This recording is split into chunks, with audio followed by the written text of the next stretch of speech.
so please take your seats. We're just about to go live on television. Nous commençons dans 30 secondes. Prenez vos sièges, s'il vous plaît.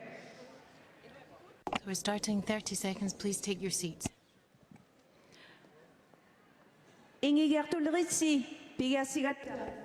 sit down. We will begin our ceremonies.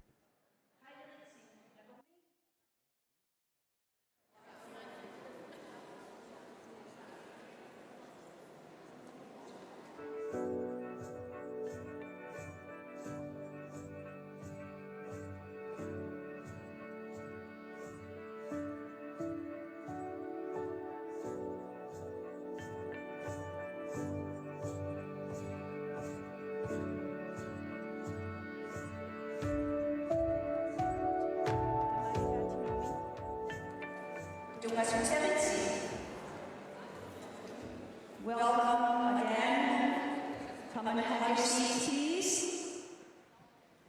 Good morning and welcome to this historic day as we gather to honor the spirits of our missing and murdered Indigenous women, girls, and two-spirit, lesbian, gay, bisexual, transgender, queer, questioning, intersexual, and asexual 2SLGBTQIA people and the courageous families and survivors. Lisa Qulliq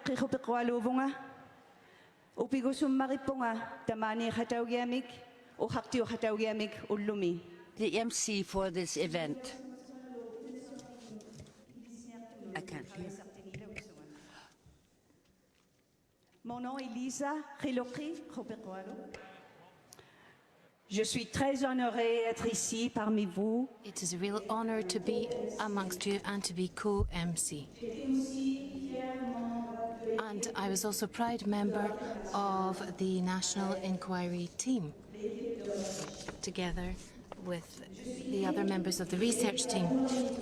I grew up in Puvuanituk, in Nunavik, on the eastern coast of the Hudson Bay. I'm an anthropologist and I am passionate about community development, the Nordic environment, and also about the Inuit customary law. And I am honored to be one of the MCs here today. And I was a proud member of the National Inquiry research team. I was born and raised in Puvuanituk on the eastern shore of Hudson Bay in Nunavik. I am an anthropologist, and I am passionate about community development, Inuit customary law, and the northern environment.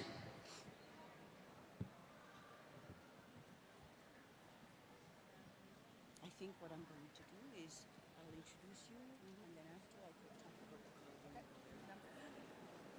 about Please allow me to welcome my fellow MC, Valérie Courtois, a member of the Ilnu community of Mastuyat, located on the shore of Piquacamet, or Lac Saint-Jean. She's the director of Indigenous Leadership Initiative and a forester who specializes in Indigenous issues and forest ecology. She's truly a woman of the land. She lives in Happy Valley Goose Bay, Labrador. Merci beaucoup, Lisa. Thank you. I'm also very, very deeply honored to be sharing this historic day with each and every one of you here today and gathered across the country. June is National Indigenous History Month, and so it's particularly significant as today we are making history. Merci beaucoup, Lisa. Thank you very much, Lisa. I also have the immense honor of experiencing this historic day with each of you and also with the four corners of the country. Acknowledging that the land on which we gather here is the traditional territory of the Anishinaabe people. We thank them very much for welcoming us on their home territory, and we will have a welcome from that territory in just a moment. To ensure that we started today in a good way, a sunrise ceremony was carried out which included a pipe and water ceremony. Throughout the day, we will honor our ancestors by having a sacred fire in Kanakaranzibi to light our pathway forward. The sacred fire serves as a doorway to those who have gone out to the spirit world. It also represents the home fires in our communities. Thank you so much to our firekeeper, Fred McGregor. Today, June 3rd, is also the new moon in Gemini, which brings us back into balance. This is the spiritual moon of speaking the truth. As we begin, I'd like to speak a little bit to the clothing that we're wearing and the clothing that we are able to see on the stage, the beautiful amauti. And I would like to mention that what I am wearing today, we had been at a community hearing in Nunavut, in Rankin Inlet, Kangirlinir.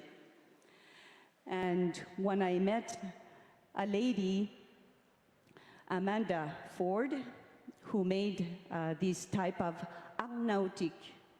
And so it is a woman's coat made with a tail in the front and in the back, which is very typical Inuit. I asked her immediately if she could make one for me.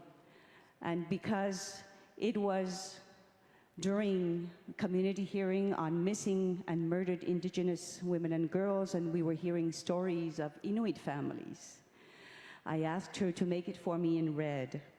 And this is where this comes from Nunavut.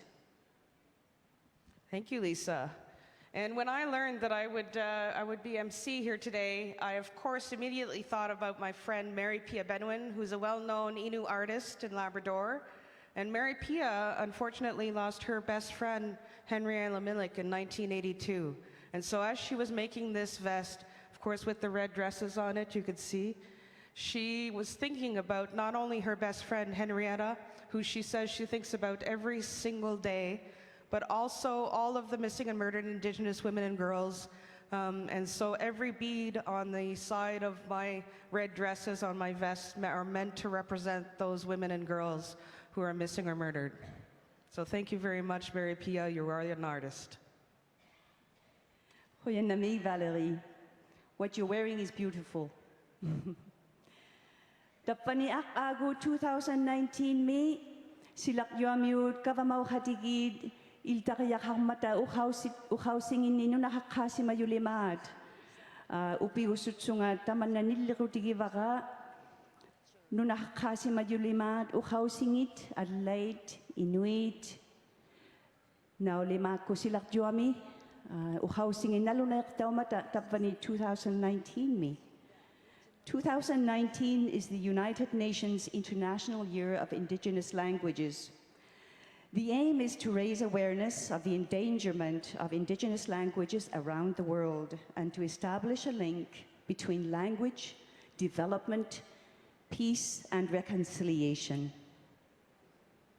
We are pleased to announce that the proceedings here today offer simultaneous translation in the languages of English, French, Inuktitut, Cree, Anishinaabe, Innu, Mi'kmaq, the Métis, which is Michif, and sign language. We will also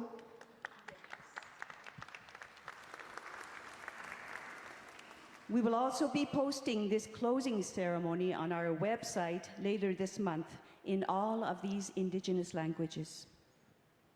The proceedings here today are also being live streamed on Facebook in English, French, and Inuktitut.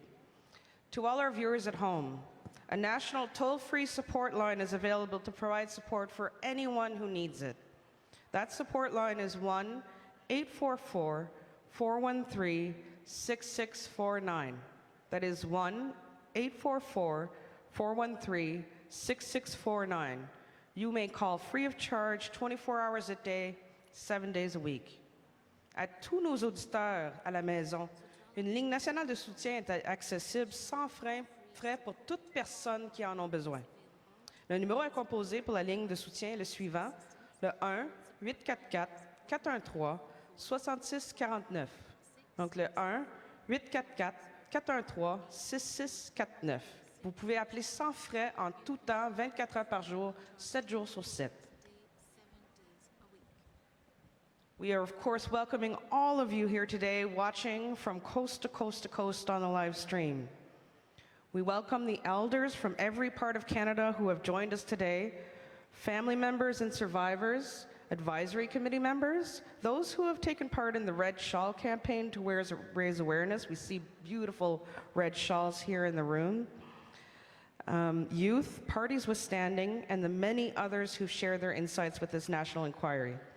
Nous ne serions pas ici aujourd'hui sans votre détermination, votre amour, votre patience et votre courage. Veuillez, s'il vous plaît, vous lever pour que votre contribution soit reconnue. Please rise so that your contribution may be recognized.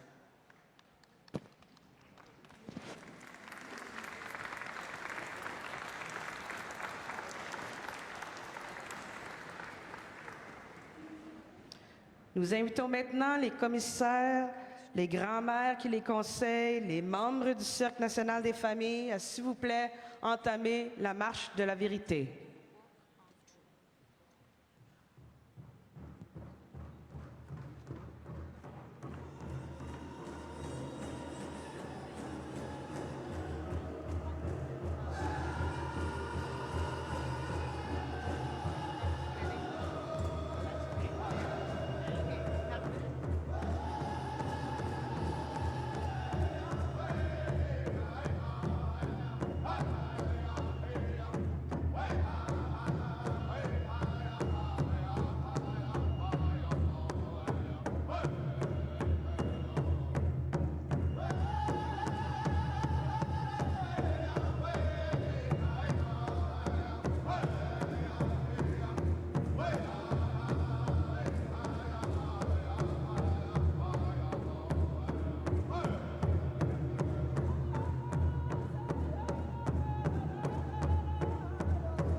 Thank you. Upigosun na po. You may be seated. Sharon Johnson, pisokatak po. Tukimot siya tumig akutikhaksuni. Ikayoktikhaksuni kauyi majimig. James Henderson mig. Tihumeak tumig. Kukomisinan Eagle staff. Araw pia marimig. Naturali sulungin ni nalunay kutalimig. Kukomisinan Hilaw Milo. Araw pia maritaan na pinanaktok. Iluluktaha kami anong nisyanik. Ikayokutaw suot sunilo kami. Mamisa humayunod. Hanuing isiyang ni mulo, ilokos siya ng mulo. Sharon Johnson was on this walk of truth, assisted by knowledge keeper James Henderson with the Kokomisinan Eagle staff and Kokomisinan drum. We also welcome the Walk for Justice Eagle staff. This staff began its journey with one eagle feather. It started with grandmother Bernie Williams and National Family Advisory Council member Gladys Radak. They did their first walk through a snowstorm to open the Murdered and Missing Women's Symposium in Prince George in 2006. It has been with the Walk for Justice for 7 walks across Canada and 3 walks on the Highway of Tears. The feathers are now from every province in Canada. We thank the drum carriers, the Kukumisinan Eagle staff and the Kukumisinan drum, and of course the Eagle River Drum Group from Qulliq for sharing their songs to honor the spirit and intent of the day. Merci tout le monde pour cette magnifique marche de la vérité. C'était très touchant. I now would like to invite Ms. Verna Polson, who's the Grand Chief of the Algonquin Nation, to please come forward to bring greetings from the territory.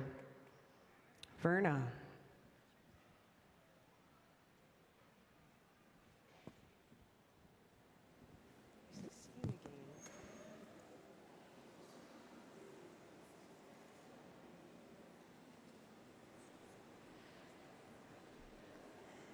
Kwe, hello, bonjour.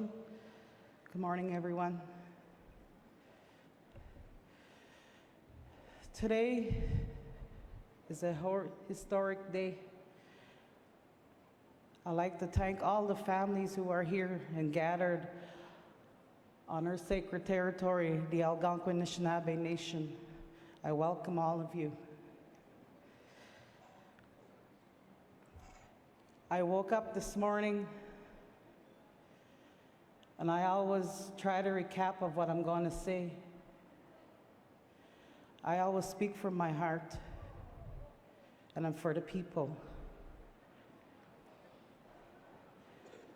I wear this medallion today for the women, for our girls who are missing and who are struggling today. My medallion keeps pushing on one side all morning. I keep moving it.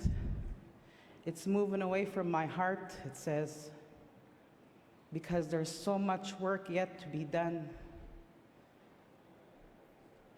There's much justice needs to be done. My earrings keep flipping. I take this as a sign. When my medallion moves and my earring moves, they flip, they move. We need to continue this work together. And I also need to acknowledge the elder who did the ceremony this morning. Ceremony is a part of who we are, our identity. We need to continue doing these ceremonies together, nation to nation. Learn from one another.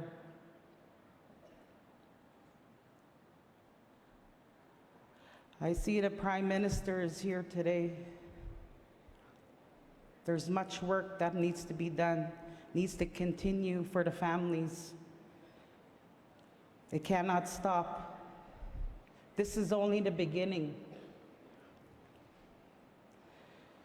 I see different leadership here. We need to listen to the families. It's the families who are going to give us directions and how to move forward together. I don't speak on behalf of the families. They have their own voice. I give them that every time. And my great friend, Lori Odet, she is so strong. You are all strong. So continue the great work that all your families are doing today. And let's not forget the future generation who is going to be coming. I'm going to be a first-time grandmother this December.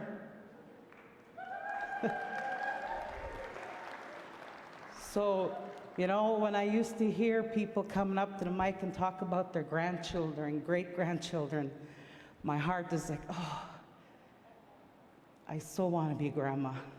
So I'm very proud that I'm finally going to be a grandparent. So I thank you for giving me the chance to come up and say a few words.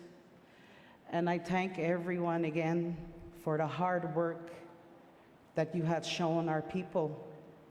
But the work's only beginning. Miigwech.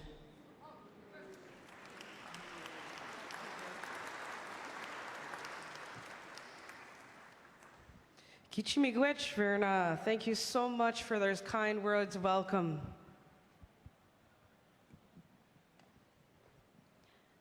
Nous avons maintenant le privilège de présenter nos aînés territoriaux qui partageront leur message de sagesse et de bienvenue. Veuillez nous joindre, s'il vous plaît, Annie Smith Saint-Georges et son mari, Robert Saint-Georges. Annie Smith Saint-Georges est une aînée traditionnelle algonquine bien connue qui est née et a grandi à Kidigan-Zibi, près de Maniwaki.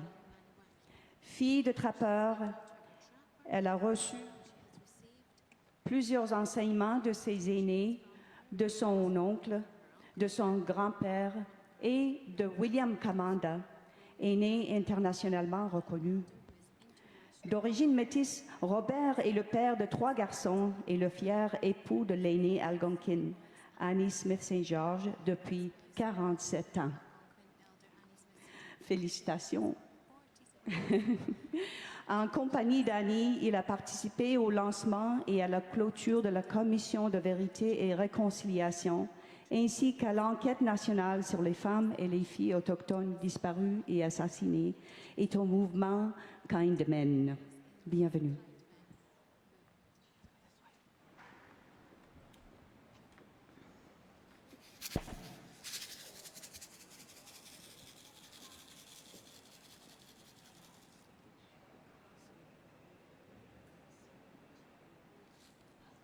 Qulliq, Annie Smith St. George, Kishkwanakwat, Nitikas, Makwadodam, Kedganzi Bionjiba, Bisha Shikakina, Chikyo Gamag, Ogimakweg, Ekaya Niganawag, Kakina Gojikwewan, and Ninawag, Abinoji Shakaya Bija Shikal Gonkena Nishnabi Eki Nigichijam and Abwapa Kakina Bemadesiwak Kakina Wiagosunchiwa Minobe Madisuan Kwe. Hello. Greetings, all of you. I welcome you all on the Algonquin unceded territory, the land of my ancestors, the land of my people, the land where my great-great-grandmother lived right here and walked these grounds right here. you know, and this is a very special day. As I thought on my chair and I sat there, I thought of my uncle, William Commanda, grandfather William Commanda, and the teachings he taught me and many others. I thought of how the sacredness of life is, and children, and our women, and everything. I talk about the unity to work together with everyone. Bienvenue les personnes qui ont voyagé de très distance, de nord-est, ouest et sud, sur le grand territoire de mes ancêtres, la nation algonquienne, un territoire non cédé. Bienvenue, Bishashik. I thank the Creator for today, for everything He's given us to be here, and I thank the Creator for bringing us here safely, all of you, as I greet you. And I thank the Creator for the foods that we ate and the medicines we use and everything that we have on Jojo Aki, which is Mother Earth. Without her, we cease to exist. So all the creation and the beauty out there, the natural law, I thank the Creator for these great gifts He's given us. I'm very honored, Robert and I.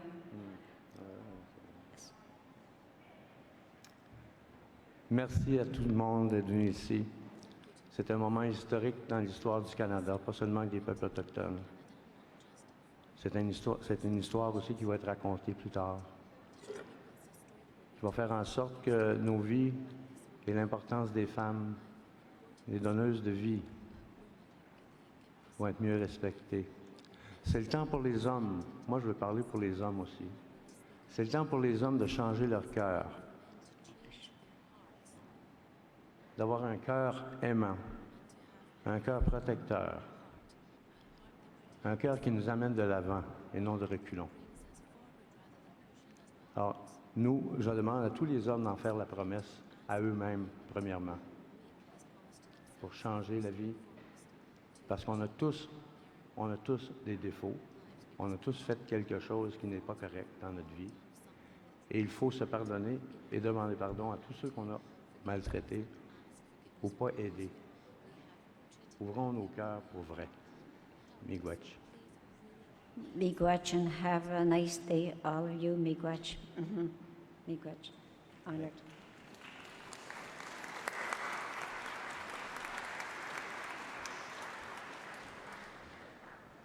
Kichi Miigwech. I would now like to invite Elder Rita Gordon to come forward. Rita Gordon est très fière de sa culture métisse et est toujours prête à partager ses connaissances auprès des jeunes et des un peu moins jeunes. Rita s'est jointe à l'ancienne gouverneure générale Michaël Jean dans le cadre du lancement à la fois bouleversant et émouvant de la Commission de la vérité et réconciliation du Canada. Elle fait aussi partie du Cercle national des familles de l'enquête nationale. S'il vous plaît, joignez-vous à accueillir Madame Rita Gordon.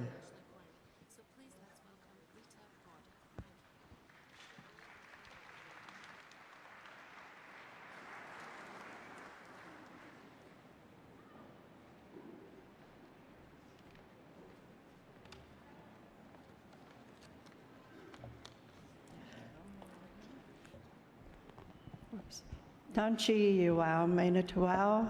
Hello everyone and welcome. Bonjour à tous et bienvenue. It's such an honor to be here on this day on the territory of the Algonquin Nation. I want to thank the Qulliq lighters and the musicians for starting us off in a good way. I'm one of 10 children, born and raised in Ottawa, one of the few.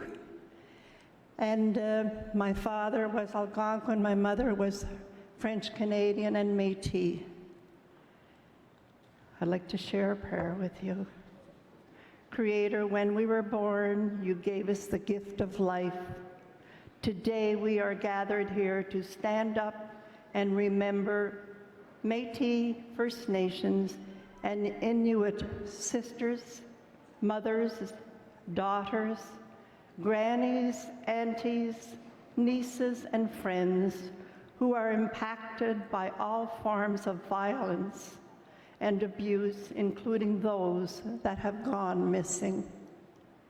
Creator, lift the veil of denial, ambivalence, ignorance, and attitudes of uncaring, and help us to find our loved ones. We do not know where they are, if they are alive or dead. Help us to bring each of our sisters, mothers, daughters, grannies, aunties, nieces, and friends home.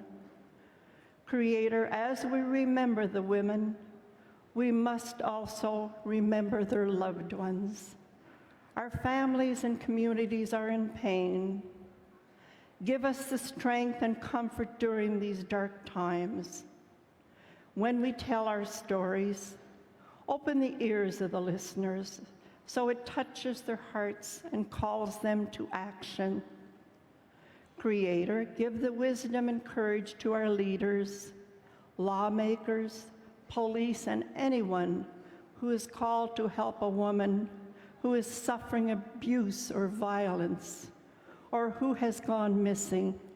May they see she is a woman who has loved ones, is a member of our community, and not first look to see if fault can be found on the woman.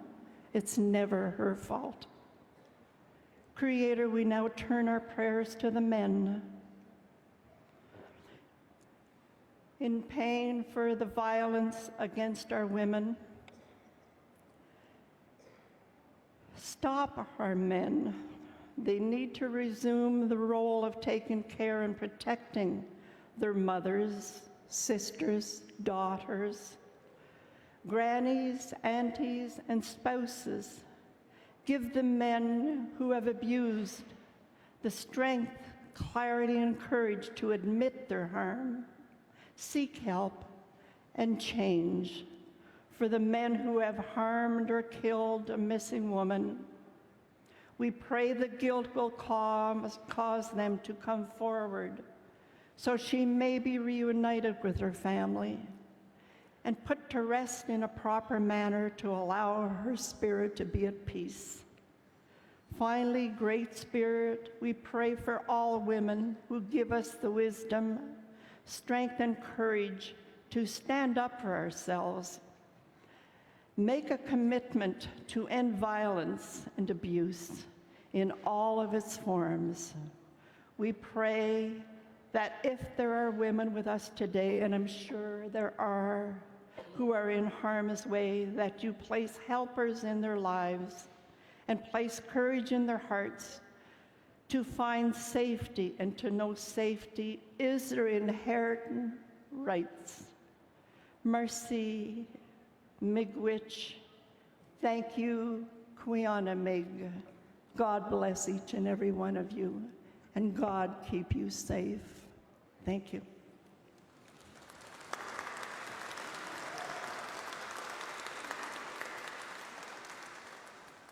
Goeienamig, Rita Gordon, Nagokmi Mareluk. Thank you very much. Tema, ikitsigaswang ningani uha kalangayong atana Mika ang nakak ikitsiwaliakon na lertutit ikitsigaswang ningani uha sigama Tana Mika panitong miutak Hauyamayariyoyok amisukalanut Inuit nunangani nunalinni ikayok sisumariumat mamisang nimut. alla hata suutsunilo tamakwalo alla si mayohotingit ikayok si suutsutik mamisaho mayunun. Huvenaktunilo sa manaktunig ingiro sa suutsuni pisirning. Tusang nito apimik ni pihaksuni. Mika Agnakak is an elder from Pangniktur, Nunavut. She is wife, mother, grandmother, great-grandmother, and great-great-grandmother. She is essential in the healing path across the country in Inuit Nunangat with her cultural healing manuals. Mika vient de Pangniktur. Elle est une aînée, femme, Inuk, mère, grand-mère, grand-grand-mère, arrière-grand-mère, arrière-arrière-grand-mère. Donc, son travail est essentiel aux communautés dans le Nord, puisque ces manuels sont utilisés pour la guérison.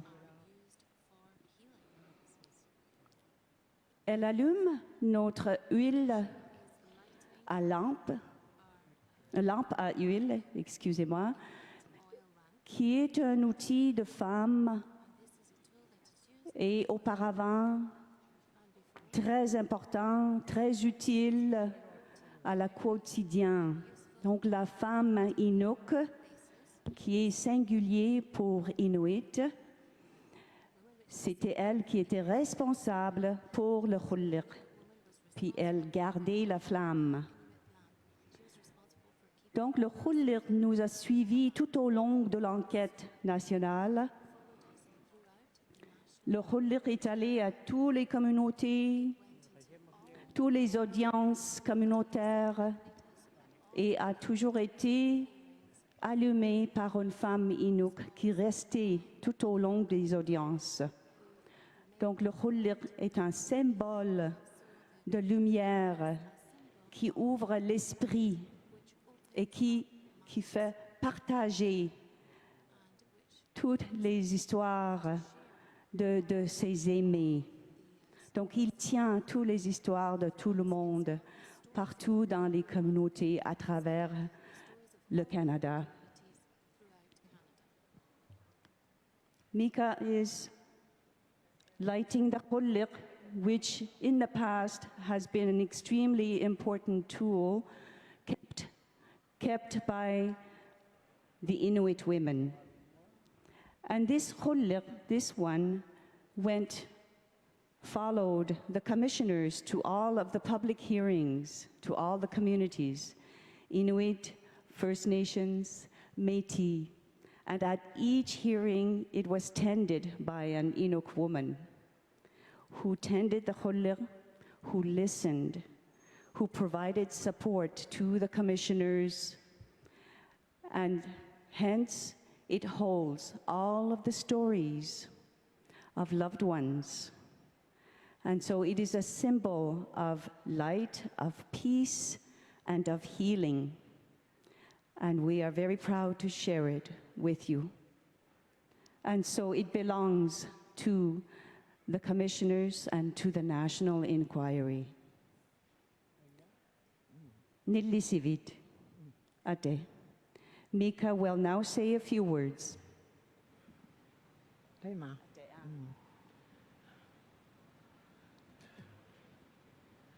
Kuyanami, Mika bunga.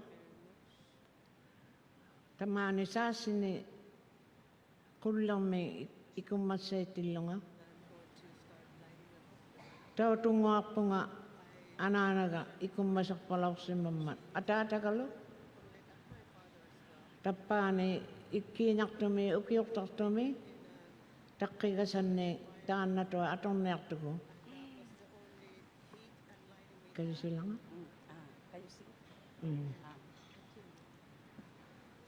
Ikinyak to me ananaga makikiyakak palaw si mamat. Kitong nga ni makititigo malo ni oko bagirto mo. Atatagalo umayo siyo katalaw ko oko ng'ituk ko. Kisian ita man napuigo ko nang itabo. Ilakusurilawatigo. Katyari naktabo. Piyugi naktabo. Umatitino atutin nakto. Atok taula kayo mo. Ikum masang mo. Kubiya sulakit nga maani atokon nakako. Isu magilaw si mangitatin pero paliatillo ta. Kallunani ilani tuyong may kapalaw si magatta. Panakto kallunangin ni. Palisik ko nilo, luta ko nilo. Nayay valaw si mamata. Luta ko lo, anya katukang mga kawai sa palaw si mamata. Kimusik ko, ingat aluti. Tayo may tuwin mo, ikaw matiluta. Tamako, takuyaw si mayut. Tabang akala. Amma, ang unat to kay mat. Abi katigi palaw si mabut. Kaya tuwin na, nagtakta nga. Agutaw lune, nakakatigi agutaw lune.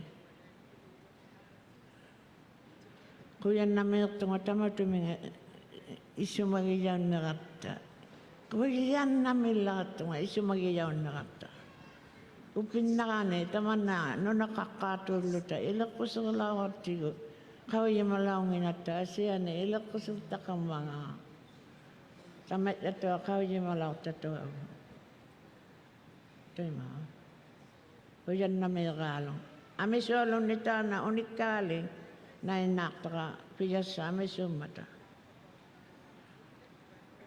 For those who do not have their headsets, for your benefit, the story that Mika is recounting is she recalls her mother being the first to wake in the morning, to light the Qulliq and warm it up, so that it would be warm enough for her children and for her husband to get up. This was during extreme cold, the winter season. And as it warmed up, her husband would leave and would go searching, hunting in extreme weather. And this is how she remembers her mother. She remembers the time when Inuit and the families, her family, lived independently as nothing else was around, and that they were truly able as they knew nothing else. And so it is a time that is a nostalgic time as well, and one in which she is very proud. And she thanks everyone for sharing this story. The Qulliq has many, many other stories in which to share, but she would like to say thank you very much. Hoyan namig. Hoyan namit.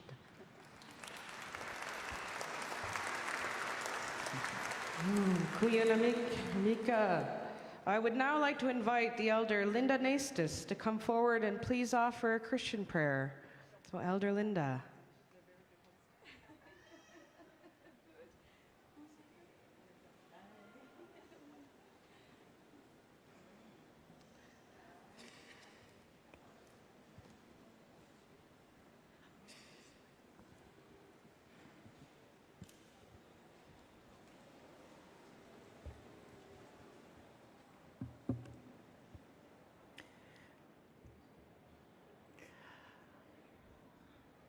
This is such an honor for me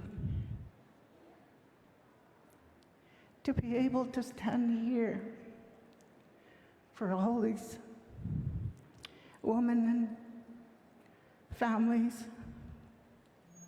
I am a grandmother and I am a great-grandmother. My heart goes out to every one of you. When you're a grandma, when you're a mother, you want your children to grow up, to live a life that we all enjoyed. But this is a God-given life that we have been given. And I thank the Lord to be able to be standing here. It is a privilege. I was asked early this morning to say something, to pray. I thought I was going to go and pray at the meal, but here I am standing before all of you. You know, there's always a reason, there's always a purpose that God has given us. It's not a mistake wherever you are. When my friend Pauline asked me to come to give her a support, I didn't expect to be called. My heart cries out to everyone that have lost their loved ones and are still missing. You know, we always ask for justice. We want to have a closure. But I wanted to ask, in everything that I do, I always ask God to give me directions, to give me wisdom. Not my wisdom, His wisdom is all far better than mine. So I'm gonna say a prayer. Oh Lord, I'm kind of nervous. But the one that I serve, who is Jesus Christ, the loving God, is far greater than anything here on earth. He is the one that keeps me going. And He sees all, He knows all. And what He looks at is the heart. He looks at the heart. He doesn't look at anything else. He looks at your heart. Our hearts are revealed. At one point I had asked, one of my brothers told me, what is God's heart? And it really made me think, what is His heart? What is God's heart? It's love. It's about love and accepting one another as a nation. We're all the same in the eyes of God. We're all equal in the eyes of God. And I thank the Lord that I'm here standing. As I begin to pray, I always say to my little ones, picture yourself that you're standing before the God, the Almighty God who created this world, and you came up to Him and you begin to talk to Him about your problems, about the things that you go through, your heartaches, and whatever that you go through. Our Father God, the Creator of the universe, hear our prayers and the cries of our heart today. We weep and are broken in our spirit for the murdered and the missing Indigenous women. We feel desire for justice and equal care has not happened in the past. We have been neglected and forgotten that our sorrows have not heard. I ask you, God, to show yourself strong on our behalf. Their blood cries out across this land as we cried with them. Fill our hearts with hope. Fill our hearts with faith for a better world for Indigenous women and their families. We declare a new day before us. We declare justice for all. We declare your heavenly protection over our women. In Jesus' name we pray. Amen. And God bless every one of you. And I am privileged to meet our president, Justin Trudeau.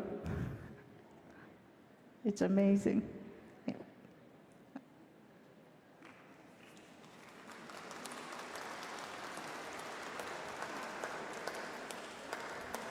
Chinushkwit now, Elder Linda Listis. Once again, on behalf of the commissioners, we welcome the families here in attendance and those across the country. The National Family Advisory Circle, the Grandmothers Circle, those who served on advisory committees, Red Shawl members, elders, youth, and parties with standing. We welcome the First Nation, Metis and Inuit leaders in the room and community leaders across country. Nous saluons aussi la présence du très honorable Justin Trudeau, notre premier ministre, et de sa femme Sophie Grégoire Trudeau, ici avec nous aujourd'hui. Bienvenue. Nous saluons aussi la présence des ministres fédéraux et aussi des représentants de ministres de chaque province et territoire. Tout au long de l'enquête nationale, nous avons été guidés par les voix puissantes de nos communautés. J'aimerais partager certains renseignements importants avec vous à ce moment-ci au sujet de l'enquête nationale. Les familles et les survivantes et ceux qui les soutiennent ont dû faire preuve de persévérance durant de nombreuses années afin que cette enquête nationale soit finalement annoncée et qu'elle voie le jour, ce qui est finalement arrivé en septembre 2016. Plusieurs d'entre vous se trouvent dans la salle ici aujourd'hui qui ont milité pour cette enquête. Bravo! Veuillez vous joindre à moi pour applaudir leur détermination et leur compassion.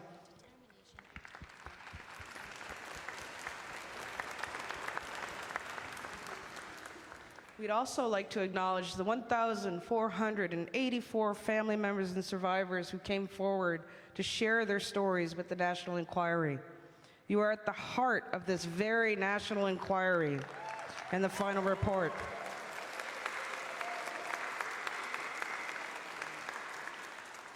The advice and guidance provided by the National Family Advisory Council has also been at the very heart of this inquiry. Please, let's hear from them now. Je suis ma grand-mère. I am my mother. Je suis ma sœur. I am my auntie. Anna Lasta. I am my daughter. I am my wife. I am my best friend. We are the families and survivors of missing and murdered Indigenous women, Girls, two-spirited, and trans people. We are the voices of our lost loved ones who are calling out to be found. And we echo their cries for justice. We shed tears. We shed tears for our sisters.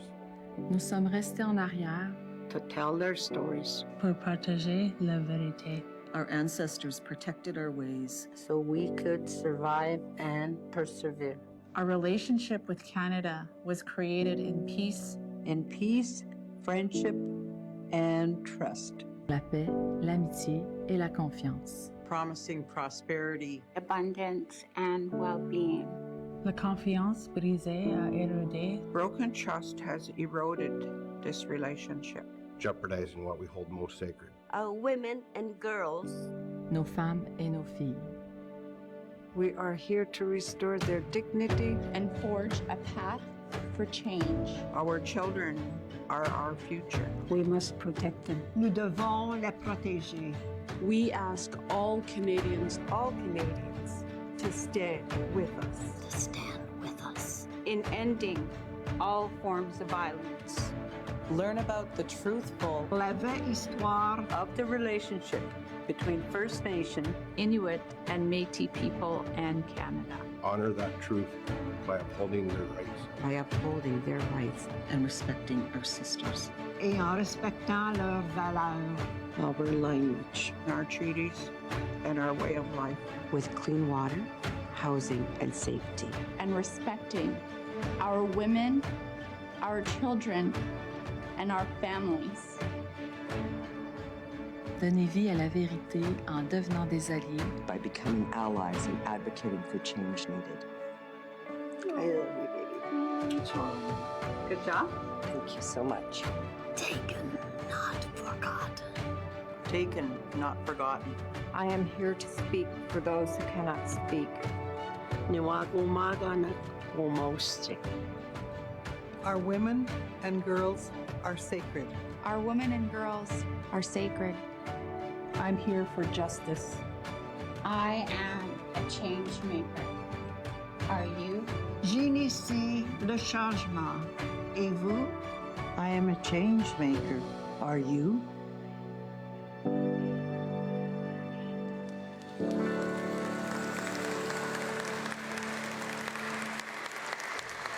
Kuyang nami kuluta kuno nga ilagi tunod ukaw sa mening ukaw sa katalok tunod tapani na kami makialok.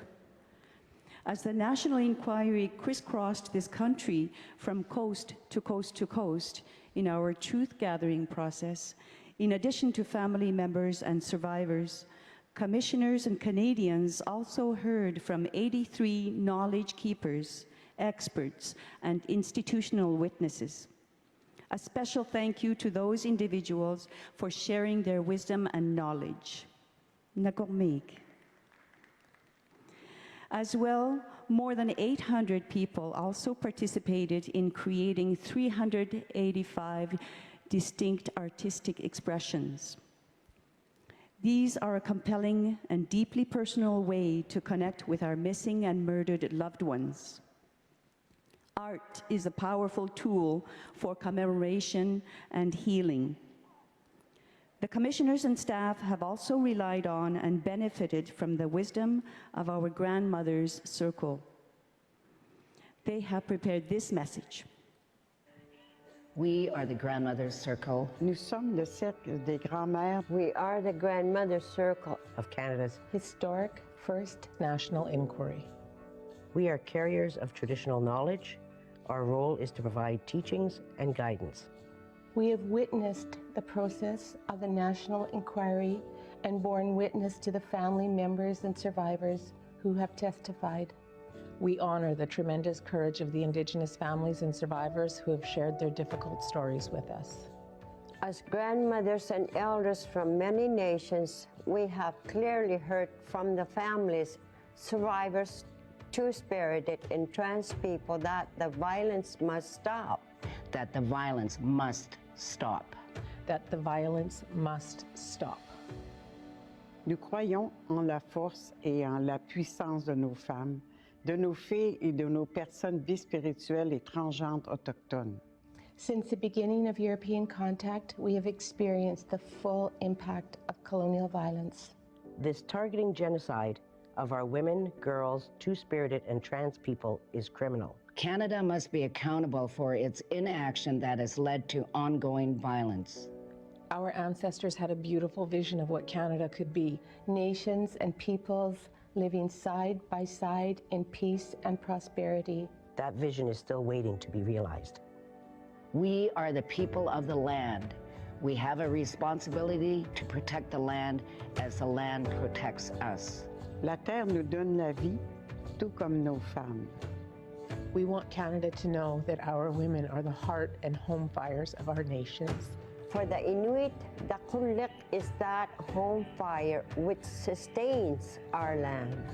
Women are the life givers as well as the warriors, fighting to keep our women and children safe. We are the Red Women Rising. Our Indigenous women, girls, two-spirited and trans people are sacred, valued, loved, and missed. They matter. Elles sont importantes. They matter. Tabuna kiglisinyani ko Kanadami tokotao si mayo nuibot iksinaktao jayon nesaki. We are all responsible to our children now and for the children still to come. We challenge all Canadians to read the National Inquiry's final report. Because we all have a responsibility to act. C'est un projet pour un Canada nouveau. This is a vision for a new Canada. This is a vision for a new Canada. This is a vision for a new Canada. Taken, not forgotten. Volé, mais pas oublié. our women and girls are sacred. Ang nailo universelo pinanaktuot. I'm a change maker. Are you? I am a change maker. Are you?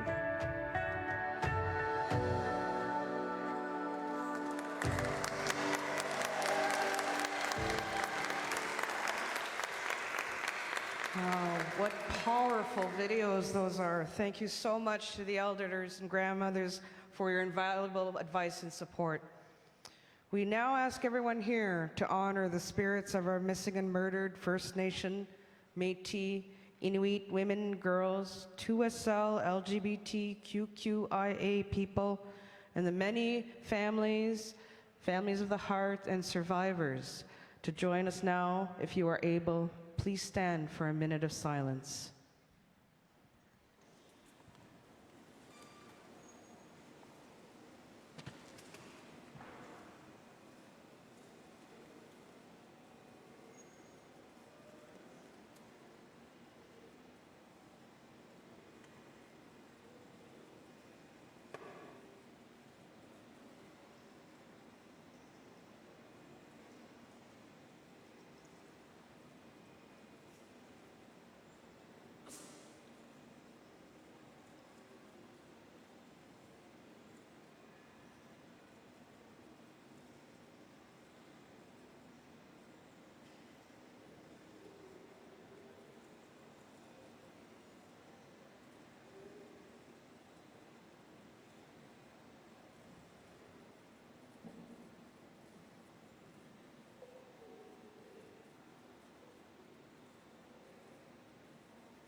Merci.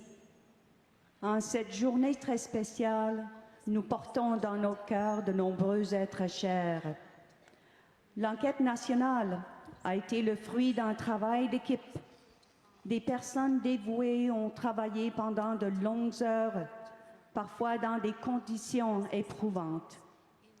Elles ont été confrontées quotidiennement à des sujets difficiles et émouvants. Cette équipe a été dirigée par 4 commissaires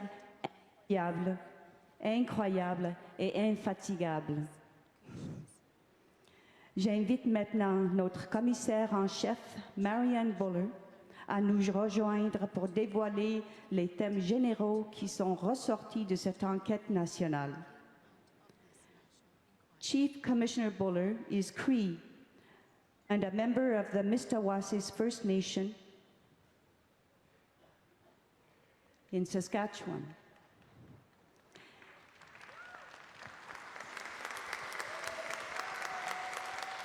In 1994, Chief Commissioner Buller was the first Indigenous woman appointed as a provincial court judge in British Columbia.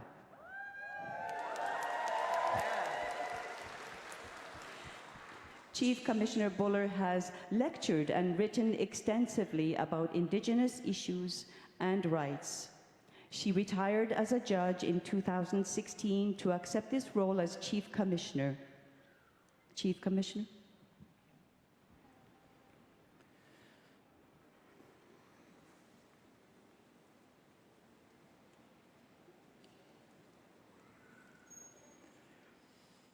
I want to start as I was taught by an elder in Saskatchewan, to acknowledge the spirits of the missing and murdered Indigenous women and girls, and to welcome them.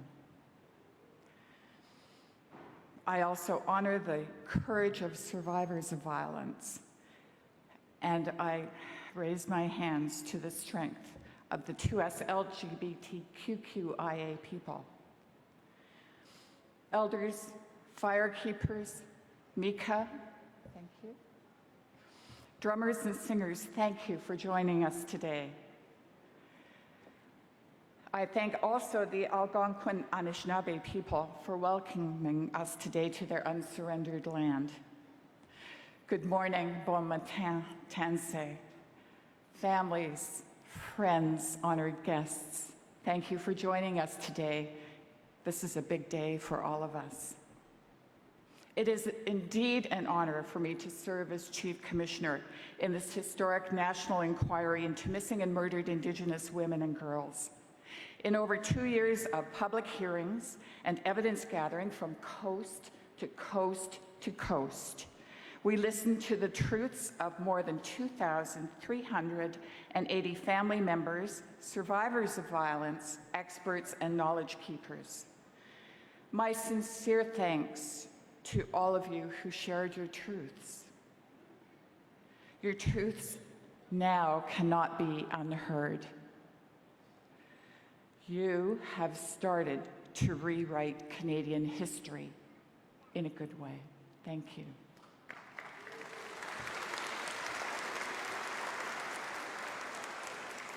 I also want to thank the communities all across Canada who welcomed us with open arms and with trust, with wisdom, and on occasion a little bit of a hard lesson. So thank you to all the people who welcomed us. To parents, family members, families of the heart, who must live with that ongoing ache of grief and loss. To anyone who has lost a loved one suddenly, we wrap you here today in love, hope, and kinship. Just as our grandmothers, who you met by video, have wrapped us in our love, in their love, their hope, their wisdom. Thank you, grandmothers. I want to point out that while we were having all of these public hearings across Canada, at the same time, our research team was working very hard. They thoroughly analyzed existing studies, texts, and articles, and they carefully reviewed all of the evidence that we commissioners heard. This morning, my dear colleagues, my fellow commissioners, and I are sharing a brief summary of the final report. It'll be a little more thorough than what you've read in the press.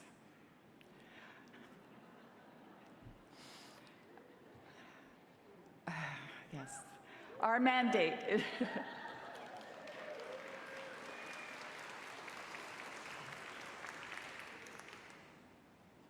Our mandate is to report on the systemic underlying historical causes of all forms of violence against Indigenous women and girls, and to make recommendations to make change so that we can all live in a safe and prosperous country. So today, the commissioners and I hold up a mirror to Canada. We reflect back what we have heard and what we have documented. I want to start by explaining some of the underlying principles or guiding thoughts that we had when we started to write our final report. These principles underlie our findings of fact and our calls for justice. And these principles must guide the implementation of our calls for justice. Calls for justice are not mere recommendations or optional suggestions. They are legal imperatives. Governments must fully implement the calls for justice to ensure the safety and dignity of Indigenous women, girls, 2S, LGBTQIA people.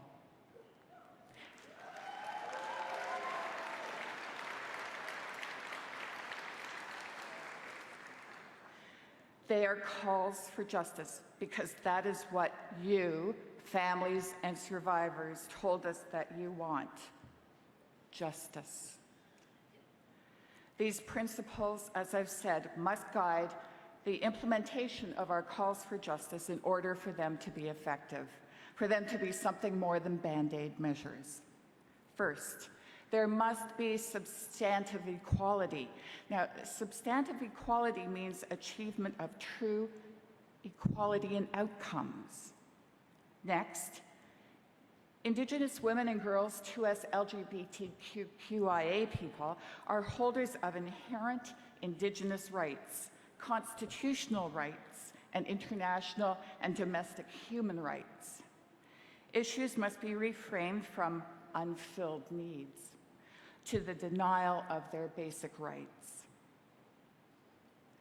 Implementation must also use a decolonizing approach that recognizes these inherent rights.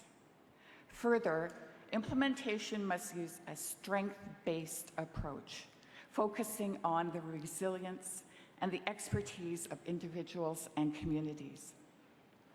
At all stages of implementation, families and survivors must be included. Indigenous women and girls, 2S, LGBTQI people must always be at the table. Based on the evidence that we heard, we believe in the importance of self-determination and Indigenous-led solutions and services.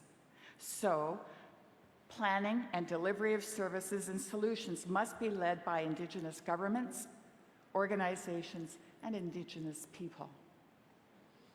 Distinctions within Indigenous communities in terms of self-identification, geographical location, and residency must be acknowledged and respected. Further, implementation must always be viewed through a gendered lens.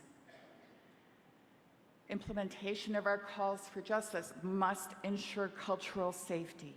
Interpretation and implementation requires services and processes that empower Indigenous people. Trauma-informed approaches must always be used. That's almost a given now. So see, already, it's a little more detailed than what you've read in the media. I want to talk a little bit about the structure of our report.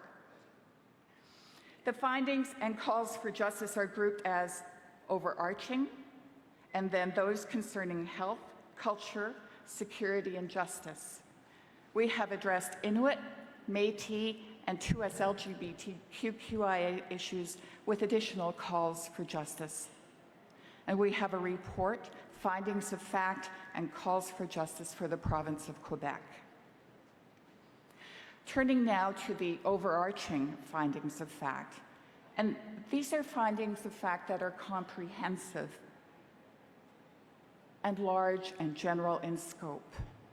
First, the significant, persistent, and deliberate pattern of systemic racial and gendered human and Indigenous rights, violations, and abuses, perpetuated historically and maintained today by the Canadian state, designed to displace Indigenous people from their lands, social structures, and governance, and to eradicate their existence as nations, communities, families, and individuals, is the cause of the disappearances, murders, and violence experienced by Indigenous women, girls, 2S LGBTQIA people, and this is genocide.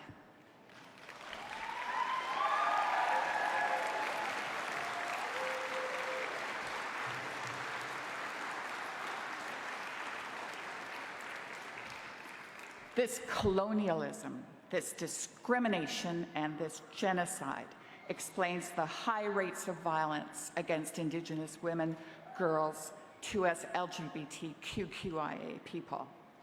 An absolute paradigm shift is required to dismantle colonialism in Canadian society.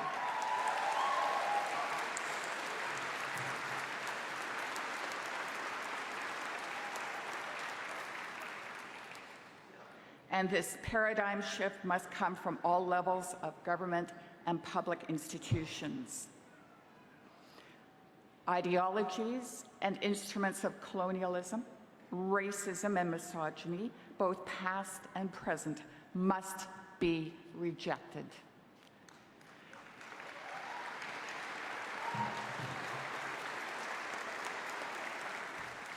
Canada has signed and ratified many international declarations and treaties that, at least on paper, protect Indigenous women, girls, and 2S LGBTQIA people and their rights and safety. But Canada has failed to meaningfully implement the provisions of these declarations and treaties. Further, there is no accessible and reliable mechanism in Canada for Indigenous women, girls, 2S LGBTQIA people to seek recourse and remedies for the violations of their domestic and international human rights and Indigenous rights. And the Canadian legal system fails to hold the state and state actors accountable for these violations.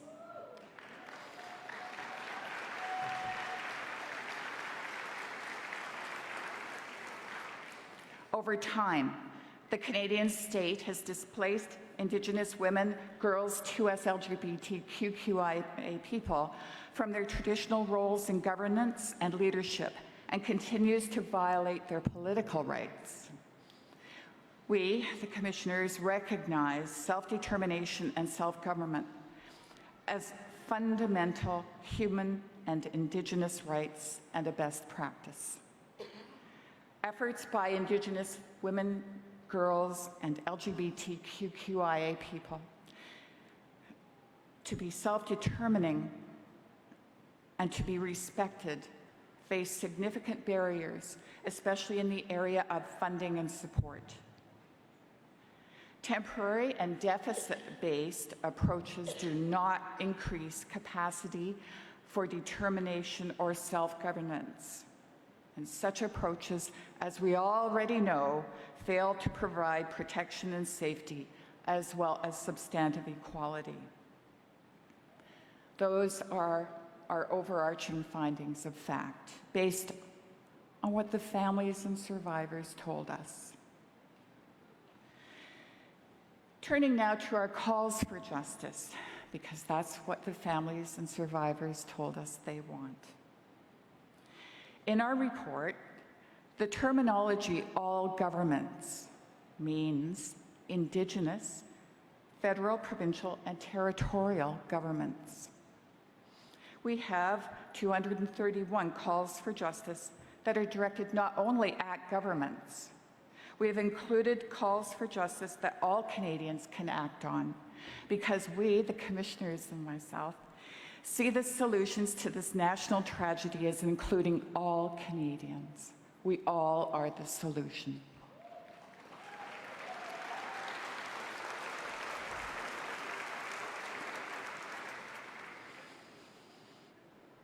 So here are the calls.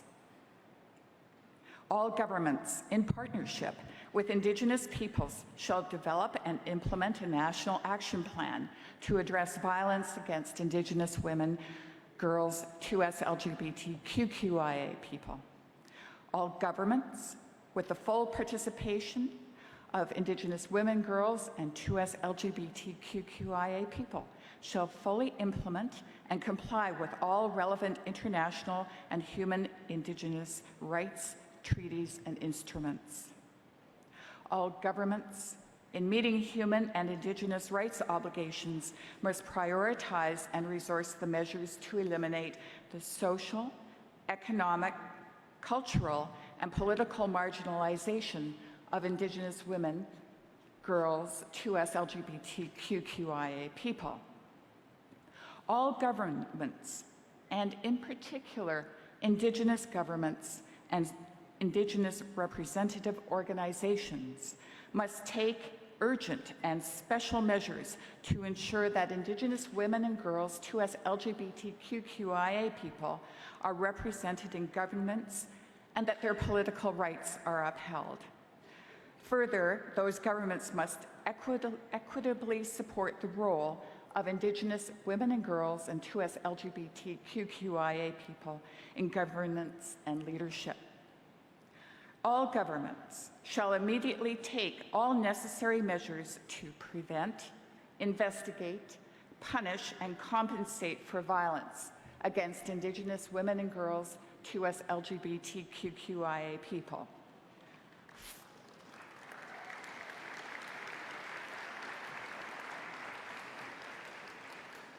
Further, all governments must eliminate jurisdictional gaps and violence that result in the denial of services or improperly regulated and delivered services that address the social, economic, political, and cultural marginalization of and violence against Indigenous women and girls, 2S, LGBTQIA people.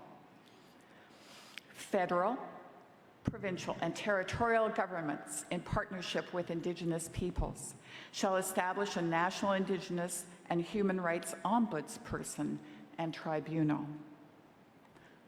All governments shall create specific and long-term funding available to Indigenous communities and organizations to create, deliver, and disseminate prevention, education, and awareness campaigns to address violence prevention and combating lateral violence.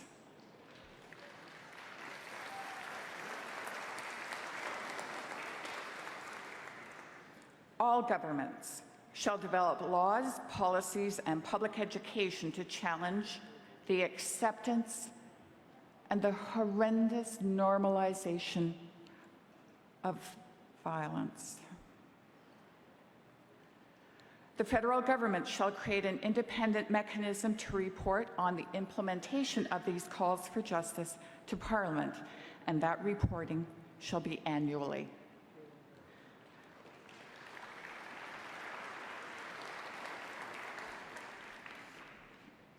And because our women and girls are lost but not forgotten,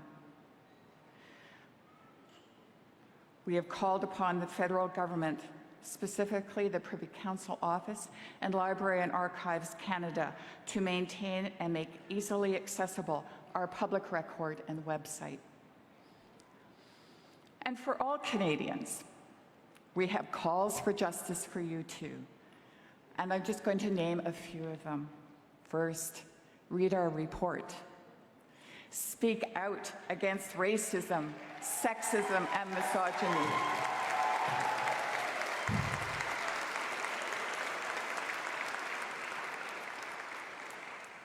Hold governments to account.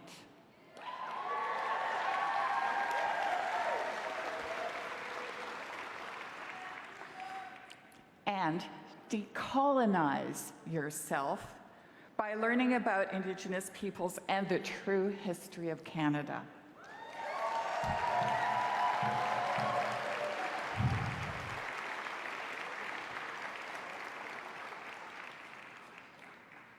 In conclusion, the steps to end and redress this genocide must be no less monumental than the combination of systems and actions that have worked to maintain colonial violence for generations. A permanent commitment to ending the genocide requires addressing the 4 pathways that we have explored in our report. First, the historical, multi-generational, and intergenerational, probably international now too, trauma. Second, social and economic marginalization. Third, maintaining status quo and lack of institutional will. And finally, our last pathway, ignoring the agency and the expertise of Indigenous women and girls and 2S LGBTQ people. The murders, the abductions, the human trafficking, the beatings, the rapes, the violence, and yes, the genocide will continue unless all Canadians find the strength, courage, and vision to build a new, decolonized relationship with each other based on respect and self-determination. Let us walk together. Let us work together. We must do this together to achieve our destiny as strong, proud people in this great nation. Thank you all.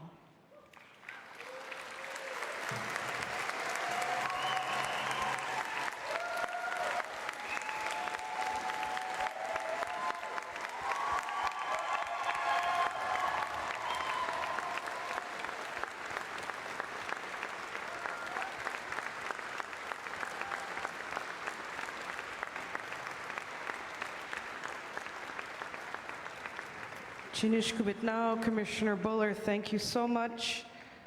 I'd now like to invite Hayak Robinson to come join us on the stage. Commissioner Robinson is a graduate of the Akitsiak Law Program, a partnership between the University of Victoria and Nunavut Arctic College. She was born in Iqaluit and raised in Qulliq and was Crown Prosecutor working in Nunavut for a number of years before her mandate here as Commissioner. Please join me in welcoming Commissioner Robinson on the stage.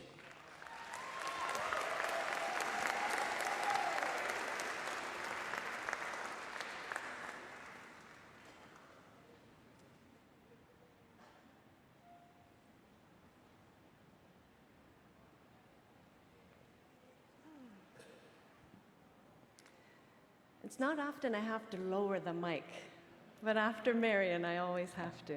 I'm used to being one of the taller ones. Good morning, bonjour, and ulakut. I'd like to begin by making some acknowledgements and expressing my gratitude. Of course, I want to acknowledge first that I'm a guest on these lands, and I'm grateful to be welcomed by the Anishinaabe Algonquin people, whose unsurrendered lands we are gathered here on today. I'd like to acknowledge all the families in the room, families who shared with us, families who chose not to, families who walked with us with the National Family Advisory Circle, those that worked with us through advisory committees, and those that held our feet to the fire and kept us accountable every step of the way. Thank you. Thank you to the elders, the grandmothers, the knowledge keepers who guided our work in every community we were welcomed into, who taught us what we needed to learn inside the hearing rooms, at breakfast tables, over tea, in airports, social media. Really impressed with how many elders are on social media. It's a great place to find elders' guidance. I want to thank all those that provided prayer today and for the light of the Qulliq. I spoke of the welcome we received across the country. We received such warm welcomes from communities across the country, Inuit, Métis, First Nations communities. As a non-Indigenous woman, I acknowledge that that welcome I received has not often been reciprocated back. I want to thank all the communities for the window you showed us into your rich cultures. This afternoon, or this morning, I'm going to share with you some of our findings and recommendations or calls for justice as they relate to culture and wellness.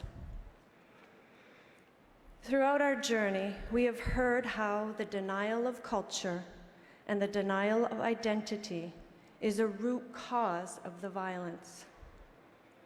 The denial of culture and identity has been one of the sharpest tools in the arsenal of the genocide. We have heard how culture is key to ensuring the dignity, safety, and restoring Indigenous women to their rightful place in their societies and in all of our society. A place of power, of strength, where rights are respected and upheld within a community and by outsiders.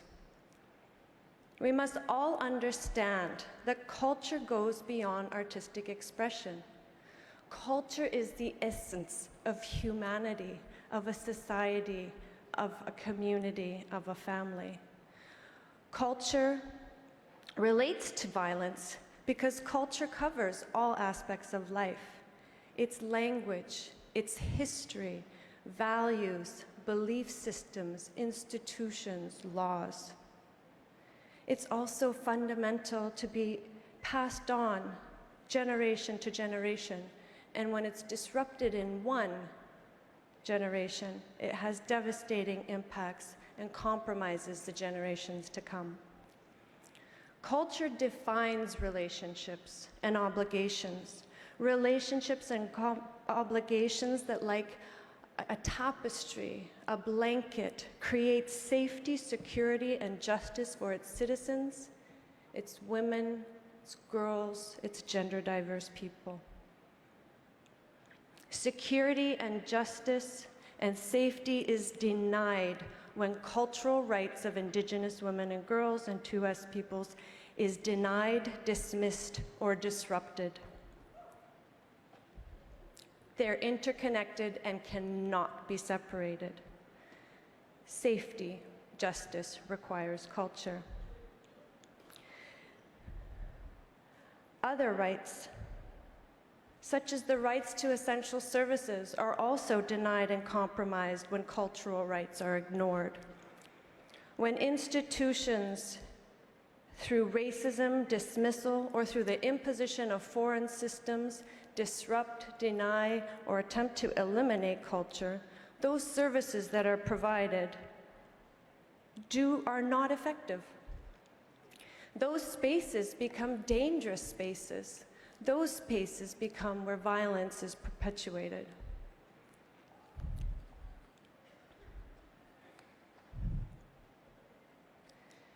With respect to our calls for justice as it relates to culture, identity is key. Restoring identity is key. We call for the immediate elimination of all gender discrimination in the Indian Act and in all laws.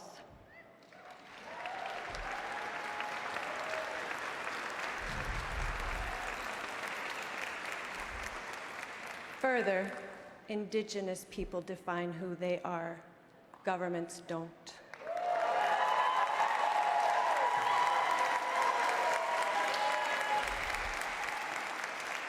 All governments must recognize, respect, and protect the rights of Indigenous peoples to their culture and enshrine that right in the Constitution so it prevails above all other laws.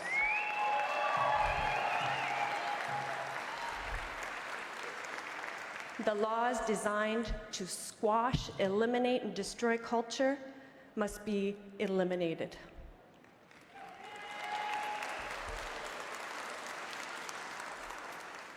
All governments must ensure Indigenous women and girls and 2S LGBTQIA people are provided safe, no barrier, accessible, and permanent access to their culture and language in order to preserve, restore, and reclaim culture and identity. Culture is not an after-school program. Culture is not a weekend activity. Culture is life. It must infuse every institution.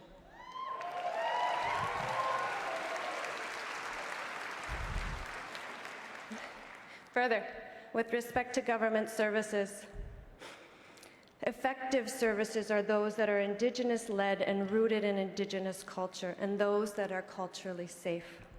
Therefore, we call upon all governments to educate their citizens about and to confront and eliminate racism, sexism, homophobia, and transphobia.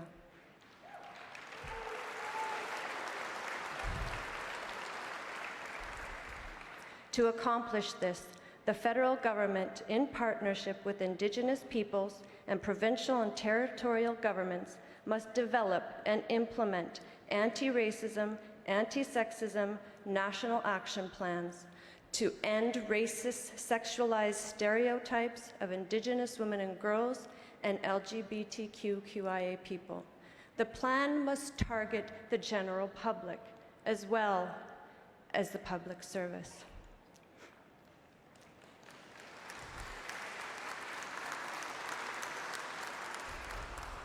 With respect to health and wellness, it is clear that colonial violence has had a devastating impact on the emotional, mental, physical, and spiritual health of Indigenous peoples for many, many generations. Health and wellness is directly connected with positive outcomes, both individually and as a community. And its denial is one of the root causes of the violence and the genocide. Colonial practices, policies, and laws designed to remove children from their parents through the residential school, through the 60s scoop, and the ongoing discrimination and racism within the child welfare system is an example of this. Forced relocations of communities from lands that were their soul, their economy, their everything, to lands where it was destitute. Those have left scars. Those have had devastating impacts on the health and well-being of Indigenous peoples. And they continue to have a devastating impact. Meeting the health and wellness needs is fundamental to disrupting the social, economic, cultural, and political marginalization that is the root cause of the violence, that is one of the most significant tools in the genocide. Therefore, we call on all governments to ensure that all Indigenous communities receive immediate resources, including funding and support for the establishment of sustainable, permanent, no barrier, preventative, accessible, holistic services, including mobile, trauma, and addictions recovery teams.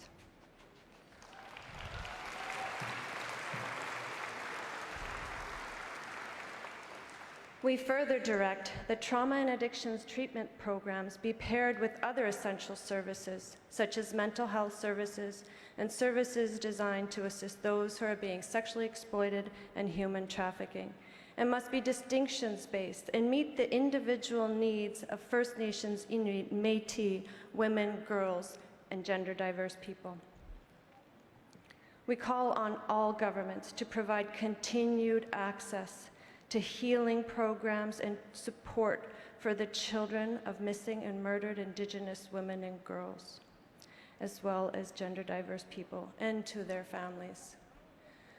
The denial of their family, of their space, of their culture, of trauma care, we heard about from families and children left behind across this country.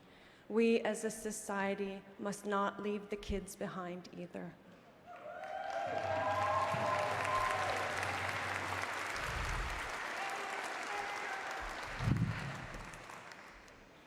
No filter.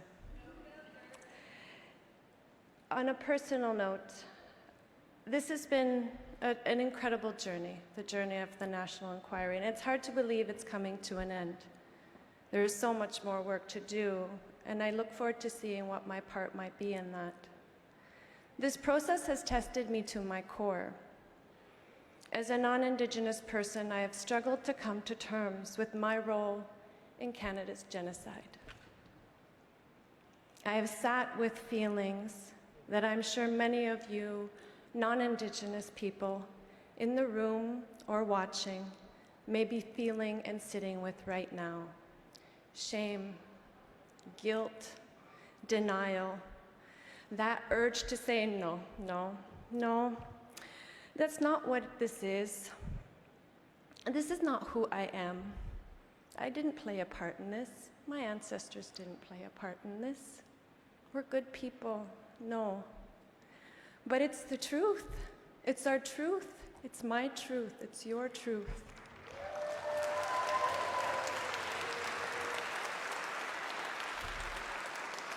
The families, survivors, and Indigenous peoples across this country have brought this truth to light. I see it. I know it. I own it. And I say to you now, we might challenge who we think we are, who we hope to be. But who we will be and who we are is ultimately defined by how we respond now that we know. Thank you.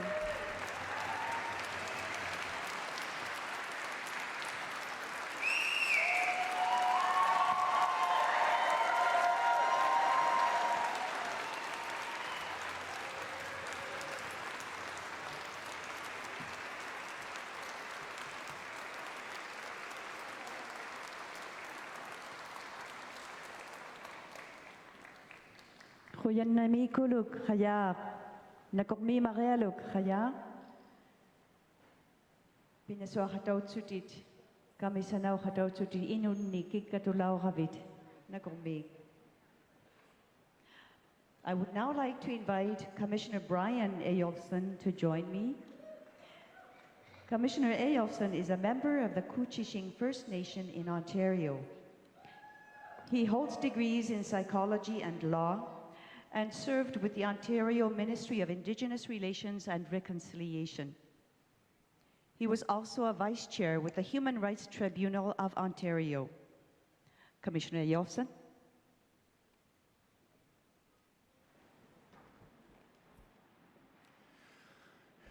Good morning, bonjour, bonjour, anin. I first want to start by recognizing we're on the traditional unceded territory of the Algonquin people, and I want to say thank you for the welcome to this beautiful territory. I also want to acknowledge as well the many family members and survivors of violence, the elders, grandmothers, and knowledge keepers who are here with us today.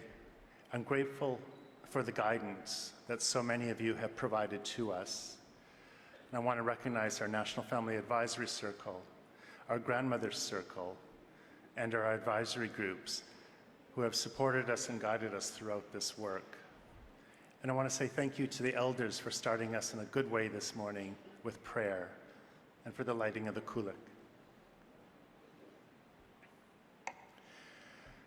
Like my fellow commissioners, I have been deeply moved by the many people who have come forward to share such devastating stories of loss with us, but who have also shown such courage, strength, and resilience.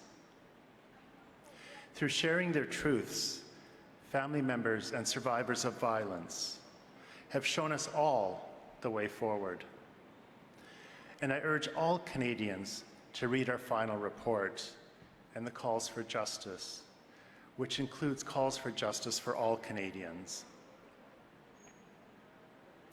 We firmly believe that the work of the National Inquiry, including the findings and calls for justice, provides a strong basis to create a new way forward. What we are calling for is a seismic shift in thinking and action. This is about changing and renewing relationships between Canada, First Nations, Inuit, and Métis peoples.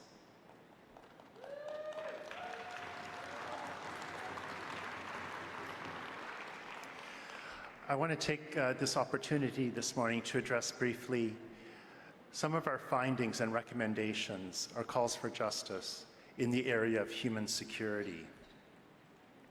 We have found that Indigenous women, girls, and 2S LGBTQIA people experience social and economic marginalization and exclusion as a direct result of colonial and racist and sexist government policies that violate their social, economic, and political rights, and that jeopardize their right to human security and, in turn, to safety.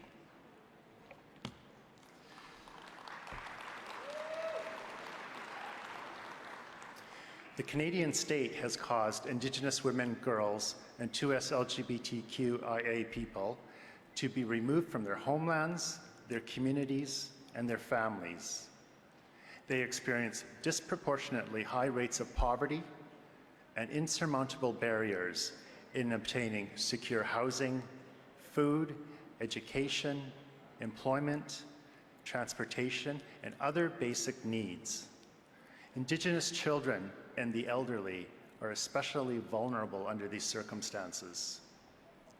And this marginalization and exclusion decreases safety and increases the risk of violence. It often forces Indigenous women, girls, and trans and two-spirit people to remain in violent and unsafe situations, or to end up in violent and unsafe circumstances in an attempt just to have their basic needs met.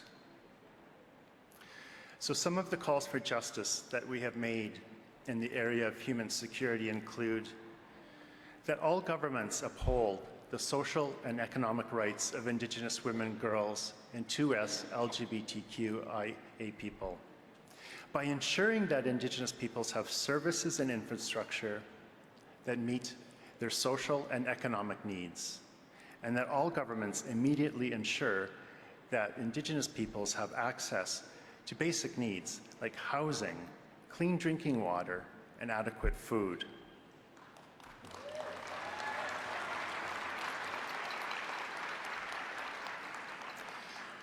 With respect to housing, we call upon all governments to ensure that Indigenous women, girls, and 2S LGBTQIA people have access to housing that is safe, that's appropriate to geographic and cultural needs, and available wherever they reside.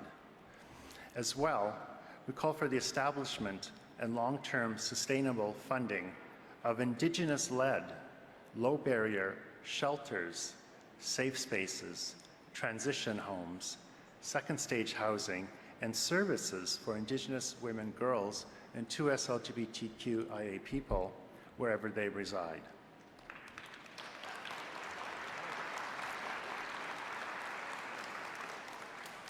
We also call for the provision of supports and resources for education, for training, and employment opportunities for all Indigenous peoples, women, girls, and 2S LGBTQ people in particular, within all communities. We also call for safe and affordable transit and transportation services and infrastructure for Indigenous women, girls, and 2S LGBTQIA people living in remote and rural communities.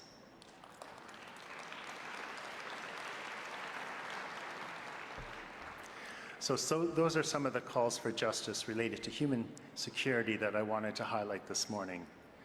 So what has crystallized for all of us through the National Inquiry is that government departments and agencies can no longer invent and impose one-size-fits-all systems. Family members and survivors have shown us that grassroots, community-based solutions must be welcomed as the new normal.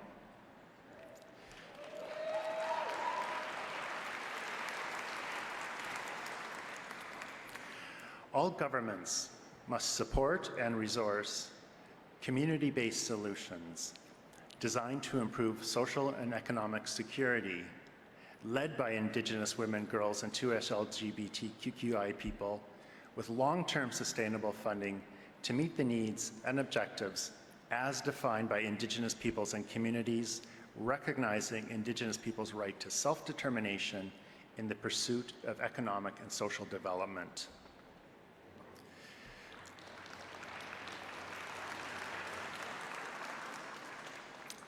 And we also need to understand that this work will look different in different communities, as each First Nation, Métis, and Inuit community is unique.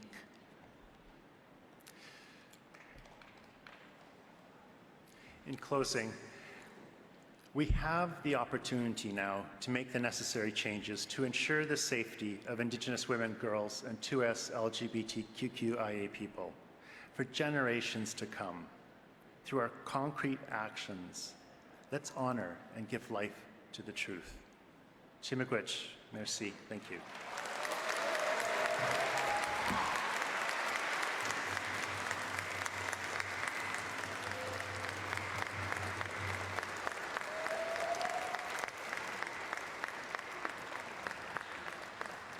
Merci beaucoup, commissaire Olson. J'inviterai maintenant la commissaire Michèle Odet à présenter les observations finales au nom de l'enquête nationale. La commissaire Odet, fille d'un père québécois qu'elle décrit toujours comme le plus beau père québécois, et de sa mère Evelyne, a grandi au confluent de deux cultures et d'une grande richesse. Elle a occupé les fonctions de présidente de l'Association des femmes autochtones du Québec, puis sous-ministre associée à la condition féminine du gouvernement du Québec. Elle a fait par la suite le saut sur la scène nationale en tant que présidente de l'Association nationale des femmes autochtones du Canada. Elle est militante, mère de 5 enfants, coucoum et une véritable fierté de la nation Innu. Ça me fait plaisir de vous introduire Michèle Odet.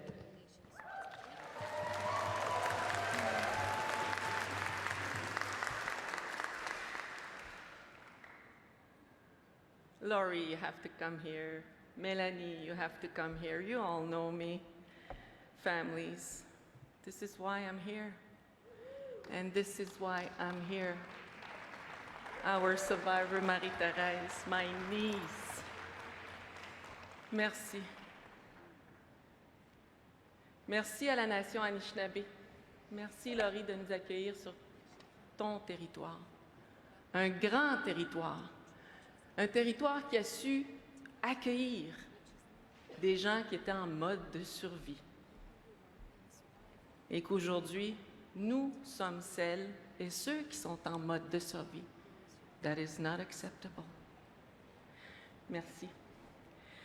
Je veux dire un gros merci à mes collègues, les commissaires, d'avoir bien présenté les faits saillants, les points forts de cette enquête si importante, si fondamentale, si nécessaire.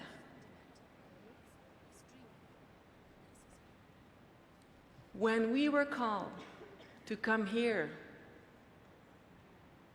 many moons ago, we didn't speak, but we didn't know also what was next. We found out by media, again, what we were supposed to do. But we are so powerful, so strong, resilient and amazing that with the piece of paper, we manage to create, to adjust, to impose our laws, our ways, our protocols, our culture, as much as we can. And if it wasn't possible, we took the place, eh? Yes. So it was, and it's still. Let's remember, we're commissioner until June 30th, midnight. And then free moccasin. So it is an honor, a truly honor, for those who know me perfectly imperfect, like my English. It was an honor to serve you, to come back in the same place that we were given by you, Monsieur le Président, Prime Minister. This mandate that those women and many of you in this room and outside and across Canada, like the Atikamekw Nation, are watching us right now live in their gymnasium with lots of families that couldn't come here. Let's say hello and kwe to them, à la famille Atikamekw. We promise you that we will do this until the end. I doubt it. Huh? I doubt it. But the women behind, I won't say what they say, but they told me you have to stay. And we are staying here, very proud, very humble also, to say that we need to change. Did we really need a national inquiry for that? No. But with this inquiry, we will be able to say to the academic, to the lawyers, to the people that don't think that there is a genocide today, we have 1,200 pages to prove it. And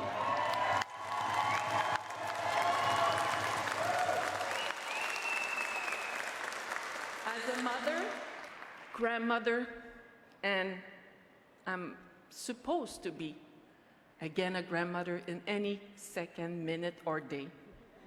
Yes, 2 girls, 2 beautiful girls. So this is why we're doing this. The inquiry was a tool, is still a tool, and we will make sure that we will honor even after, because it is a beginning. For me, when we travel, it was obvious that I didn't know my own history. I was taught that I was eating the missionary, cooked. I was taught that we were savages, barbares. Nobody taught me that I was a proud Innu and a proud Québécoise. Did you learn that? No. They took that away from us. I'm not ashamed to say that with this, and you're all witnessing, I didn't know that we, this country, created the RCMP to take away my ancestors.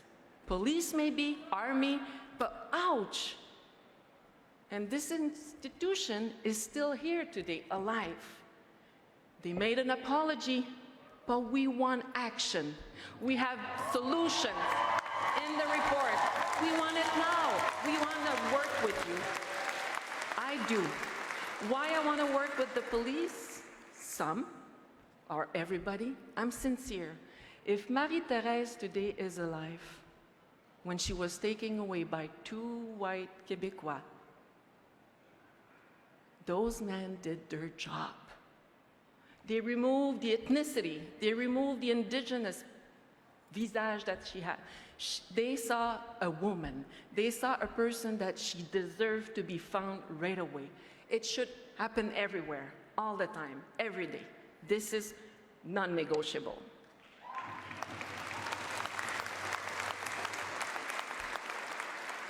It is important also in the justice system, the system that is in place here right now across Canada,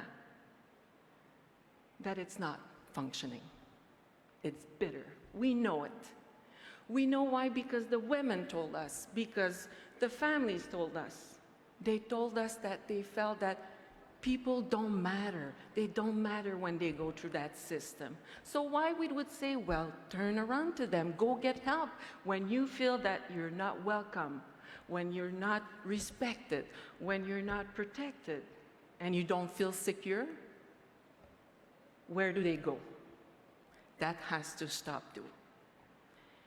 Il est important, ici au Canada, au Québec et dans toutes les autres provinces, de s'assurer que chaque femme autochtone, avec nos filles, lorsqu'elles font le 911, appellent la police, qu'on soit protégé, qu'on se sente respecté et entouré, et non jugé. Très important. Nous voulons un système de justice qui nous protège, comme toutes nos sœurs canadiennes et québécoises. Pourquoi les femmes autochtones, les plus vulnérables, se sentent dénigrées encore en 2019? What we want also in that justice system, if my daughter is killed and I have to go in court, where's the support?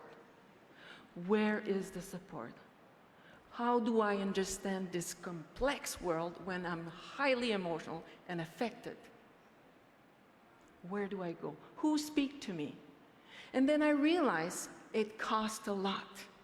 Some of us has to become the investigator. Some of us have to fundraise over and over and over to have a little answer or the final answer. Why? And we're an amazing country at the UN. There is something wrong.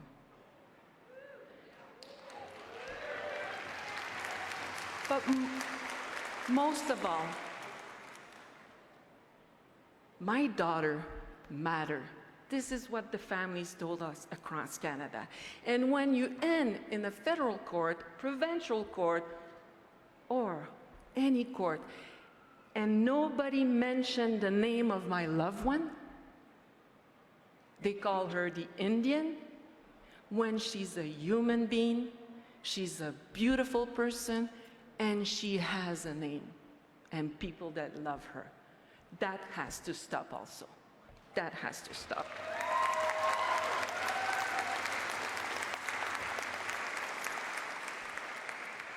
We are giving you the best recipe that women shared to us, that families gave us. All of you. I was a tool to create that relationship that is so broken. I believe it has to happen. If it won't, I'm not sure we will have another national inquiry. And I'm not gonna wear this on my shoulder and my heart, because we need to change right now. So, Canadian, people who are watching, les Québécois, je m'en viens. Did you know you're having so much power? Huh? Maybe you're shaken because, like my beautiful friend Kayak says, we're not comfortable with this word. Huh? I wasn't too, but let's be honest. Do you want to stay in that uncomfortable zone, or you want to be a proactive person, a change maker, like we say in English? You can.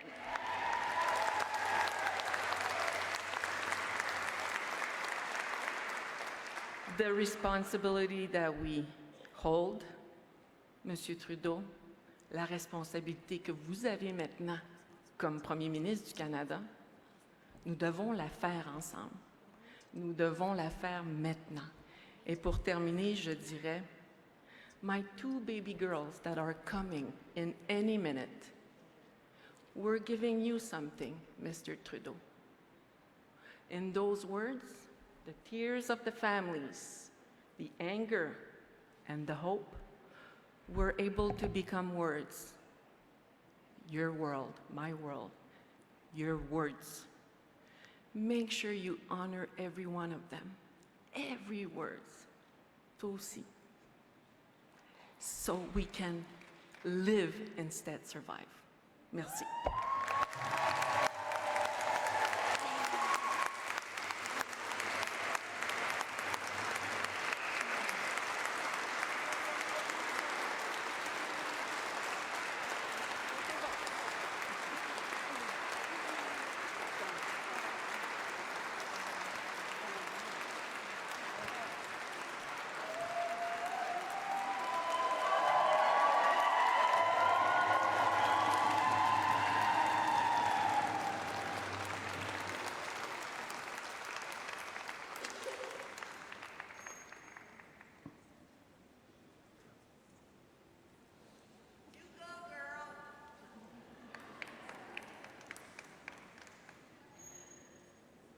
Nakormi Marielle Michel, Upigusuput, nous sommes fiers de vous.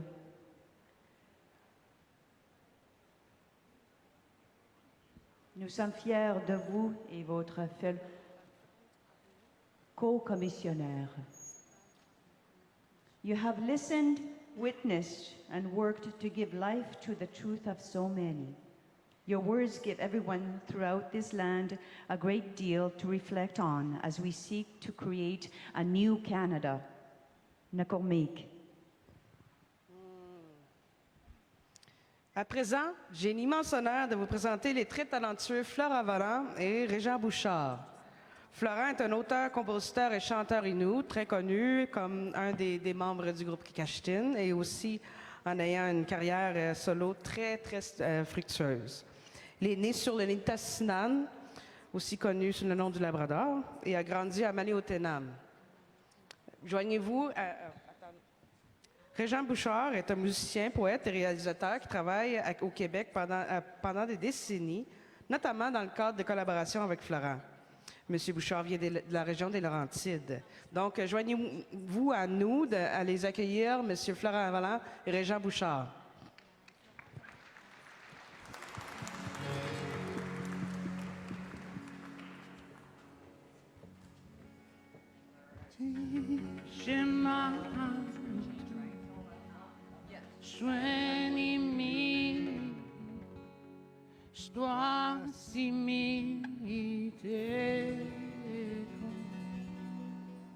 En kawin minwa nishkati shishtu nota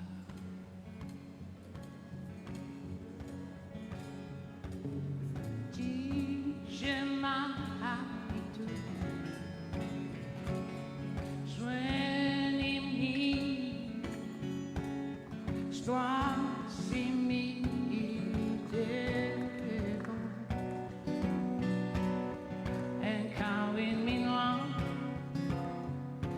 Kati, she stood.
l'histoire s'imite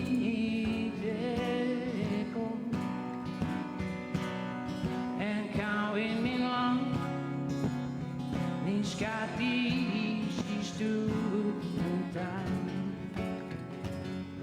hey hey hey hey hey hey hey hey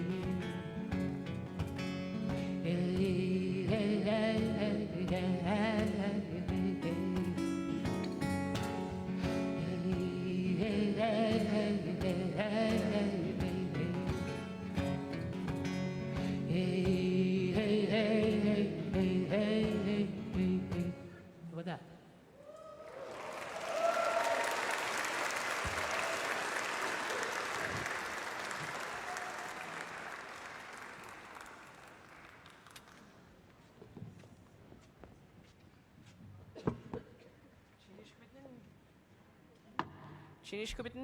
Chinishkubitin, Flora et Régent, c'était très bien. The commissioners will now prepare the final report to be handed over to Canada and then to the provinces and territories, carrying with it the voices of the missing and murdered Indigenous women and girls, their families, and their survivors who shared their sacred truth with the National Inquiry. I invite the commissioners and families to join us now with their grandmother advisors and the members of the National Family Advisory Council as appropriate. You'll know that the Tikinagan, which is here in display, is a cradle board, a version of which is used by many Indigenous peoples all over Turtle Island to carry their babies in their arms and their backs. The Tikinagan indeed creates security and protection. Ce porte-bébé de bois a été fabriqué par Ryan et Shannon Gustafson et leur fille Justine, une famille d'artistes Anishinaabe de la Première Nation de White Sands en Ontario.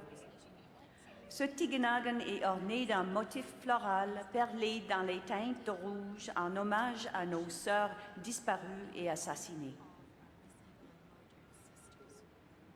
Nous remercions chaleureusement la famille Gustafson.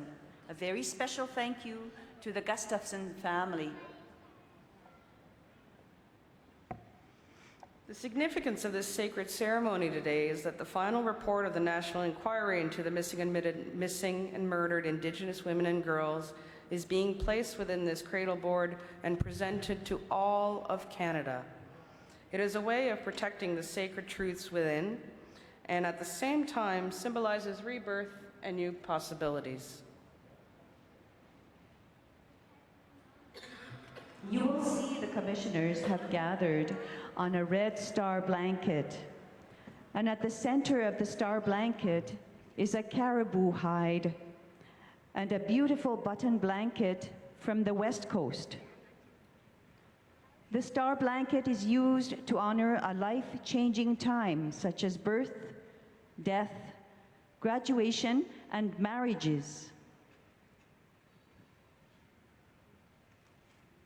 Commissioners Robin and Odet are touching the pages of the final report with pouches of sacred medicines, including tobacco, sweetgrass, sage, and cedar, which are all healing medicines.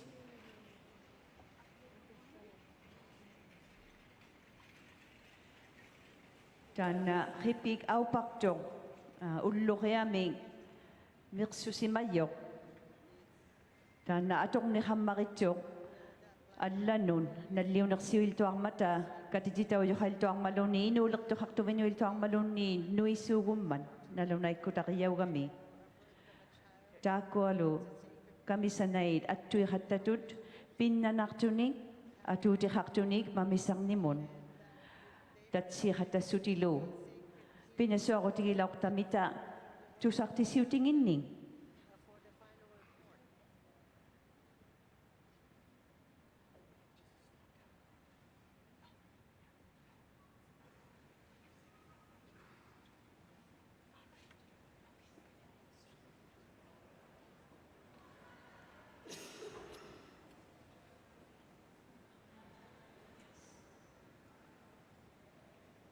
As the commissioners have gathered on the star blanket, they are now preparing the final report touching it, presenting it with sacred objects.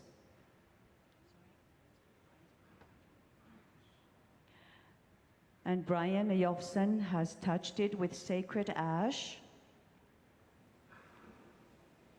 Baumidritsuni lupin na naktumut at tupiyak taugyahang matpin na naktunun. Tanna, piniswakta viningita alla si mautinga.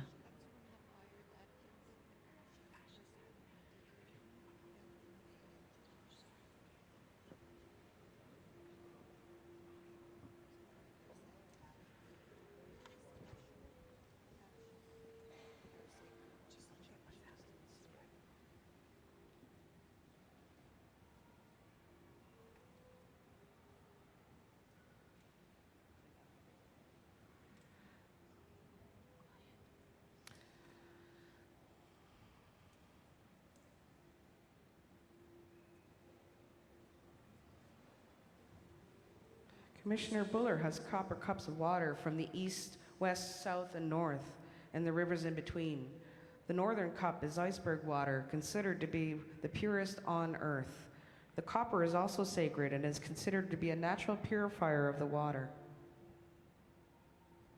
As you can see from this sacred ceremony, the responsibility of water rests with the women. Note that when rain is falling, interestingly enough, that is a male energy, and the water that comes from the earth comes from female energy. We acknowledge all energies that seek to reestablish a healthy balance with the land and our relationship between us all.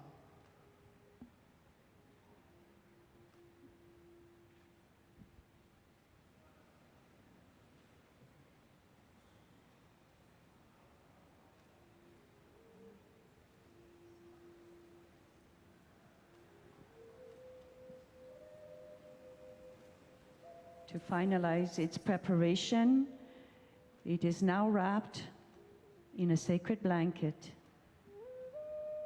and tied with a Métis sash. Dana katsungautik allanga yuid katsungautiliat sayanga atokdovo imutit giyautsuni tatsumunga.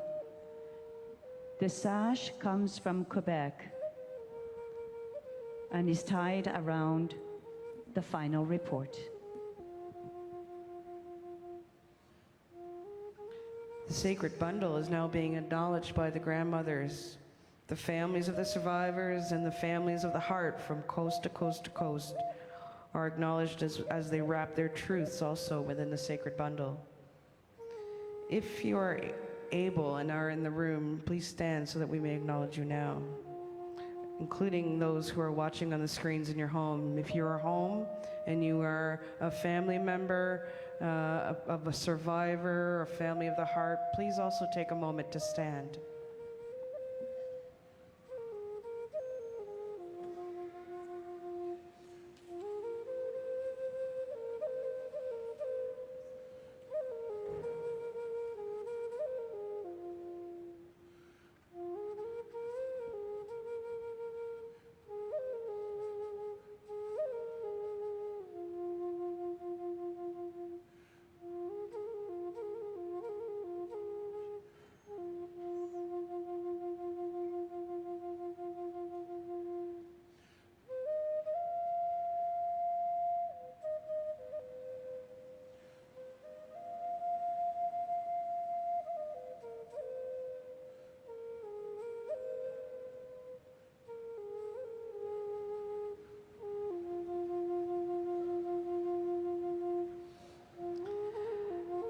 I now invite the Right Honorable Justin Trudeau, Prime Minister, to come forward to accept the final report. The final report is a gift to all Canadians and Indigenous nations and peoples in Canada from all those who share their sacred truth. It is presented by youth from our next generations of leaders and will be presented to the Prime Minister here in just a moment.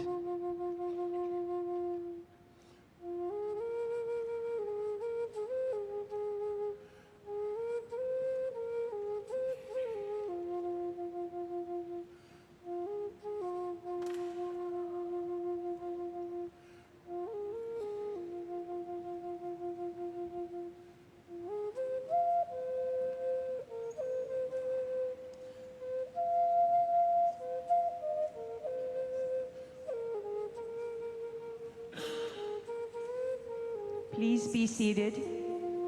Thank you to all our participants for allowing us to be witness to this sacred ceremony of renewal.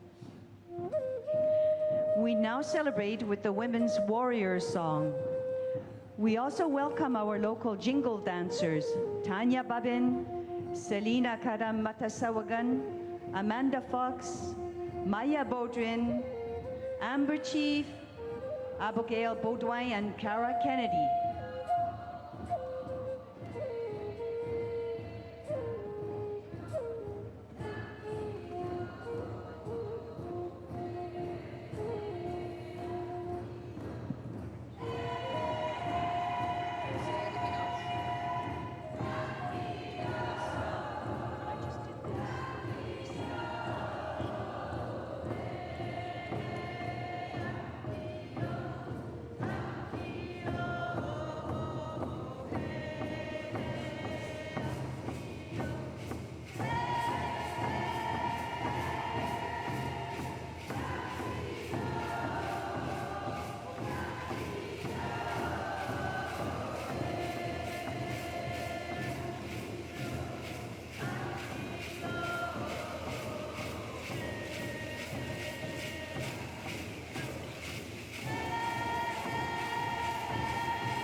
As we've heard, it took many years of tireless advocacy and persistent work by families, survivors, and grassroots community to bring this national inquiry into fruition.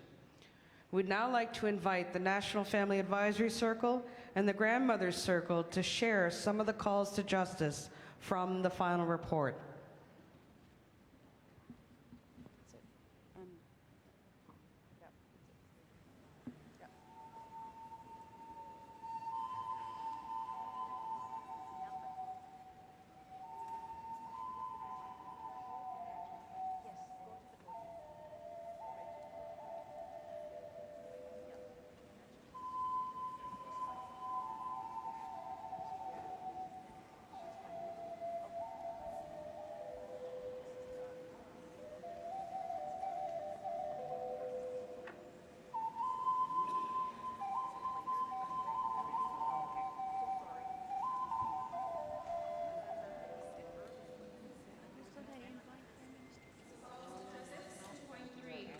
On all governments to ensure that all Indigenous women, girls, and 2S LGBTQIA people are provided with safe, no barrier, permanent, and meaningful access to their cultures and languages in order to restore, reclaim, and revitalize their cultures and identities.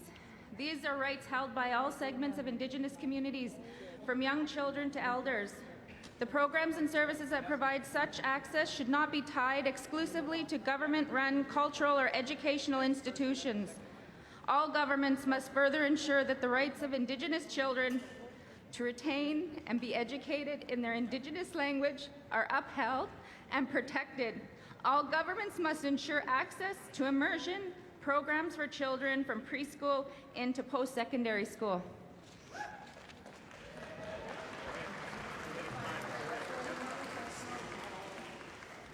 We call upon all governments to establish a guaranteed annual livable income for all Canadians, including Indigenous peoples, to meet all their social and economic needs. This income must take into account diverse needs, realities, and geographic locations. We call upon all governments to adequately fund and support Indigenous-led initiatives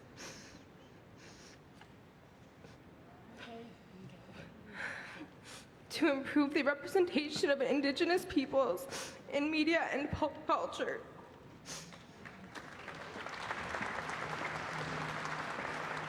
We call upon federal and provincial governments to establish robust and well-funded Indigenous civilian police oversight bodies, quote, or branches within established reputable civilian oversight bodies within a jurisdiction, in all jurisdictions, which include representation of Indigenous women, girls, and 2SL, LGBTQIA people, inclusive of diverse Indigenous cultural backgrounds, with the power to 1. Observe and oversee investigations in relation to police negligence or misconduct, including but not limited to rape and other sexual offenses. 2. Observe and oversee investigation of cases involving Indigenous peoples. 3. Publicly report on police progress in addressing findings and recommendations at least annually, in memory of my niece, Verna May Simard.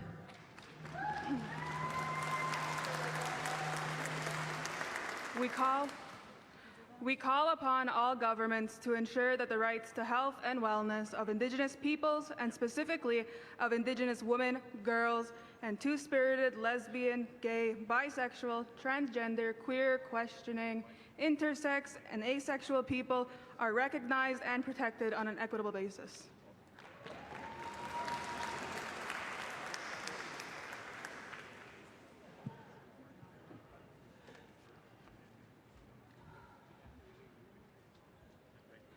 We call upon the government to support programs and services for Indigenous women, girls, 2S LGBTQIA people in the sex industry to promote their safety and security. These programs must be designed and delivered in partnership with people who have lived experience in the sex industry. We call for stable, long-term funding for these programs and services. Mr. Justin Trudeau, please hear what we're saying in all of Canada. Masi Cho.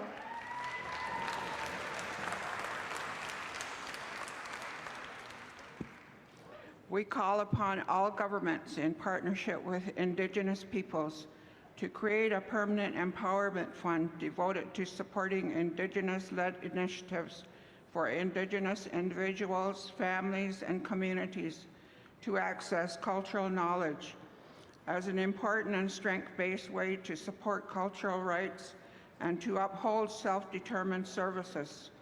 This empowerment fund should include the support of land-based educational programs that can assist in foundational cultural learning and awareness. This empowerment fund will also assist in the revitalization of distinct cultural practices as expressed by Indigenous women, girls, and 2S LGBTQIA people with eligibility criteria and decision-making directly in their hands.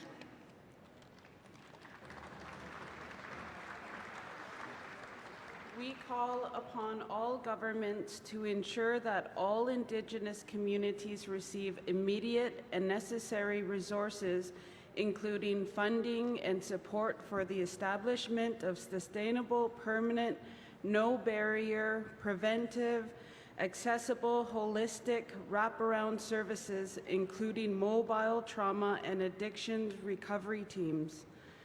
We further direct that trauma and addictions treatment programs be paired with other essential services such as mental health services and sexual exploitation and trafficking services as they relate to each individual case of First Nations, Inuit, and Métis women, girls, and 2S LGBTQIA people.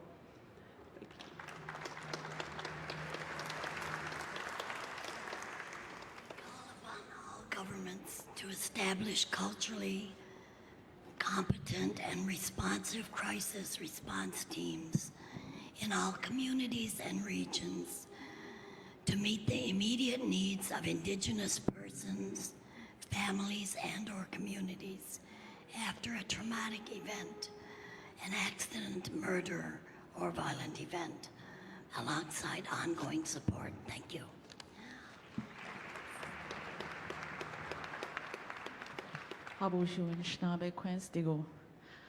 We call upon all governments to recognize Indigenous peoples' rights to self-determination in the pursuit of economic, social development. All governments must support resource, economic and social progress and development on an equitable basis. As the measures are required to uphold the human dignity, life, liberty, and security of Indigenous women like me, girls like my niece, Braden Qulliq. All 2SL LGBTQIA people, all governments must support and resource community-based supports and solutions designed to improve social and economic security led by Indigenous women and girls, and 2SL LGBTQIA people. This support must come with long-term sustainable funding designed to meet the needs and objectives as defined by Indigenous people and communities. Chimiigwech.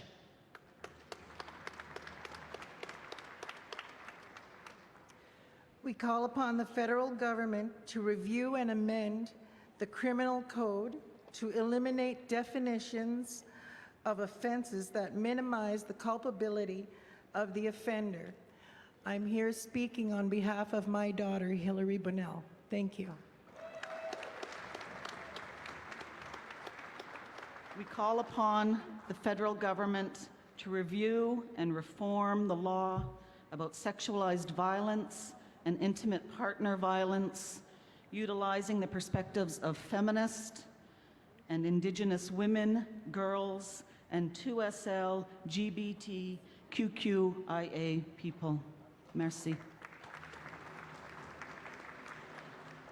We call upon provincial, territorial governments to develop an enhanced, holistic, comprehensive approach for the provisions of support to Indigenous victims of crime and families and friends of Indigenous murdered or missing persons.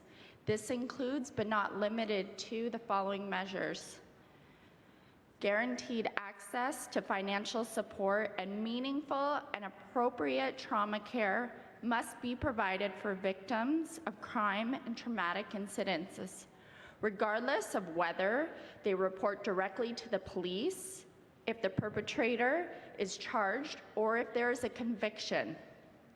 Adequate and reliable, culturally relevant, and accessible victim services must be provided to all family members and survivors of crime, and funding must be provided to Indigenous and community-led organizations that deliver victim services and healing supports.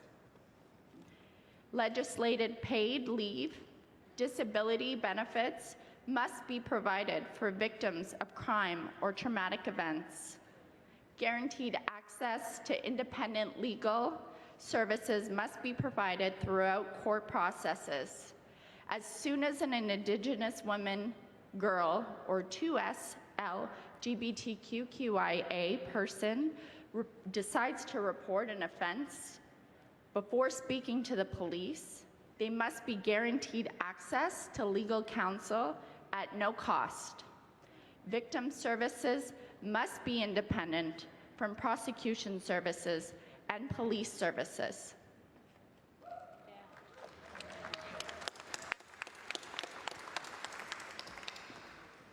We call upon all governments to provide continual and accessible healing programs and support for all children of missing and murdered Indigenous women, girls, 2S LGBTQIA peoples, and their family members. Specifically, we call for the permanent establishment of a fund akin to the Aboriginal Healing Foundation and related funding. These funds and their related administration must be independent from government and must be distinctions-based. There must be accessible and equitable allocation of specific monies within the fund for Inuit, Métis, and First Nations peoples. Sugasanla.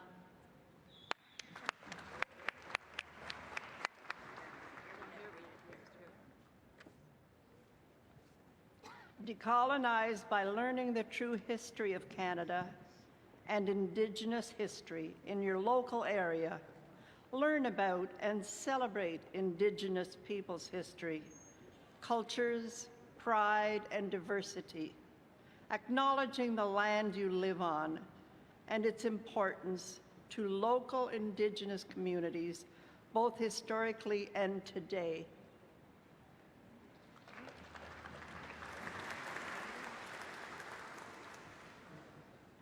We call upon all governments to provide adequate, stable, equitable, and ongoing funding for Indigenous-centered and community-based health and wellness services that are accessible and culturally appropriate and meet the health and wellness needs of Indigenous women and girls and 2S LGBTQIA people. The lack of health and wellness services within Indigenous communities continues to force Indigenous women and girls and 2S LGBTQIA people to relocate in order to access care. Governments must ensure that health and wellness services are available and accessible within Indigenous communities and wherever Indigenous women and 2S LGBTQI people are. Miigwech.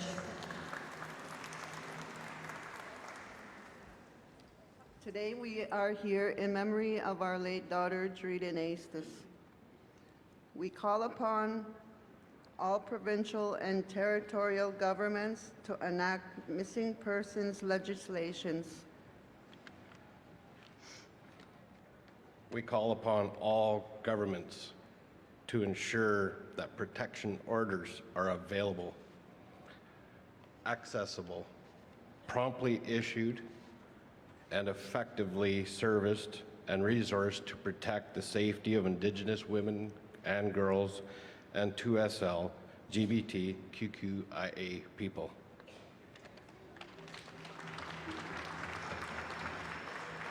We call upon all governments to uphold the social and economic rights of Indigenous women, girls, and 2SL LGBTQIA people by ensuring that Indigenous peoples have services and infrastructure that meet their social and economic needs. All Indigenous peoples have access to safe housing, clean drinking water, and adequate food.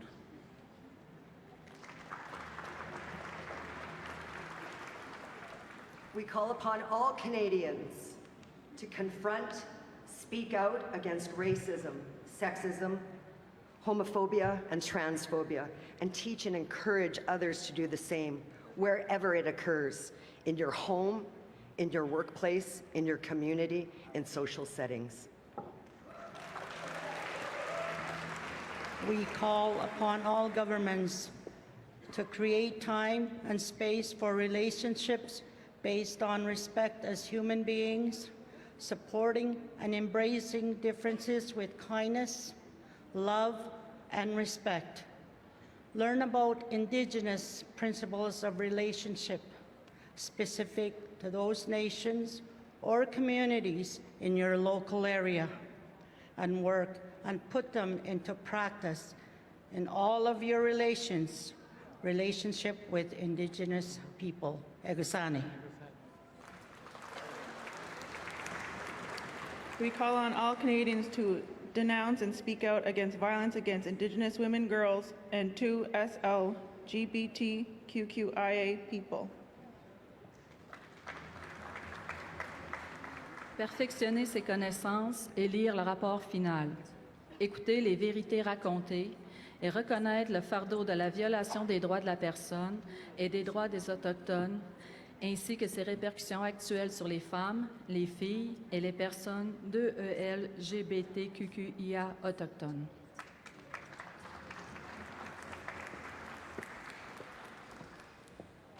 We call upon all governments to support the establishment and long-term sustainable funding of Indigenous-led low-barrier shelters, safe spaces, transition homes, second-stage housing, and services for Indigenous women and girls, and to LGBTQIA people who are homeless, near homeless, dealing with food insecurity, or in poverty, and who are fleeing violence or have been subjected to sexualized violence and exploitation. All governments must ensure that shelters, transitional housing, second-stage housing, and services are appropriate to cultural needs and available wherever Indigenous women and girls and Two-Spirit LGBTQIA people reside.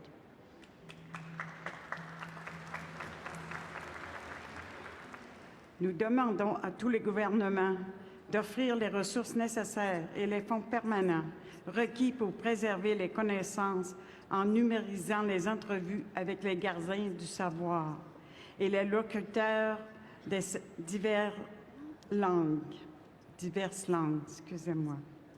Nous demandons en outre à tous les gouvernements d'appuyer les programmes linguistiques et culturels autochtones mis en place et gérés par la communauté, qui restaurent l'identité,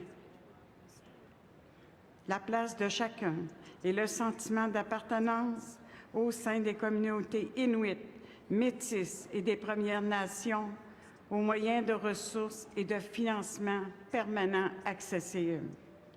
Parmi les mesures spéciales nécessaires, notons l'appui à la restauration et à la revitalisation de l'identité, de la place et du sentiment d'appartenance des personnes et des communautés autochtones qui ont été isolées de leur nation par la violence coloniale, dont les femmes et les personnes de LGBTQIA autochtones à qui le statut d'Indien inscrit a été refusé. Et je dois vous présenter mon petit-fils Emmanuel, qui attend encore parce qu'il y a encore des injustices. Je voulais vous le présenter.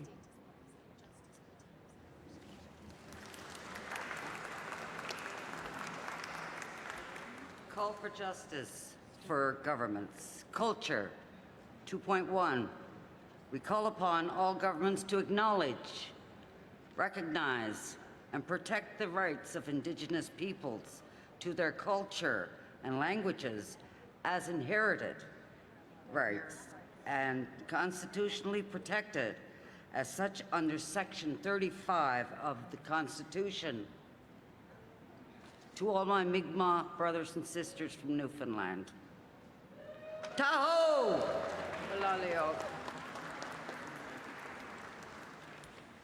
Protect, support, and promote the safety of women girls, and two-spirited people by acknowledging and respecting the value of every person and every community, as well as the right of Indigenous women, girls, and two-spirit people to generate their own self-determination solution.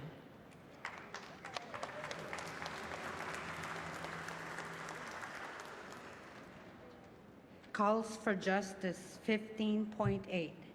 Help hold all governments accountable to act on the calls for justice and to implement them according to the important principles we set out. Wache. We call upon all governments to educate their citizens about and to confront and eliminate racism, sexism, homophobia, and transphobia. To accomplish this, the federal government, in partnership with Indigenous peoples and provincial and territorial governments, must develop and implement an anti-racism and anti-sexism national action plan to end racism and sexualized stereotypes of Indigenous women and girls. This and to LGBTQIA peoples. This plan must target the general public as well as public services. No justice, no peace.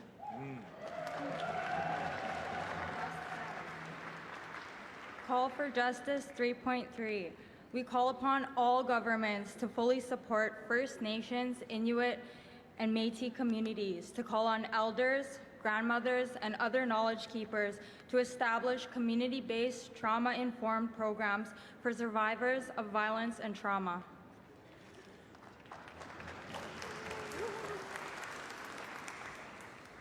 We call upon all governments to immediately commence the construction of new housing and the provision of repair for existing housing to meet the housing needs of Indigenous women, girls, and 2S LGBTQIA people. This construction and provision of repair must ensure that Indigenous women, girls, and 2S LGBTQIA people have access to housing that is safe, appropriate to geographic and cultural needs, and available wherever they reside, whether in urban, rural, remote, or indigenous communities.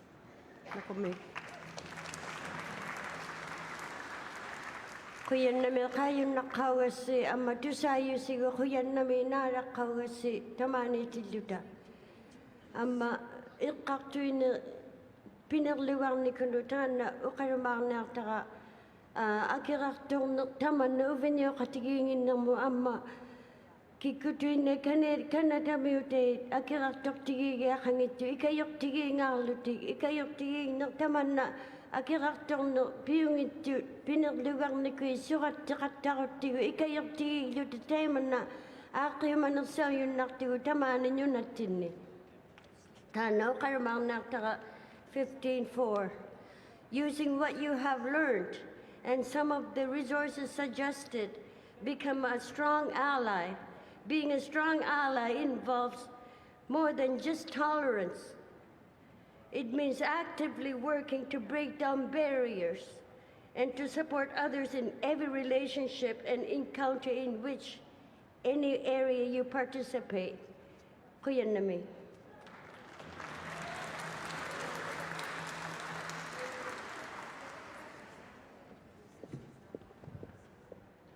We call upon all governments to recognize Indigenous languages as official languages with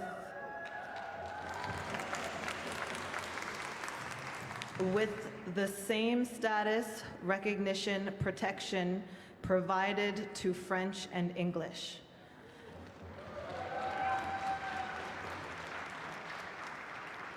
This includes the directives that federal, provincial, and territorial governments must legislate Indigenous languages in the respective territory as official languages.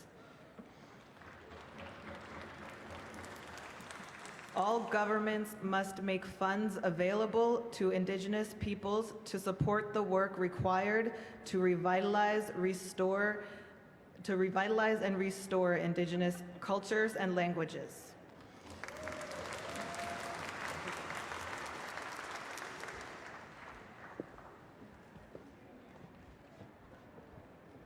I've been asked to speak. This very special lady to my right, Thelma Favel, is the grandmother of Tina Fontaine, and as well Marilyn Cashane, councillor from Saguin. And they wanted me to make three points. First point, to say that her grandmother, Kokum, can feel Tina with us here. First point. And she can feel her energy. Her spirit is here among the people here of what's going on. And then she also wanted me to share that the request she has is that there be 24 hours a day, 7 days a week, for the safe shelters, but for support services for the young people. And that's what happened in Winnipeg. The doors were shut on Tina. And so they want to see this happen, that they're 24 hours, 7 days a week for our young people, so they have some place to go. Miigwech Perry, we were truly honored to have National Chief represent us in Manitoba.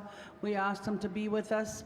And Thelma, I know she can't speak well here because there's a lot of tears that she's been shedding since this morning, the last few days. So I just want to say to her and her family, without the awareness of what Tina brought to Canada, none of us would be here today. That little girl was only 15 years old, and still today, the courts allowed a man to walk away and rape a child. That needs justice in itself, and we demand that. Miigwech.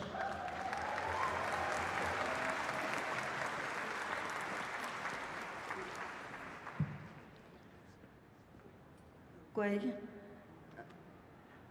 Manon Kandotkik.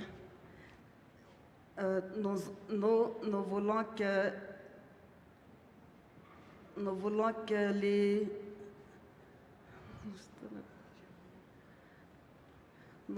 que les gouvernements ne nous oublient pas pour les enfants et les bébés et les enfants disparus.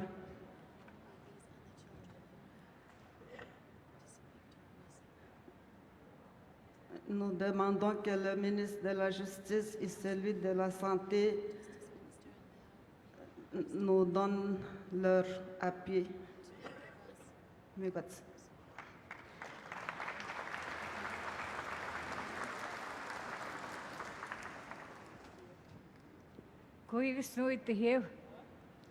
Aujourd'hui, je demande officiellement à M. Trudeau ainsi que Madame les Affaires indiennes de nous redonner notre culture qu'on a perdue, nos savoirs, notre identité et aussi notre spiritualité. Parce que on n'a pas su transmettre à nos enfants. C'est ce qui nous manque aujourd'hui pour faire un peuple fort. Et aujourd'hui, ce qui nous manque, c'est un centre du savoir dans notre communauté. Parce que ça fait 5-6 ans que j'écris, j'envoie des lettres au gouvernement et puis c'est plus tard. Et maintenant, aujourd'hui, c'est une demande verbale officielle que vous allez recevoir une lettre de notre part de la communauté de Maliotenam et Sept-Îles. Merci.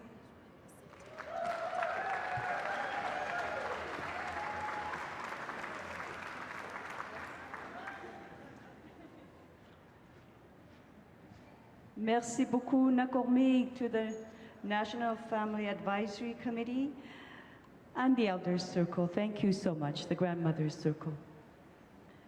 Taga khai khui sigi bunga, ukhau sit salimik, ukhalanga simat watinut, kanata pangayokanga. We now would like to invite Prime Minister Justin Trudeau to speak. Merci infiniment. Nous invitons maintenant le Premier ministre Justin Trudeau à prendre la parole.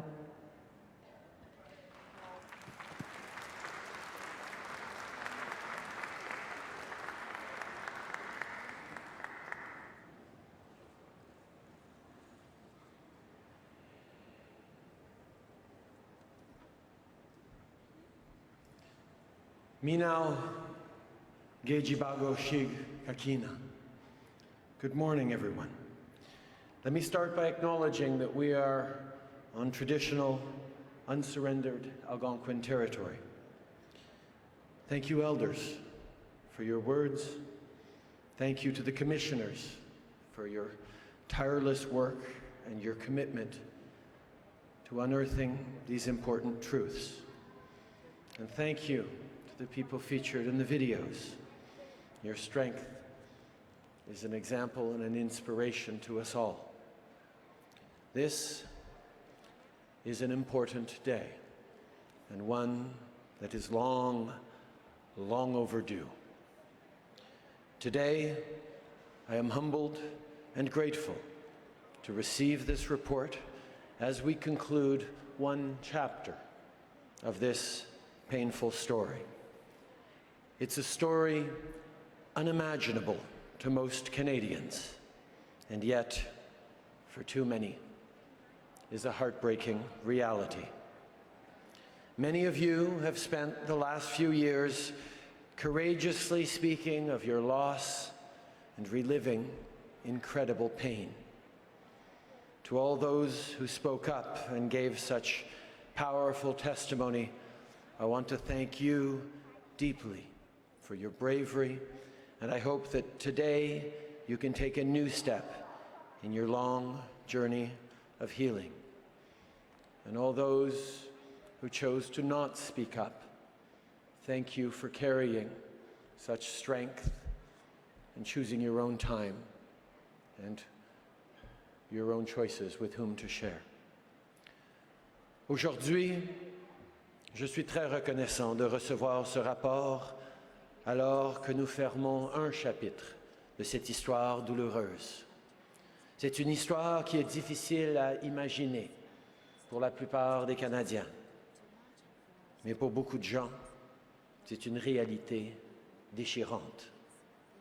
Au cours des dernières années, beaucoup d'entre vous ont parlé courageusement de vos pertes et avez dû revivre des moments extrêmement douloureux. À tous ceux qui ont choisi de s'exprimer et qui ont donné des témoignages puissants, je tiens à vous remercier sincèrement pour votre courage. J'espère qu'aujourd'hui, vous pourrez faire un autre pas sur le long chemin de la guérison. For many decades, Indigenous women and girls across Canada have disappeared, suffered violence, or been killed, and our justice system has failed them. Sadly, this is not simply a relic of our past. To this day, the safety, security, and dignity of Indigenous mothers, daughters, sisters, and friends are routinely threatened. Time and again, we have heard of their disappearance, violence, or even death being labeled low priority or ignored. We have heard of their human rights being consistently and systematically violated. It is shameful, it is absolutely unacceptable, and it must end.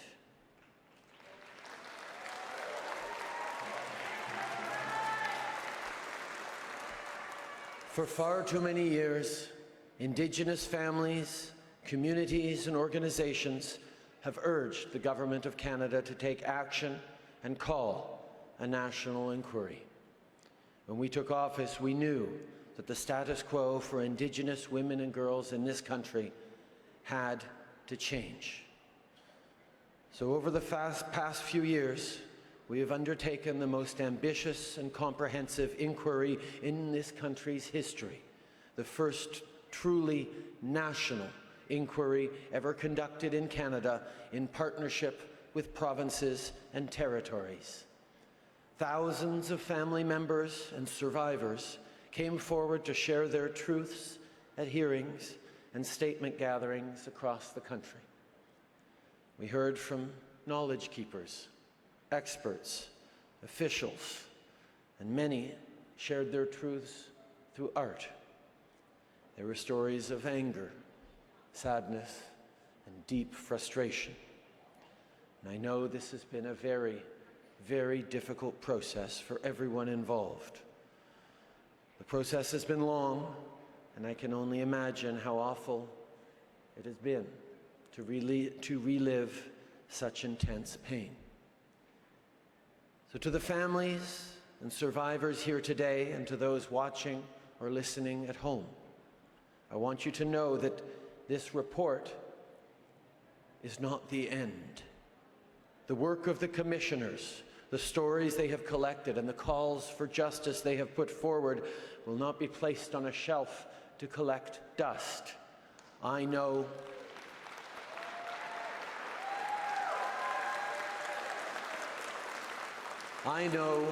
and you know that we need to fix the way things work in this country. We must continue to decolonize our existing structures. And the racism, sexism, and economic inequality that has allowed such violence against Indigenous women and girls to prevail must be eradicated.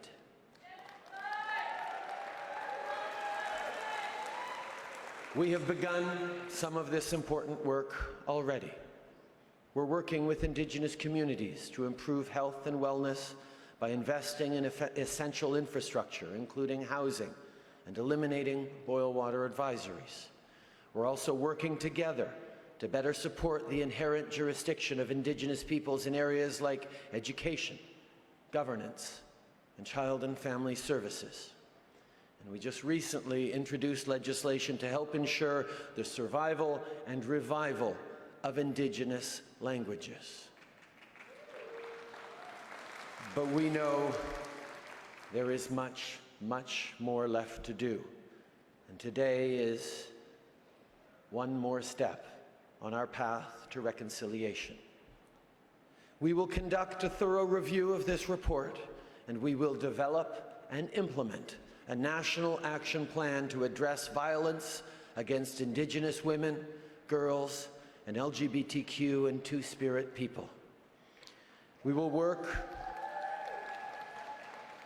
with Indigenous partners to determine next steps, and we will include the perspectives and full participation of Indigenous women and girls. We will also include the voices of Indigenous LGBTQ and Two-Spirit people with lived experience, as well as the family members of victims and survivors of violence. The Commission has outlined a way forward, and you have my word that my government will turn the inquiry's call for justice into real, meaningful, Indigenous-led action.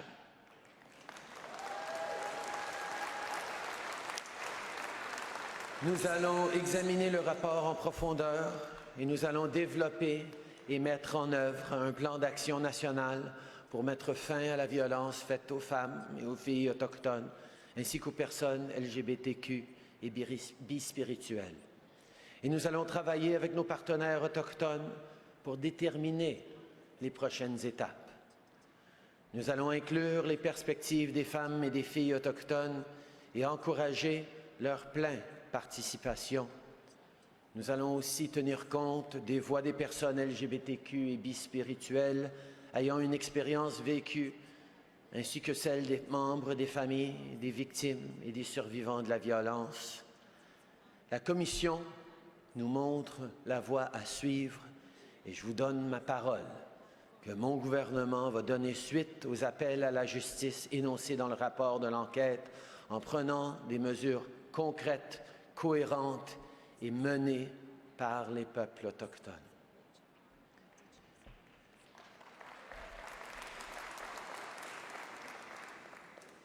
Many people, non-Indigenous and Indigenous, many institutions will find this day, this report, these truths difficult, challenging, and uncomfortable. This is an uncomfortable day for Canada, but it is an essential day. We need to recognize the truths presented here, the truths you carry, and the future you have reached out your hands to build alongside all Canadians. We take this day as an essential day in the history and the future of this country, and we will walk forward together. I refuse to let our present and our future mirror our past. To the missing and murdered Indigenous women and girls of Canada, to their families and to survivors, we have failed you, but we will fail you no longer. In the days ahead, let us walk forward together as partners, hand in hand, as we right these wrongs and seek justice for the Indigenous people of Canada. Thank you. Merci. Miigwech.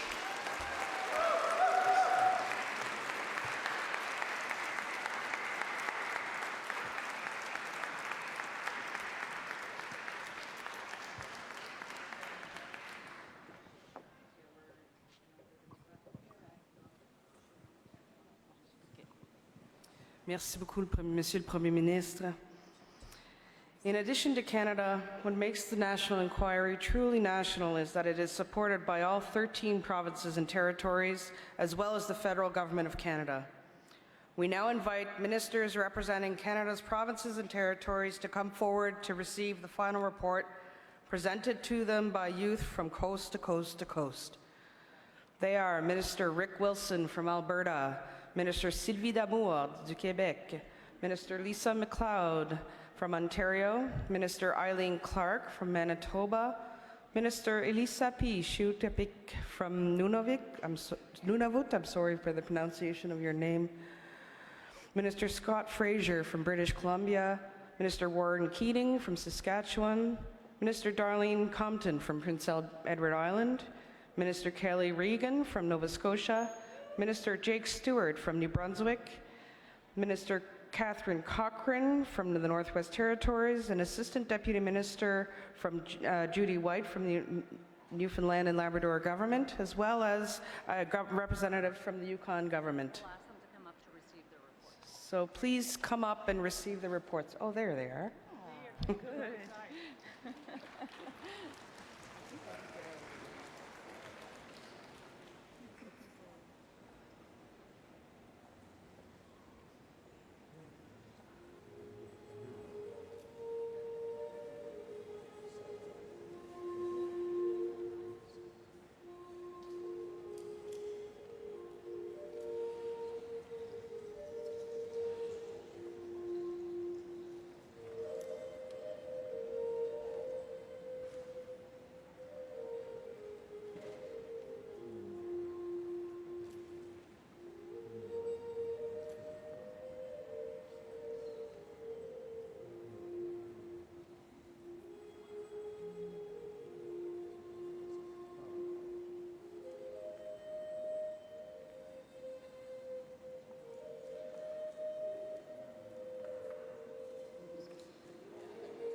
Thank you. Merci. Qoyenname. Je suis maintenant ravie de vous présenter la très talentueuse Sierra Noble, accompagnée des Ivan Flet Memorial Dancers. Originaire de Winnipeg, Sierra est une auteure, compositrice, interprète et une violonneuse. Elle est également une philanthrope qui a gagné de nombreux prix. Les Ivan Flet Memorial Dancers sont trois sœurs de Winnipeg également. Ils poursuivent la tradition transmise par leur grand-père en dansant la gigue, particulièrement celle de la Rivière Rouge.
So this song for all of our sisters.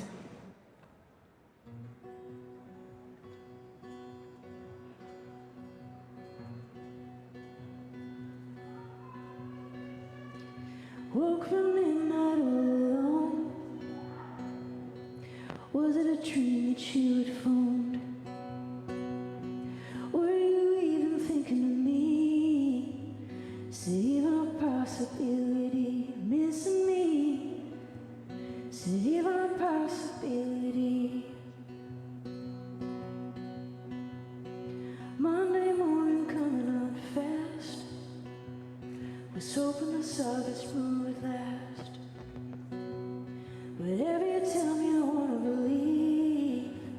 Is it even a possibility? Missing me? Is it even a possibility? You've placed this promise at my feet, but I need something that I can keep. Is it even a possibility? I remember the canoe, wondering if you even knew. So I closed my eyes and counted to 10, wishing that you would kiss me then. Kissing me, is it even a possibility? Heart's been stolen, eyes are swollen, all these words were never spoken. Stomach sinking, wishful thinking, wish that you would fall.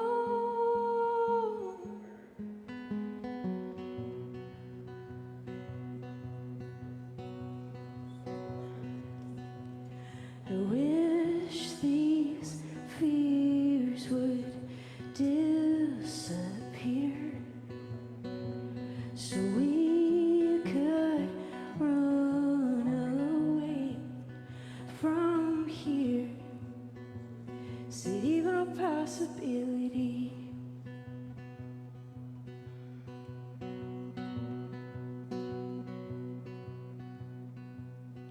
Woke up at midnight all alone. Was it a dream that you had phoned? Were you even thinking of me? Is it even a possibility? Missing me? Is it even a possibility? You and me? Is it even a possibility? Is it even a possibility?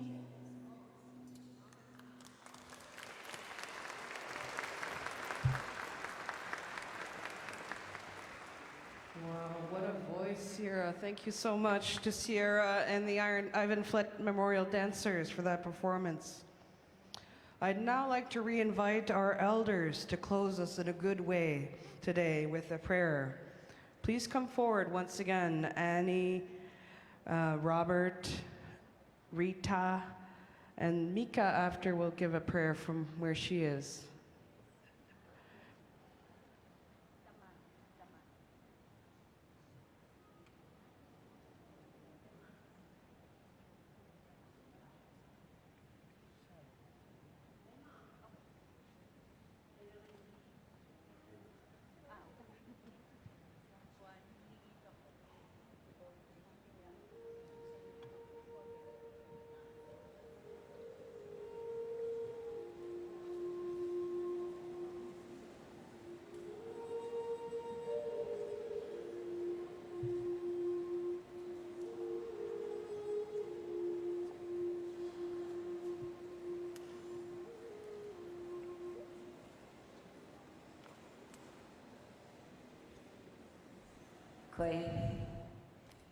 It is such an emotional day and a nice day.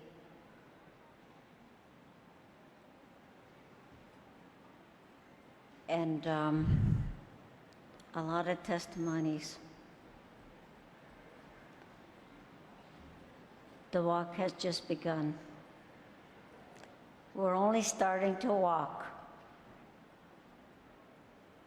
And we are going to continue together. Anishinaabe women, girls, all of you, wipe your tears and walk for the future generation of our people. Soyez vos larmes. Lève la tête. Puis marchez devant. Puis continuez. Continuez de parler. Continuez de parler fort. Avec force. Parce que maintenant, now it has started. The circle has begun, and it will grow. And it's not finished. It's only a beginning. It's only a beginning. I never close a circle. I never close meetings. I do farewells. It's a little bit too high. The Guajaman Chikjamanido, the Giwedog, Kakinawi Agasunchama, Equawan Niniwag, Niganawag, Chikjogimag, Ogimakwek, Ekakina, Ankomisek.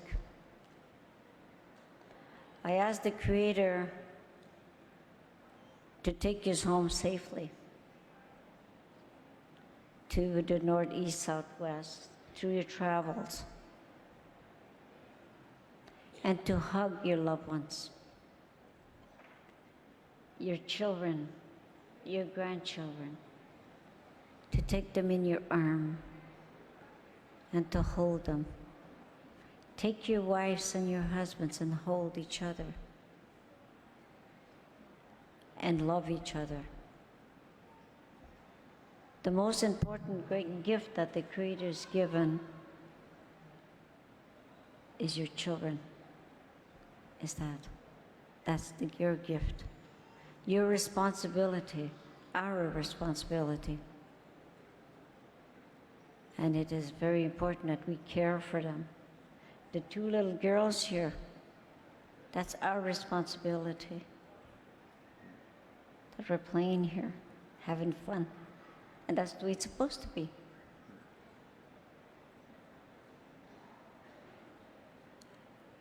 I'll Moritor and Miigwech. I was very honored and humbled to be here to greet you on the Territorial. And I will continue to walk with you. Miigwech. Et bien sûr, j'ai toujours mon petit mot à dire dans ça. Il y a un temps aussi pour chaque chose. Il y a un temps pour pleurer. Il y a un temps pour réfléchir. Mais il y a aussi un temps pour prendre les bons moments de la vie du bon côté aussi. Et de chercher le bonheur. Puis quand on est joyeux, ça fait du bien à tout le monde alentour. Puis il faut prendre le temps aussi d'être joyeux de temps en temps, même dans la tristesse. On peut retrouver de la joie avec nos amis qu'on n'a pas vus depuis longtemps, la parenté, puis prendre le temps de les embrasser, puis de fêter un petit peu avec eux. Miigwech, merci. Miigwech.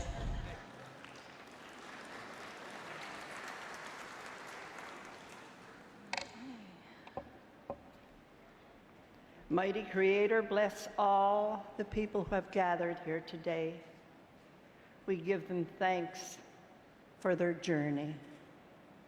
Creator, I offer the following prayer to all women who are, and they're all the keepers of the water, are givers of life, who live and have lived on Turtle Island. when the Creator was creating mothers and was in his 6th day of overtime, the great eagle appeared and said, "You're doing a lot of fiddling around on this one." The Creator said, "Have you read the special order? She must be completely washable but not plastic. She must run on black coffee and leftovers. She must have a laugh that disappears when she stands up, a kiss that can cure anything from a broken arm to a disappointment love affair, and 6 pairs of hands." Great Eagle shook her head slowly and said, "6 pairs of hands? No way." "It is not the hands that are causing me problems," said the Creator. "It's the 3 pairs of eyes that mothers have to have." "That's on the standard model?" Great Eagle asked. The Creator nodded. "One that sees through doors when she asks, 'What are you kids doing in there?' When she already knows." Another here in the back of her head that sees what she shouldn't, but what she has to know. And of course, the ones here in front, so she can look at a child when he goofs and says, "I understand and love you," without so much as uttering a word. Creator Great Eagle said, touching his sleeve gently, "Come to bed. Continued tomorrow."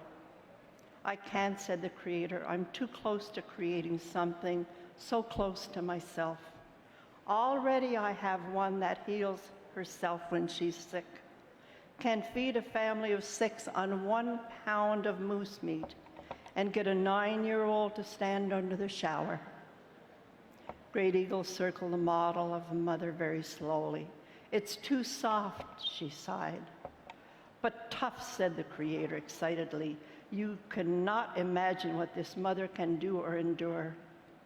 "Can it think?" "Not only think, but it can reason and compromise," said the Creator. Finally, Great Eagle bent over and ran her feathered wing across the cheek. "Here's a leak," she pronounced. "I told you you were trying to put too much into this model."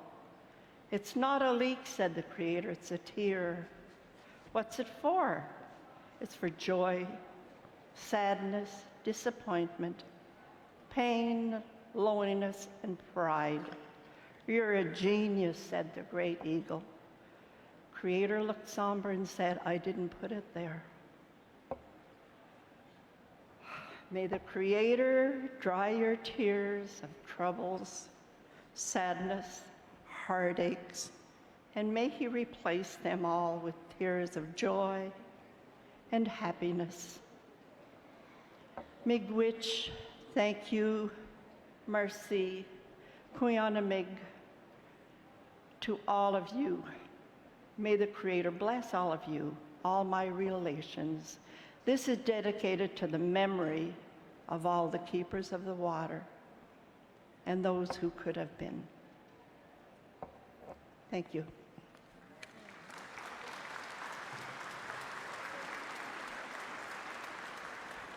Miigwech, Nakurmiig.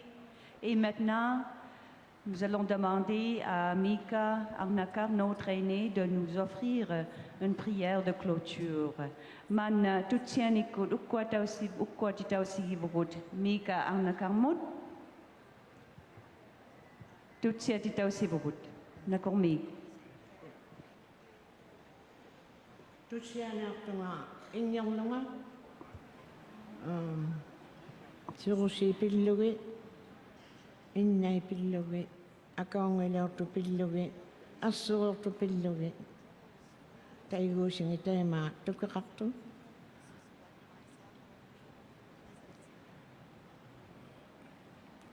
Hutia tata tutsia bunga kai bunga ilinu inokutiti ikayulauki saimaktilauki Kuya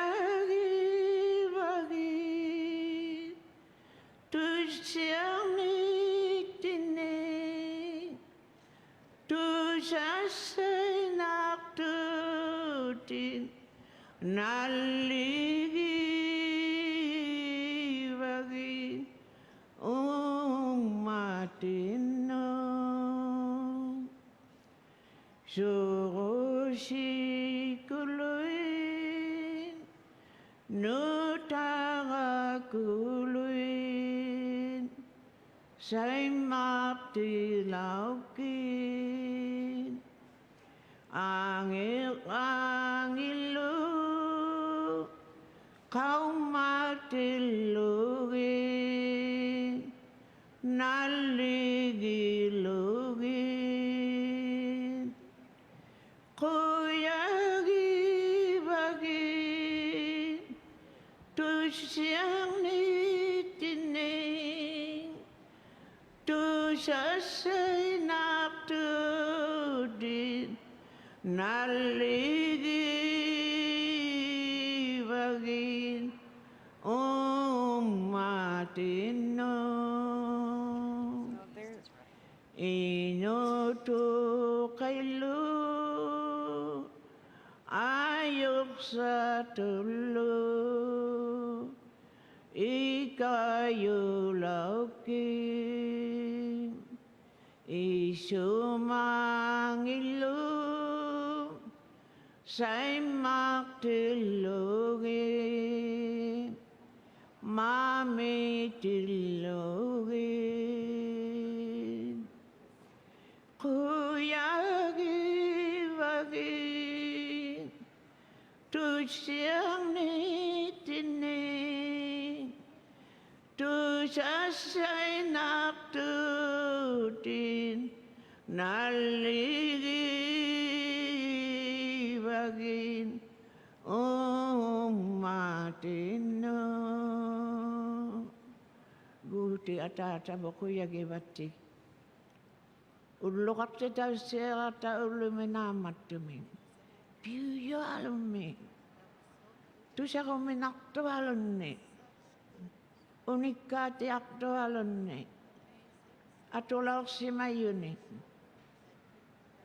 Asuronak simayuni Taiko tamani itu Pivalik tilauki Say maktilugi tangnengi umatingin Angilo ilagi ningilo Puigo kunak sekulugi tamakunenga Atok tau simayuni Atani itu siak pugun Kuyagi batigin Kuyagi bagi Tusyang nitinin Tusasay naptudin Naligi bagin matino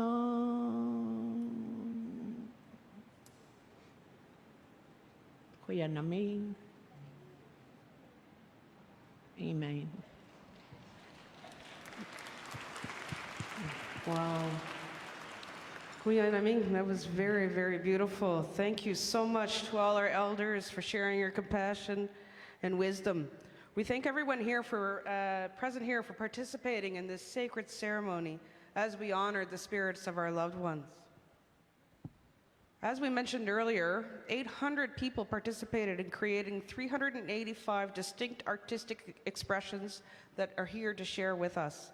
We've established a small gallery in the hall with a sample of these unique works, which range from paintings and sculptures to poems and collages.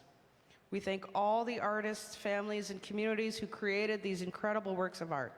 Your creativity is inspiring. These artistic expressions form part of the National Inquiry's legacy archives, preserved for future generations.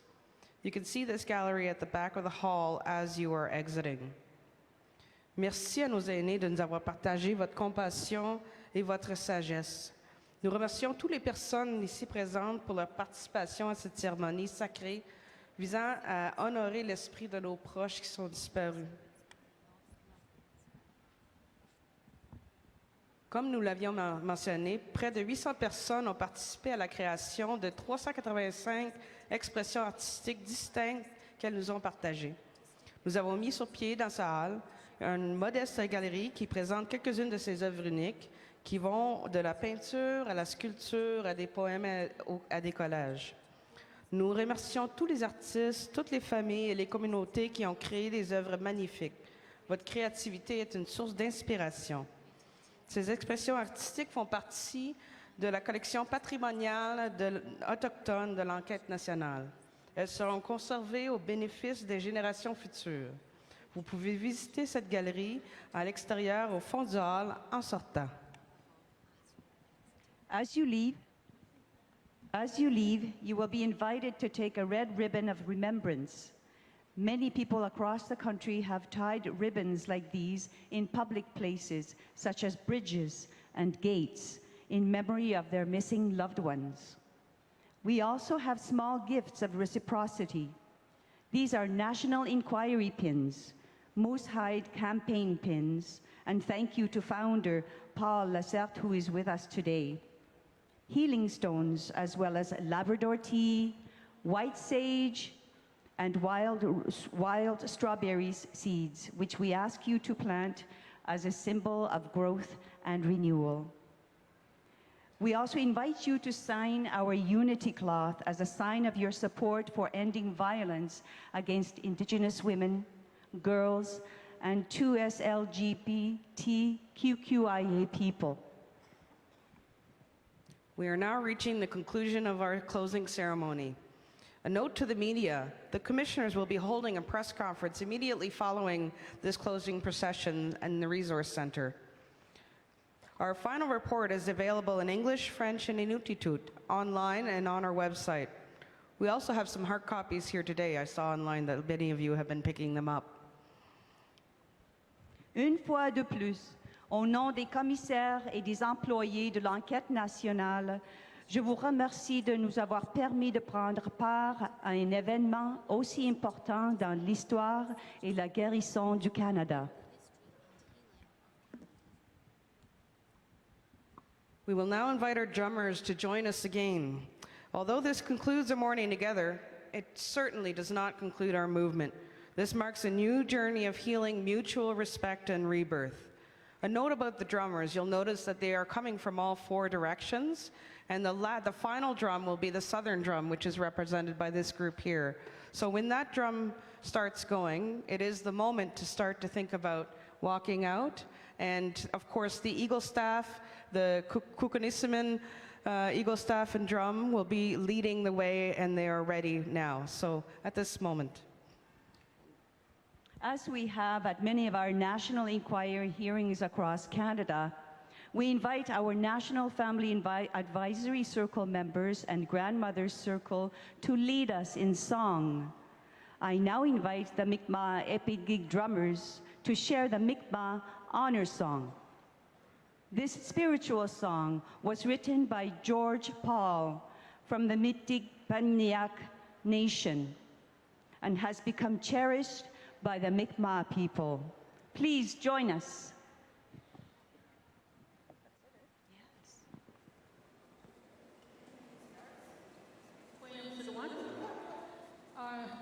We'd like you to honor our nation and the Eastern Seaboard, the Mi'kmaq, the Wolastoqey, the Passamaquoddy, and Penobscot. So please stand as we sing our honor song. And those of you that know the song, please join in.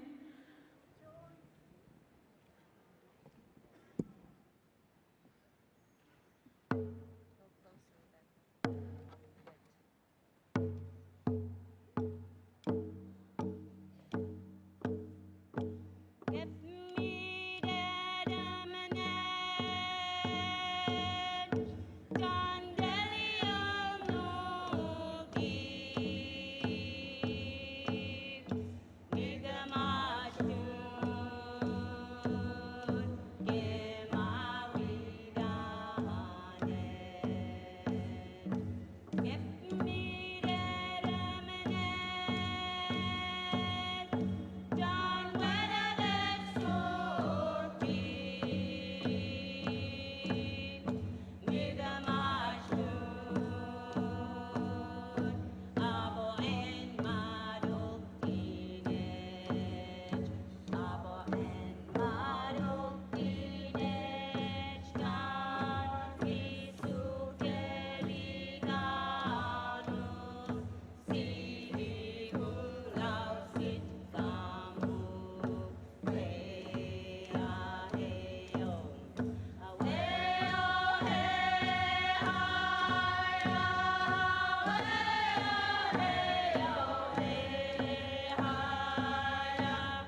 has been with the Walk for Justice for 7 more.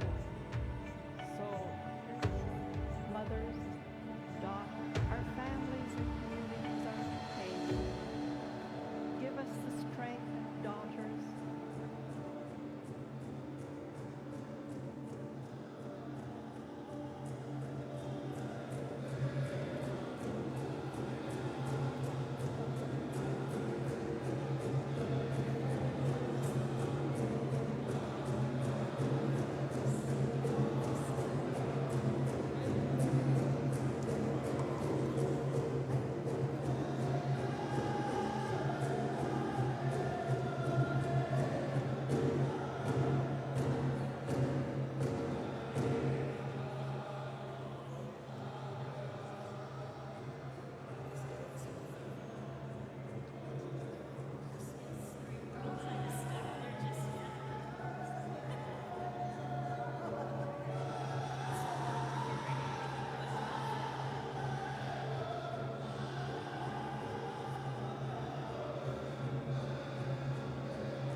Just a quick sound check. 1, 2, 1, 2, 1, 2, 3, 4, 5, 6, 7, 8. 1, 2, 1, 2, 1, 2, 1, 2, 1, 2, 1, 2, 3, 4, 5, 6. Sound check for the press conference. Starting soon. 1, 2, 3, 4, 5, 6, 7, 8, 9, 10. 1, 2, 1, 2, 1, 2, 1, 2. 1, 2, 1, 2. Testing, 1, 2, 3, testing. 1, 2, 3, 4.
Started a line, I had Lindsay on the line.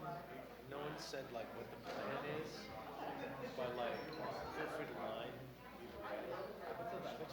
I have no idea though.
Don't knock me off.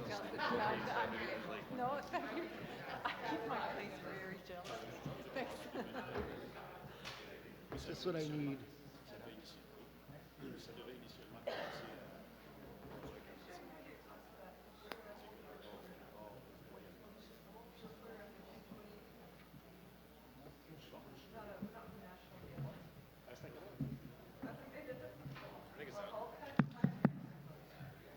Oh, that's also a good thing to check. All right. Let me just go like this. We can keep it like that. It's 7 inches. Don't you think you can? 1 minute, 60 seconds.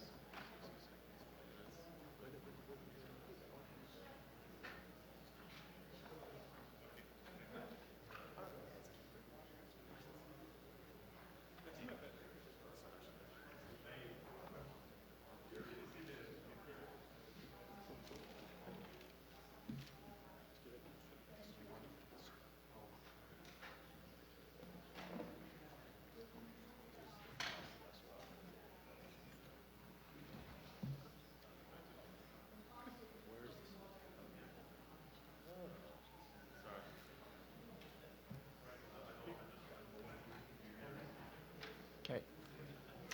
Hello, bonjour. Welcome to today's media question and answer session on the final report of the National Inquiry into Missing and Murdered Indigenous Women and Girls. My name is David Rodier, and I will serve as your moderator. Bienvenue aux questions et réponses des médias d'aujourd'hui sur le rapport final de l'enquête nationale sur les femmes et les filles autochtones disparues et assassinées. Je m'appelle David Rodier, je suis votre modérateur. Before I introduce the commissioners, a few housekeeping items. We will begin with brief remarks from each of the commissioners, and then we will open up the floor to questions. We have microphones set up on each side of the room and ask those wishing to address a question to line up at the microphone closest to you. You will have the opportunity to ask one question and one follow-up if needed.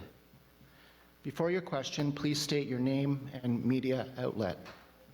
As we have limited time, we ask that you refrain from repeating questions that have already been answered. Finally, the commissioners are joined by a number of technical experts and, who may be called upon to elaborate on an answer if needed.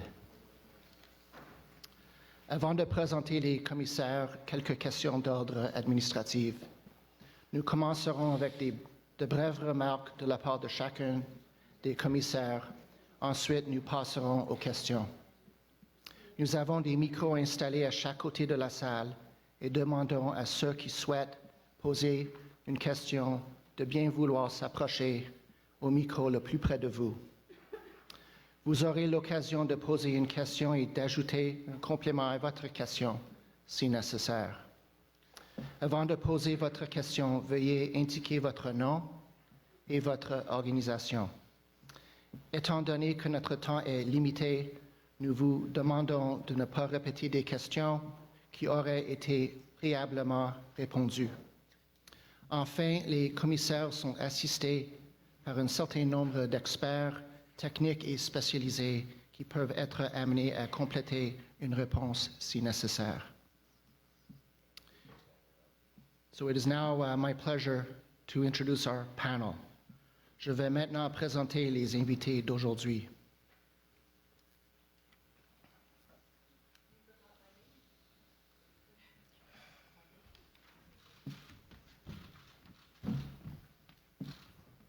I'll ask you to, our distinguished guests, to sit. We have from left to right, Chief Commissioner, Commissaire en Chef Marianne Buller,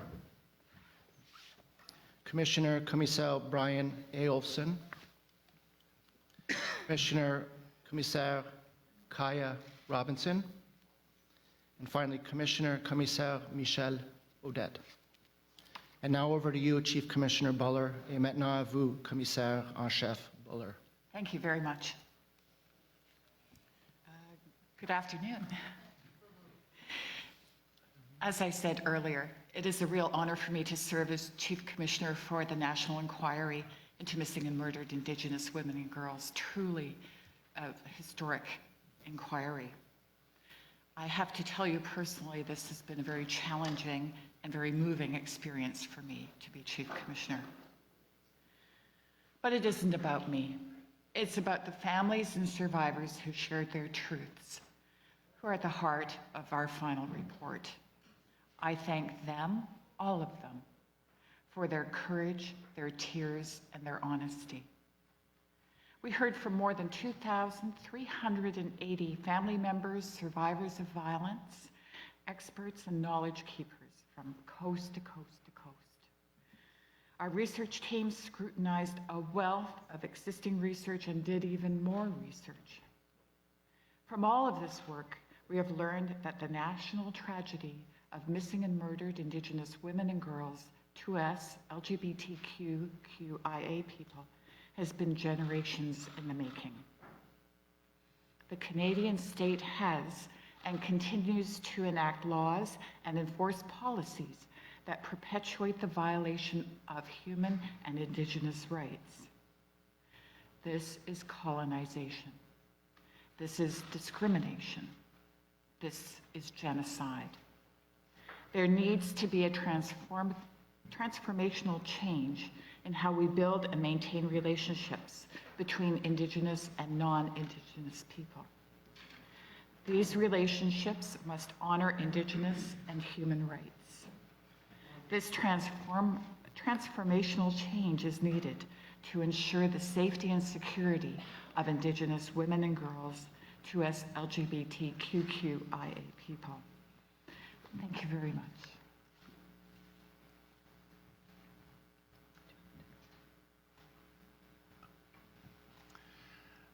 Good afternoon. The first thing I want to say is that I have tremendous gratitude for all the family members and survivors of violence who came forward to share their truths with all of us through the National Inquiry's processes. To witness their extraordinary strength and courage has been an incredible experience. And it's their voices that have carried this work forward, and it's been an honor and a privilege to be a part of this opportunity for change. The record created by all of those who contributed to the work of the National Inquiry gives strength and support for concrete and effective action that can be taken to remove systemic causes of violence and to increase the safety of Indigenous women, girls, and 2S LGBTQIA people in Canada. We've clearly found that many Indigenous women, girls, and 2S LGBTQIA people in Canada are denied basic rights that many people take for granted, such as access to safe housing and education. The fundamental human rights and Indigenous rights of Indigenous women and trans and two-spirit people in Canada must be upheld and respected on a substantive and equitable basis. And based on our findings, we made a number of calls for justice in the area of human security. For example, we've called on all governments to immediately ensure that Indigenous people have access to safe housing, clean drinking water, and adequate food. We're calling for safe and affordable transit and transportation services and infrastructure for Indigenous women, girls, and 2S LGBTQIA people living in remote or rural communities. And we call on all governments to work to provide supports and resources for education, training, and employment opportunities for all Indigenous women, girls, and 2S LGBTQIA people. Everyone in Canada has a duty and a responsibility to take action to address the issue of violence against Indigenous women, girls, and trans and two-spirit people. It's also important that men take action and stand up to end violence towards women and children, and that we listen to Indigenous women, girls, and 2S LGBTQIA people in addressing the issue of violence, as they are the true experts and have the knowledge as to what is needed in their communities to stop the violence. We have the opportunity to make the necessary changes to ensure the safety of Indigenous women, girls, and 2S LGBTQIA people for generations to come. Timogwich. Good morning. I too would like to express my gratitude and how humbling this experience has been, and express my gratitude to all those that shared with the inquiry their truths, their expertise. I want to talk a little bit about our calls for justice as it relates to health and culture, particularly culture, which may be interpreted as being artistic expression, song and dance. But we need to understand that it's so much more. Culture is what binds people together. Culture is what defines my relationship between my family members, my fellow citizens. The denial of culture and identity has had a devastating impact on Indigenous women, girls, gender diverse peoples, and Indigenous communities as a whole. You only need to think of an example of a woman who, because she married a non-Indigenous man, loses her status. She loses her identity.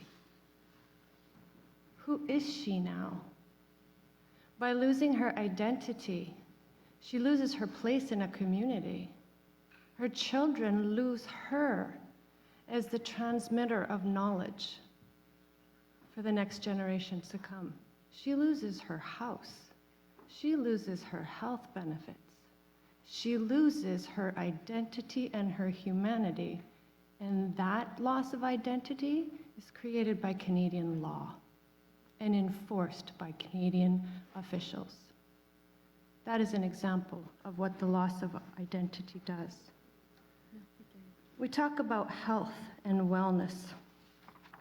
This is not about a yoga retreat. This is about fundamental human rights to health and how that has been denied generation after generation. We've heard recently the apology about the TB treatment of Inuit during the 30s and 40s and the devastating impact that had. Well, there's numerous historic events, human rights violations, Indigenous rights violations that have had a devastating impact on the health and wellness, physical, spiritual, and mental, of Indigenous women and girls. This continues today.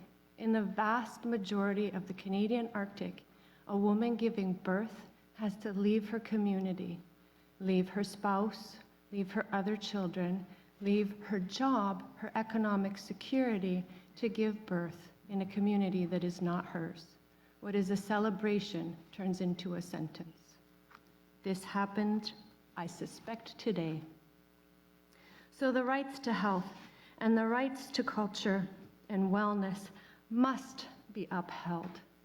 This is not merely a question of law enforcement or a justice system response to end the violence, to end the genocide. The rights of Indigenous women, girls, and gender diverse people to their culture, to their identity, to their place within their communities and families must be restored, and their health and wellness and dignity returned to them. Thank you. Merci beaucoup, Kaya, Brian et Marianne, qui, avec toutes ces semaines, mois et années, mais pas longs dans l'histoire du monde, êtes devenus de grands mentors et des amis et une nouvelle famille.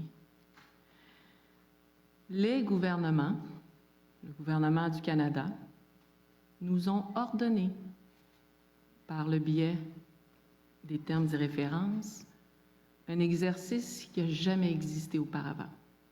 Un exercice qui nous a demandé de trouver les causes systémiques et de démontrer quelles sont toutes, mais je dis bien toutes, les formes de violence auxquelles les femmes et les filles autochtones vivent ici au Canada. Pour trouver ces causes, pour trouver la racine, afin de donner le meilleur traitement, la meilleure approche, nous avons retourné dans l'histoire. Et l'histoire est importante. Il ne faut pas nier cette histoire-là. Je suis fière de dire, peu importe les rides ou la fatigue, l'énergie et l'adrénaline, mais en toute sincérité, fière de dire que nous l'avons fait, l'exercice. Un exercice complexe, politisé, émotionnel, tragique. Des gens en ont fait du capital politique sur le dos des femmes, sur le dos des filles. Ça démontre une autre cause systémique. Je vous dirai brièvement les mots pour lesquels sont extrêmement importants pour moi comme femme Inuit et québécoise, mais aussi comme commissaire. Hein? Je vais assumer mes mocassins de commissaire jusqu'à minuit le 30 juin.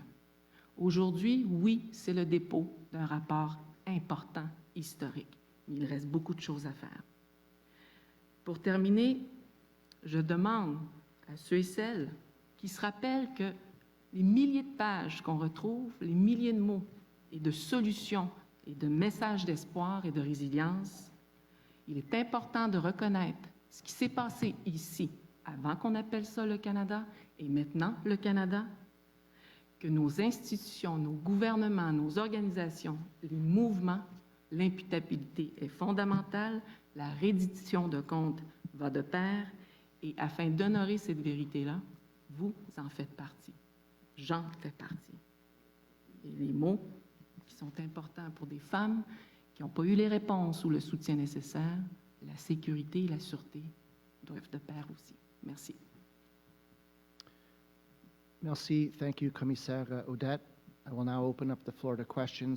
Je vais maintenant ouvrir la séance de questions. On va commencer avec Madeleine. Oui, Madeleine Blais-Morin, Radio-Canada. Je vais poser ma question en français, messieurs, madame les commissaires. Madame Odette, comment vous expliquez assez facilement comment vous arrivez à la conclusion de génocide et génocide encore aujourd'hui? Facilement, premièrement, parce qu'on le vit, nos 5 sens sont éveillés. Et si ma mère va marier le plus beau Québécois, comme des milliers de femmes, va être expulsée d'une communauté. Et va arriver bien d'autres choses qui est bien expliqué dans le rapport. Donc, des milliers de femmes, dont j'en fais partie, est directement affectée par les politiques et la violence coloniale. Et le fait qu'aujourd'hui, lorsqu'on demande justice jusqu'à l'international, le droit international démontre qu'en effet, encore une fois, le Canada ne protège pas les femmes autochtones et les filles autochtones. Madame Odette, le premier ministre, dans son discours, n'a pas utilisé le terme génocide. On entendait il y a un instant l'ancien ministre de la Justice, Erwin Cutler, dire que lui n'utiliserait pas ce terme-là. Donc, craignez-vous que le débat sur le concept de génocide occulte le reste de votre rapport? J'aime beaucoup votre question, si vous me permettez. Souvenons-nous, qui a développé la définition du génocide? Est-ce qu'il y avait des Autochtones? Est-ce que les peuples autochtones étaient présents au moment de la réflexion et l'adoption de la définition du génocide à l'ONU? Non. Alors, encore une fois, nous allons nous buter, malgré que tous les articles de cette définition-là nous affectent au quotidien. Ce sont encore ces gens qui, avec leur système, vont faire en sorte qu'on va mesurer des choses avec lesquelles ils ne vont pas considérer. Alors, pour être plus précis, je vous dirais que oui, un débat doit se faire, mais pas juste un débat intellectuel, mais un tribunal. C'est décrit dans notre document. Good afternoon, Commissioners. Kevin Gallagher with CTV News. My question is very similar to my colleagues that just happened in English, though. Why was the terminology of calling this a genocide decided upon by the Commissioners in the report?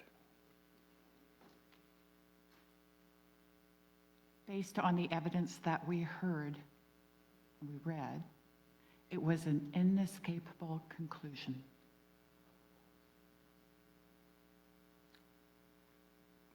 Were you disappointed when there seemed to be urging from the crowd to have the Prime Minister say that this was a genocide?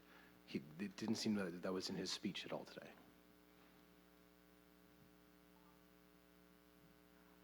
I can't speak for the Prime Minister or for other people, but what I can say is that the Prime Minister mentioned that they're going to read the report very carefully and review their next steps and start working on the national action plan that we have in our calls to action. I suppose it's a better question to ask of the Prime Minister. Raymond Fillon de TVA. Êtes-vous déçu, Madame Odet, que M. Trudeau n'ait pas utilisé justement le mot génocide? Le moment où M. Trudeau partageait son message et ses réactions, je suis sincère, oui, oui. Pourquoi? Parce que les familles qui ont été déportées de force sont venues témoigner devant nous de façon publique. Et dans ce même témoignage, 3 générations vont vivre la violence coloniale. Donc, on parle d'une déportation forcée. Et en plus, on va ajouter des politiques pour les appauvrir et amener, attaquer la sécurité alimentaire. En même temps, on va enlever ces enfants de force d'un groupe pour les amener à un autre endroit, qui sont les écoles résidentielles, les pensionnats indiens. Et dans cette même communauté-là, une personne représentant de l'État va abuser de génération en génération les filles et les garçons, qui sont devenus par la suite des adultes, qui par la suite continuent de vivre une violence sexuelle, physique et émotionnelle. Alors tout ça dans un seul témoignage. Il faudrait les additionner, ces témoignages-là, par milliers. J'espère que le gouvernement, j'espère que tous les autres gouvernements aussi, car ils nous ont ordonné de faire l'exercice, vont regarder ceci avec une lunette de droit international, de droit canadien et de droit autochtone, et de faire le débat à la bonne place avec tous nos experts et avec les Autochtones. Vous avez émis 231 recommandations, appel à la justice. Concrètement, vous souhaitez que le gouvernement fasse quoi? Donne suite à tout ça? Certaines personnes pourraient dire c'est difficile à imaginer que ça puisse se réaliser. 231. Rien n'est impossible. Rien n'est impossible. S'il y a une volonté politique, sociale, économique et institutionnelle, et on parle de tout le monde aussi qui nous écoute, c'est faisable. C'est faisable. Si nous, on a traversé 500 ans d'oppression, regardez comment je suis forte devant vous, parce que c'est faisable. Commissioner Odet, Mike Lucouture with Global National. I know Commissioner Buller didn't want to go there, but you seemingly are quite disappointed that the Prime Minister didn't use the term genocide. Tell me why. Well, as a human being, as a woman who is living this tragedy, okay, but most of all because we travel across Canada. Remember this, we were ordered to do this inquiry. That's the order in council. We were ordered. Words are important. So we took this very, very seriously. And when we sat down and honored to receive the truth, the voices, messages, were connected in a context, let's say legal context, very easy. Violation here, violence there, and so on. So with the international and all of that, rights that are violated, and here we have the Prime Minister who ordered this. I was hoping that he would have, that courage to put that new chapter that we are all requesting. But it's not over. Pressure. Probably groups, families will remind him. For my second question, just the Commission. Oh, add something sure. to that. We don't need to hear the word genocide come out of the Prime Minister's mouth, because the families have told us, the survivors have told us their truths. So my follow-up for you then, you've put 231 recommendations, calls for justice to this government. These families have been waiting so long, and they were hoping for some sort, and they will be continuing to hope for some sort of resolution, or at least seeing change. Do you think, or what is your hope for how soon that change can come from a government when you have put such a mountain before them?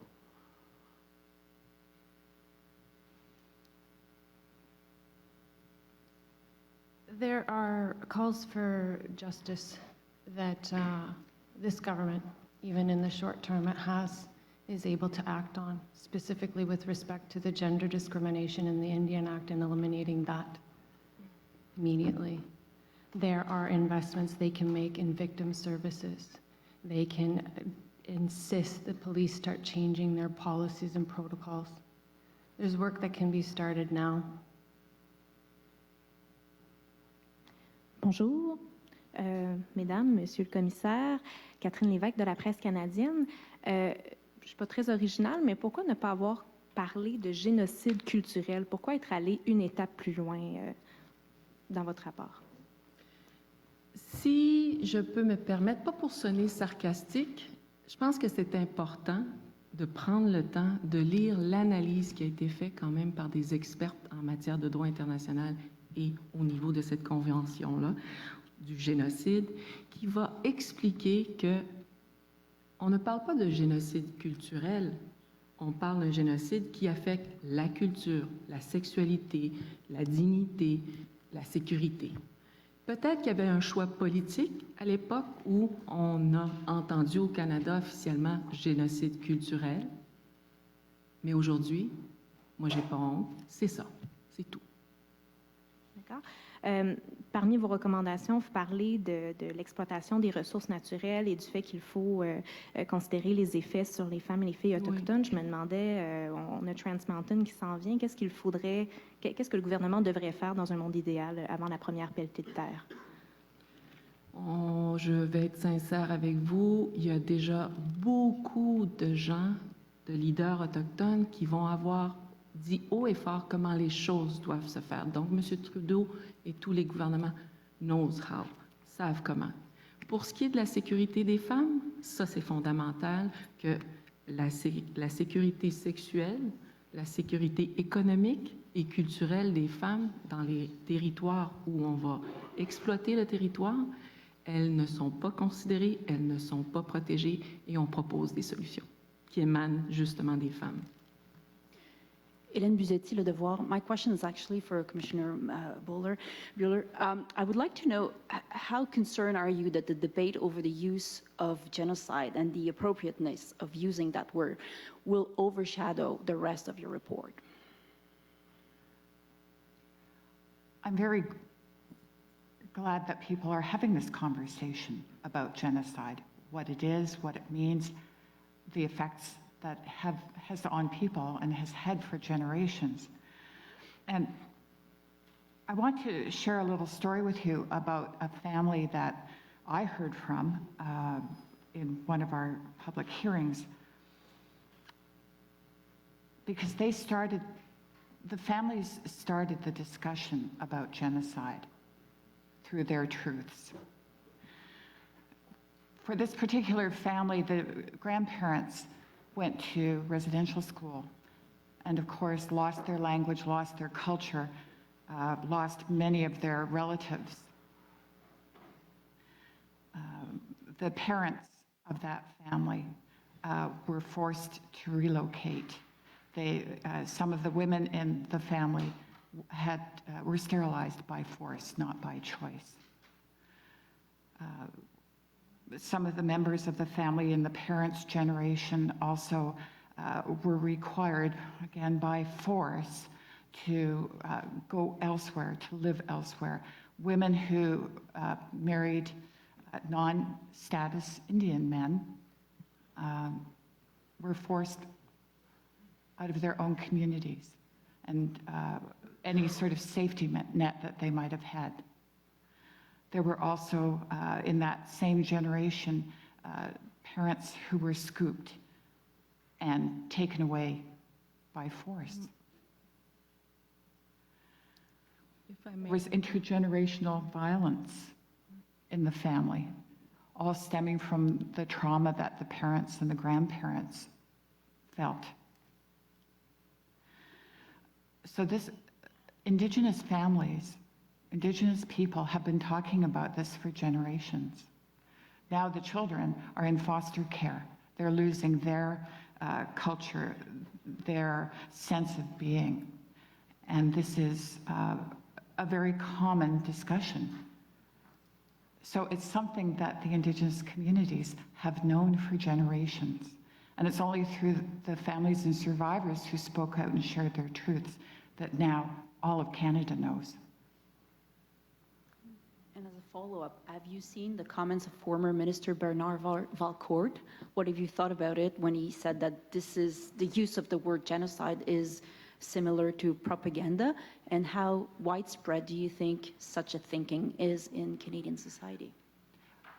I was disappointed to read the comments that were attributed to him. And I think it's important for everybody, for all Canadians, to know that we often think of genocide as the Holocaust, of the killings in Africa and elsewhere. And of course, that is genocide. And of course, it is tragedy. But the type of genocide we have in Canada is, as my colleague, Commissioner Robinson, said, death by a million paper cuts for generations.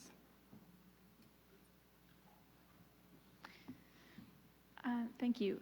Maura Forrest, National Post. I have a very specific question about the changes to the criminal code, or the recommended changes to the criminal code.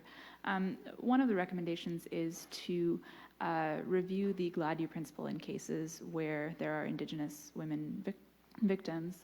And I'm wondering what you mean by that, and is the idea that the Gladio principle could be given less weight or discounted in cases where Indigenous women are victims?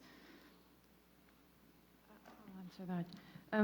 The Gladio principle in the criminal code was developed to address the overrepresentation of Indigenous peoples within the criminal justice system. Where we are saying it needs examination is in how that translates into safety and protection. There are many families that shared with us, as well as experts, that the way the Gladio principle is being applied, and it's not that the principle is wrong, it's how it's being applied, is actually resulting in violence against Indigenous women in some circumstances, receiving lesser sentences. So I'll use the language families used. You get out of jail free. You get a slap on the wrist. The severity of the violence, the reality and the experiences of the Indigenous woman in these cases of violence isn't part of the equation. So we have to look at Gladio in a holistic perspective and see how it is effective in decreasing overrepresentation, effective in reducing recidivism, and effective in creating safety and security. It can't just be a principle without any substance or its effectiveness being understood and achieved. Okay, and as a follow-up, one of the other recommendations is to include the existence of Indigenous women victims as an aggravating factor in sentencing. And you mentioned passing Bill S-215, which would do that, but that bill has already been defeated in the House of Commons, and so I wonder, do you not think the government has already made its position on that clear? I'm sorry, I didn't hear, I don't know if you heard her, but there was zippers going. Oh, Could you sorry. repeat your question? Yeah. You mentioned wanting the existence of Indigenous women victims to be an aggravating factor in sentencing, and that the government should pass a recent Senate bill, S-215, that would do that.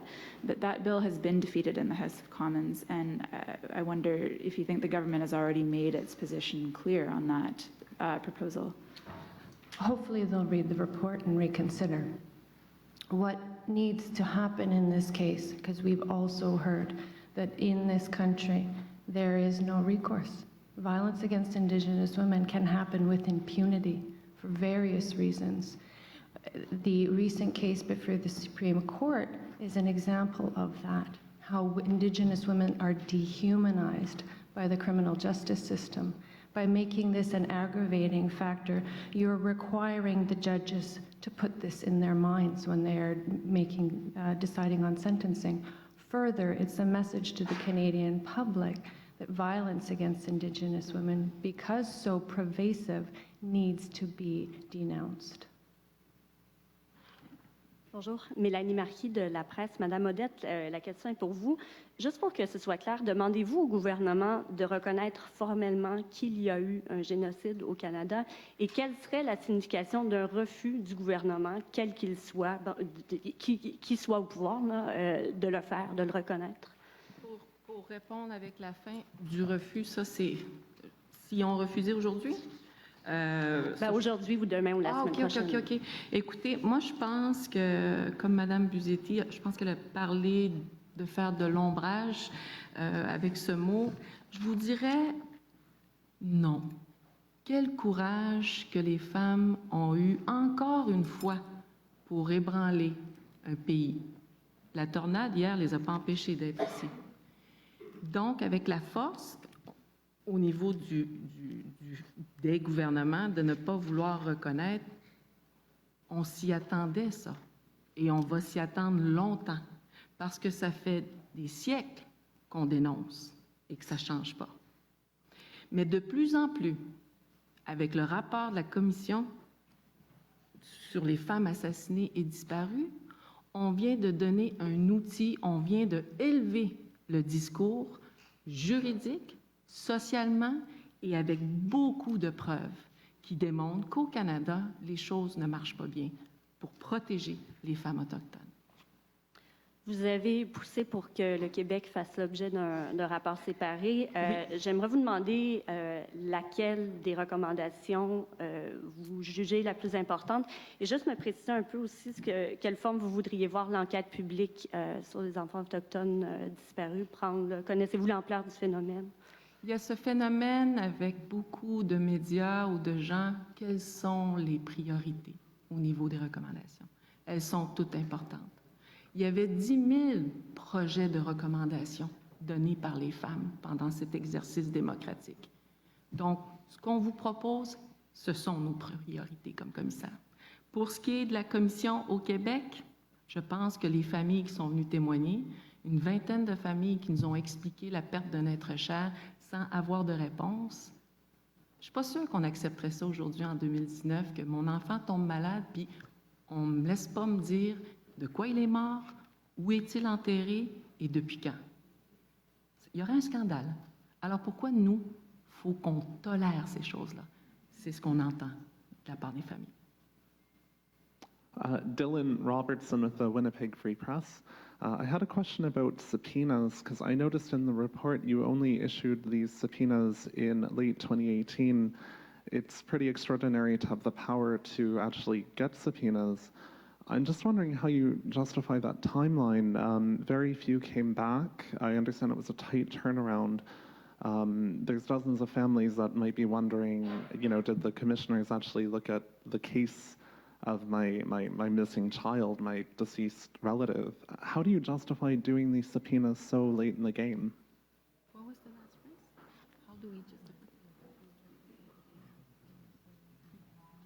Yeah, I think looking at our total timeline, the timing of issuing the subpoenas was not late, because don't forget, we couldn't have a basis for issuing the subpoenas until we started to hear from families and survivors.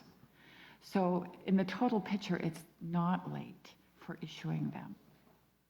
If I may add, Chief Commissioner, so everybody understand the same thing. It appeared late, but we did ask as soon we started, as soon we have all the team in place, 2016 and 17. But the technology was not ready, and we were. So we had thousands of document cases that we couldn't access yet. So we were ready. Let's make this clear about the subpoena.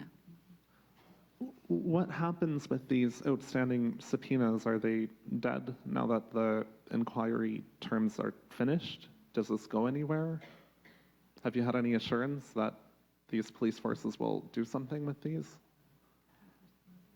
Well, at the end of June, when our mandate ends, we cease to exist as a legal entity. So there would be no person or office to send the information to. But I can say that, generally speaking, our subpoenas have been followed, and I think, if my memory serves me correctly, we had many police files turned over to us, some even without subpoenas. So I think you have to look at the larger picture, that the constraints that we had for time as well. But we did receive files.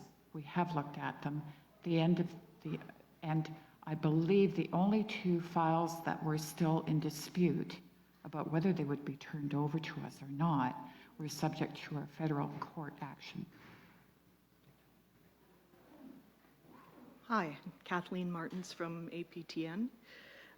You did say you don't have to hear the Prime Minister say the word genocide, but some would say you would need his commitment and his budget to put your action plan into effect. How important is it that he be reelected? Ask the Prime Minister.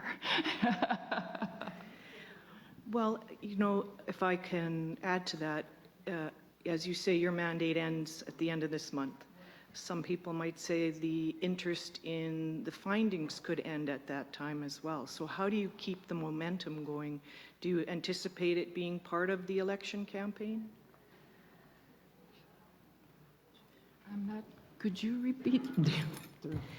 I don't hear well, to be honest. I'm just thinking about the cycle of the report coming out now, your findings coming out now, and it's budding right up to an election campaign. So how important is, how are you going to keep this in the public eye? Well,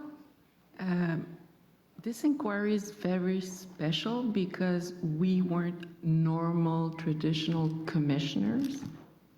We don't speak, we don't do press at all. What we did, as soon we were able to with the team, go out there in the communities or travel, educate, inform, and making sure that citizen, people, members, families that we were able to meet during that portage, to make sure that they make all level of government accountable. I wasn't afraid to say, let's not forget, there is election. So there is a momentum for everyone across Canada to remind what was asked and ordered. And also, when September is coming, with maybe, who knows, which government are the same, it doesn't stop the movement. Because of the movement, there's an inquiry. Now the inquiry is finishing. The movement has that legal tool that was missing, probably. If I may add to that, the calls for justice, as Chief Commissioner Bowler has articulated quite clearly, they're legal imperatives. So regardless of what government's in power, based on the laws they've enacted or their predecessors and their international treaties that Canada in many of its iterations has signed on to, they're all bound by it. So my hope is that each political party vying to hold that seat is going to make this an issue and will demonstrate to all Canadians what their commitment is, what their plans are. And then it's up to Canadians to ask those questions of them. What are you going to do, Mr. Scheer? What are you going to do, Miss May? What are you going to do, Mr. Trudeau? And then we'll all decide who's in the best place to make it happen.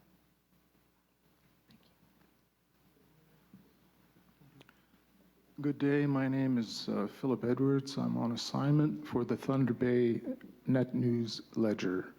I'm also the former Thunder Bay Police Services governor in the early 90s, who after several years of research on Native family violence and racism in education advocated for an inquiry 25 years ago plus. I congratulate you on your hard work. I do have some intimate familiarity with the issues in many ways. My question is, had the requested 2-year extension been approved, what more could have been accomplished? I'm not sure who can answer that question. Of course we can. Sure, we all could. We could. That's the problem. Can I give you an example? It's like an iceberg. In the time that we had, we were able to chip away at the part of the iceberg that's above the water line. But there's an awful lot of the iceberg that's below the water line, that's untouched by us. Okay, thank you. The follow-up question is, how much of our collective recovery, I'm an Anishinaabe person, requires addressing lateral violence and owning solutions, and how much of it may be attributed to racism and genocide as a product of ethnically maligned power? In fact, I would say that Eurogenal, I use the word European Aboriginal coming from Europe, are Eurogenal males more likely to be homicidal maniacs in these cases? Or is it a feature of our society, which it certainly does appear to be, or is it more attributed to family violence or lateral violence, as the term is used? I would go beyond genocide. I would say that there's something else going on in society, and we are simply part of that, a dismissed sort of feature of our predatory vulnerability.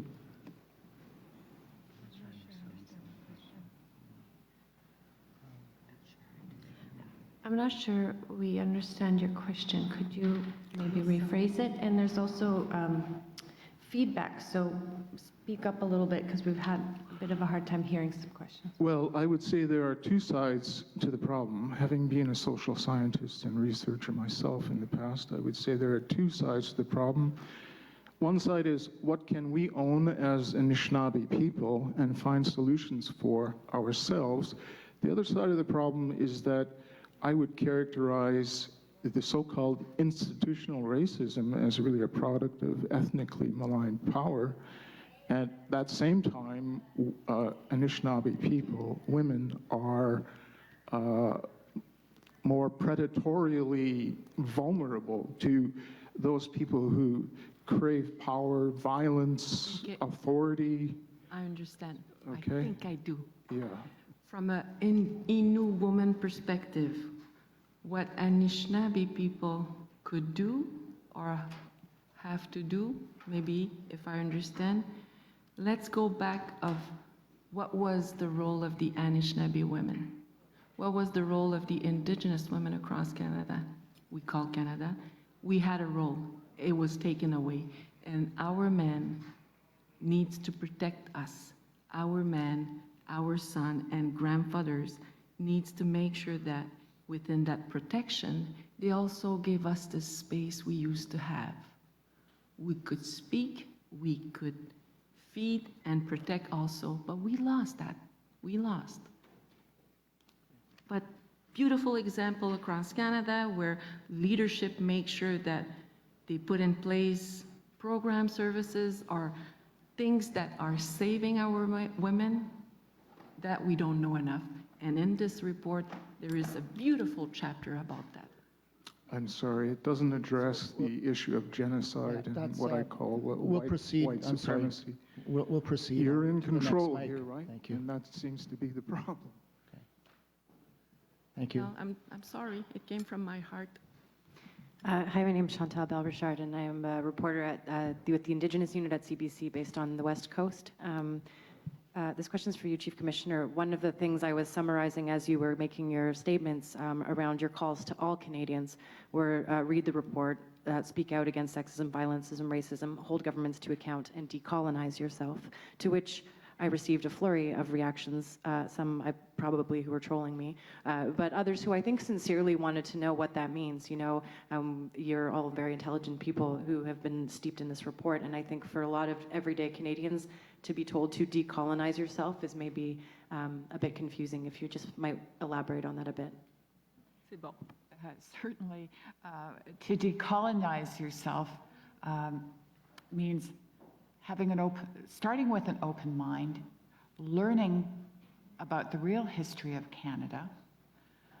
Our report is a good place to start to find out really what the lives of Indigenous women and girls have been like for generations. to us LGBTQIA people have had challenges layered on top of challenges. So the first step is to have an open mind. The next step is to learn and educate ourselves and each other. The next step then is to understanding the issues, to speak out against racism, sexism, misogyny, transphobia, homophobia. You know, back in the 60s, and I'm aging myself here, we used to say, if you're not part of the solution, you're part of the problem.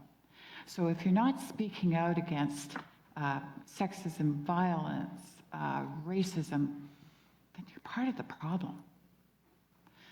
And I think, too, it's important to reach out to people, to understand, to participate in all activities, in all communities. Powwows aren't just for Indigenous people. Everyone's welcome. Come on down.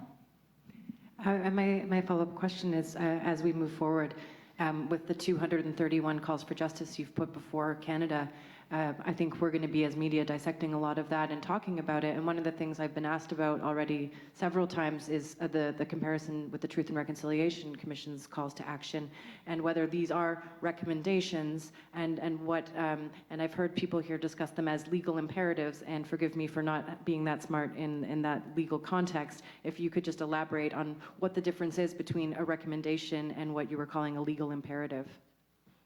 I'm sorry, sometimes it's really hard to put the lawyer in me aside.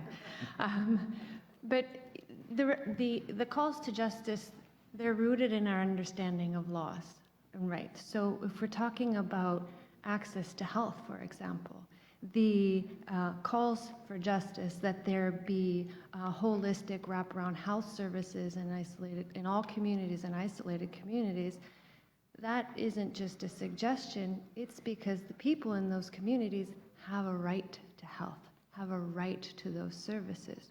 So then it becomes a non-negotiable. We have international and domestic laws that say that the government has to ensure that these are provided, that the rights are not only acknowledged, respected, but protected, and actively uphold that. So that's, sorry again for the lingo, but that's what it means. It's like you legally have to do it. It's not like we're asking you to come up with a new framework to understand what you have to do. You signed it already. You're just not implementing it. Thank you for clarifying. To make it my language to your language, Canada, it seemed like those rights are respected in the South. But when you live in my north, her north, far, far away, there's no protection, no services, no accessibility, and it's still called Canada. Thank you. So, nous reste 3 questions. So the people standing at the mic can ask questions, then we'll end the session. Thank you. Go ahead. Zian Lim, HuffPost Canada. So one of the calls for action suggests amending the Constitution to bring it into conformity with the United Nations Declaration on the Rights of Indigenous Peoples, which implies that there's a conflict between the Declaration and aspects of the Constitution. So the report also calls for the immediate passage of Bill C-262, which is Romeo Saganash's private member's bill, calling on the government to ensure that Canada's laws are in harmony with UNDRIP. But there's nothing in the current text of Mr. Saganash's bill that proposes amending the Constitution. So I was wondering, why did you include amending the Constitution to bring it into conformity with UNDRIP into the report? And do you think this call for justice to amend the Constitution to bring it in line with UNDRIP will undermine efforts to pass Bill 262 before Parliament adjourns?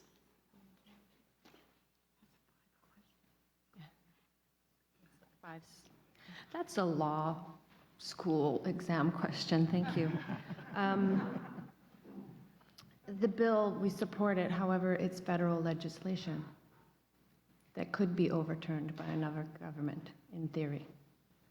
So having it enshrined in the Constitution, we think, is a very important step, so that its repeal or it being struck down or changed in the future will be harder. So that is why it has to become not just a piece of federal legislation, but something embedded in the foundation of our constitutional democracy. And that's why having UNDRIP in the Constitution and bringing the Constitution in conformity with UNDRIP is something that is fundamental. And I have a follow-up. Until First Nation, Métis, or Inuit have their own constitution? Okay, my follow-up question is, do you think the inclusion of that in the report to amend the Constitution will fuel, I guess, arguments against 262?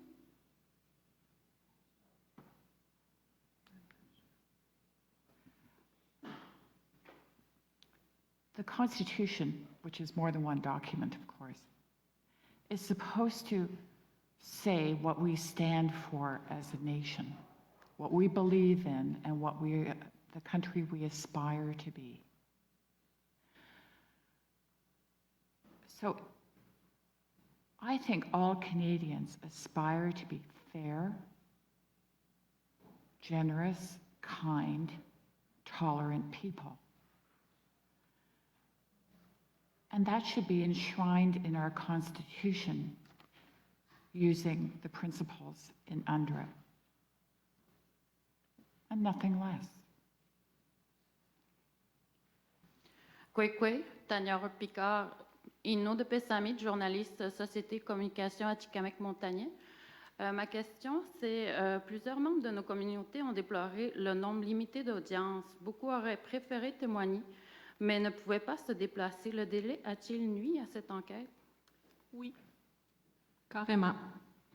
Dans la demande de prolongation des 24 mois qui étaient sollicités et demandés, dans le plan d'action, il y avait en effet beaucoup plus de territoires, notamment au Québec et à travers le Canada, pour s'assurer qu'on puisse aller écouter les femmes, les familles et les survivantes.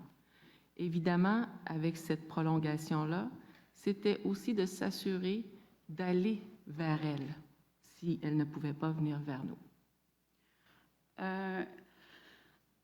Qu'est-ce que vous êtes prêt à faire pour pas que ce rapport soit un rapport comme parmi tant d'autres, comme l'a été la Commission royale des peuples autochtones qui a été mis en tablette, sur les tablettes du gouvernement en 1996?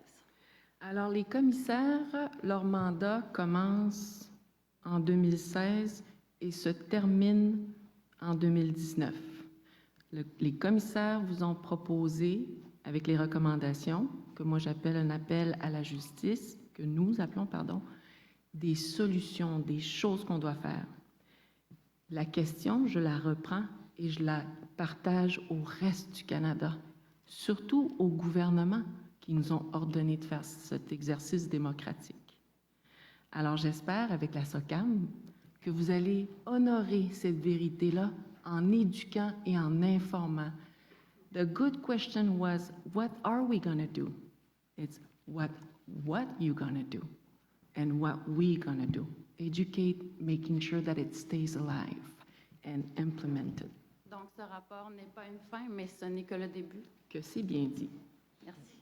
La dernière question, last question. Oui, Fanny Lévesque de la presse. Je voulais savoir, vous avez entendu recueillir beaucoup de vérités, souvent très difficiles également. Qu'est-ce que vous souhaitez ou qui soit mis en place pour donner des réponses à des familles qui souhaiteraient en avoir? Je crois qu'il y avait une recommandation, entre autres, d'ordonner le gouvernement du Québec de fournir les documents. Est-ce que vous pourriez nous expliquer un petit peu plus qu'est-ce que ça pourrait, comment ça pourrait prendre forme, ce... Ben, it's for all of us, Fanny, ou il faudrait que tu traduises? Pouvez-vous juste répéter une autre fois? Ben, peut-être pour Mme Odet, dans ce cas-là, en français. Qu'est-ce que vous voulez... Porte-parole. Bon. Qu'est-ce que vous voulez que je répète la question? Pour que les commissaires comprennent votre question. OK. Qu'est-ce que vous avez entendu beaucoup de vérités, souvent des cas irrésolus, mais aussi quand il était question de cas de disparition d'enfants, pas nécessairement des assassinats. Qu'est-ce que vous aimeriez laisser, ou pas laisser, mais quel mécanisme devrait être en place pour donner des réponses à ces familles? I was hoping you would translate for my colleagues. Okay. Well, I think you The question is that For all of what effects for recommendations would you make for the police, for families to know? I just want to know if you're going to give answers to some families that told you their stories. And I learned in the Quebec report that you were asking the government to give answers. So how will it work? You want to add something at the national level, and then I can conclude with Quebec? Merci. In our interim report, we recommended to the government that there be an independent forensic review police task force. The government, and the purpose of that task force would be to give families and survivors the answers that they want. The government declined, at least so far, to form that task force. We have been able, through subpoenas and other methods of persuasion, been able to find some documents and some police files for families, and we've shared those where we can. The family information liaison units across Canada have also been able to obtain documents for families and survivors.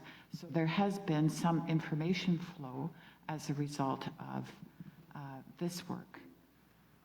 But really, we're back at our interim report and that recommendation for the task force, not only to provide information, but to reinvestigate. OK. J'ai cru que vous aviez quitté le micro. Du côté du rapport Québec, qui est clair dans ses recommandations, on le dit dans ses appels à la justice, c'est comme ça, maintenant je me trompe, désolée, et aussi dans l'explication au fait que les familles viennent témoigner et se retrouvent sans réponse. Il est important, et nous avons cette responsabilité-là, et surtout les institutions qui détiennent de l'information, de trouver la façon de remettre. Les mécanismes vont sûrement varier d'une province à l'autre, étant donné que c'est 14 enquêtes en même temps. Rappelons-nous, cette enquête nationale. Et pour le Québec, pour répondre à votre question, il y a des pourparlers à savoir comment les choses doivent se faire. Et une des grandes préoccupations de l'enquête nationale, c'est de s'assurer que lorsque les familles pourraient recevoir des informations, qu'il y ait un filet de sécurité autour d'elles, des gens pour les soutenir. Alors ça, dans les négociations, les pourparlers, les échanges, c'est en cours. Et on va le faire pour s'assurer que ça se fasse avant le 30 juin. Donc, c'est des échanges avec le gouvernement du Québec? Je vais arrêter là. Okay. Merci. Excellent. Alors, thank you very much. That ends our session. Merci. Merci beaucoup.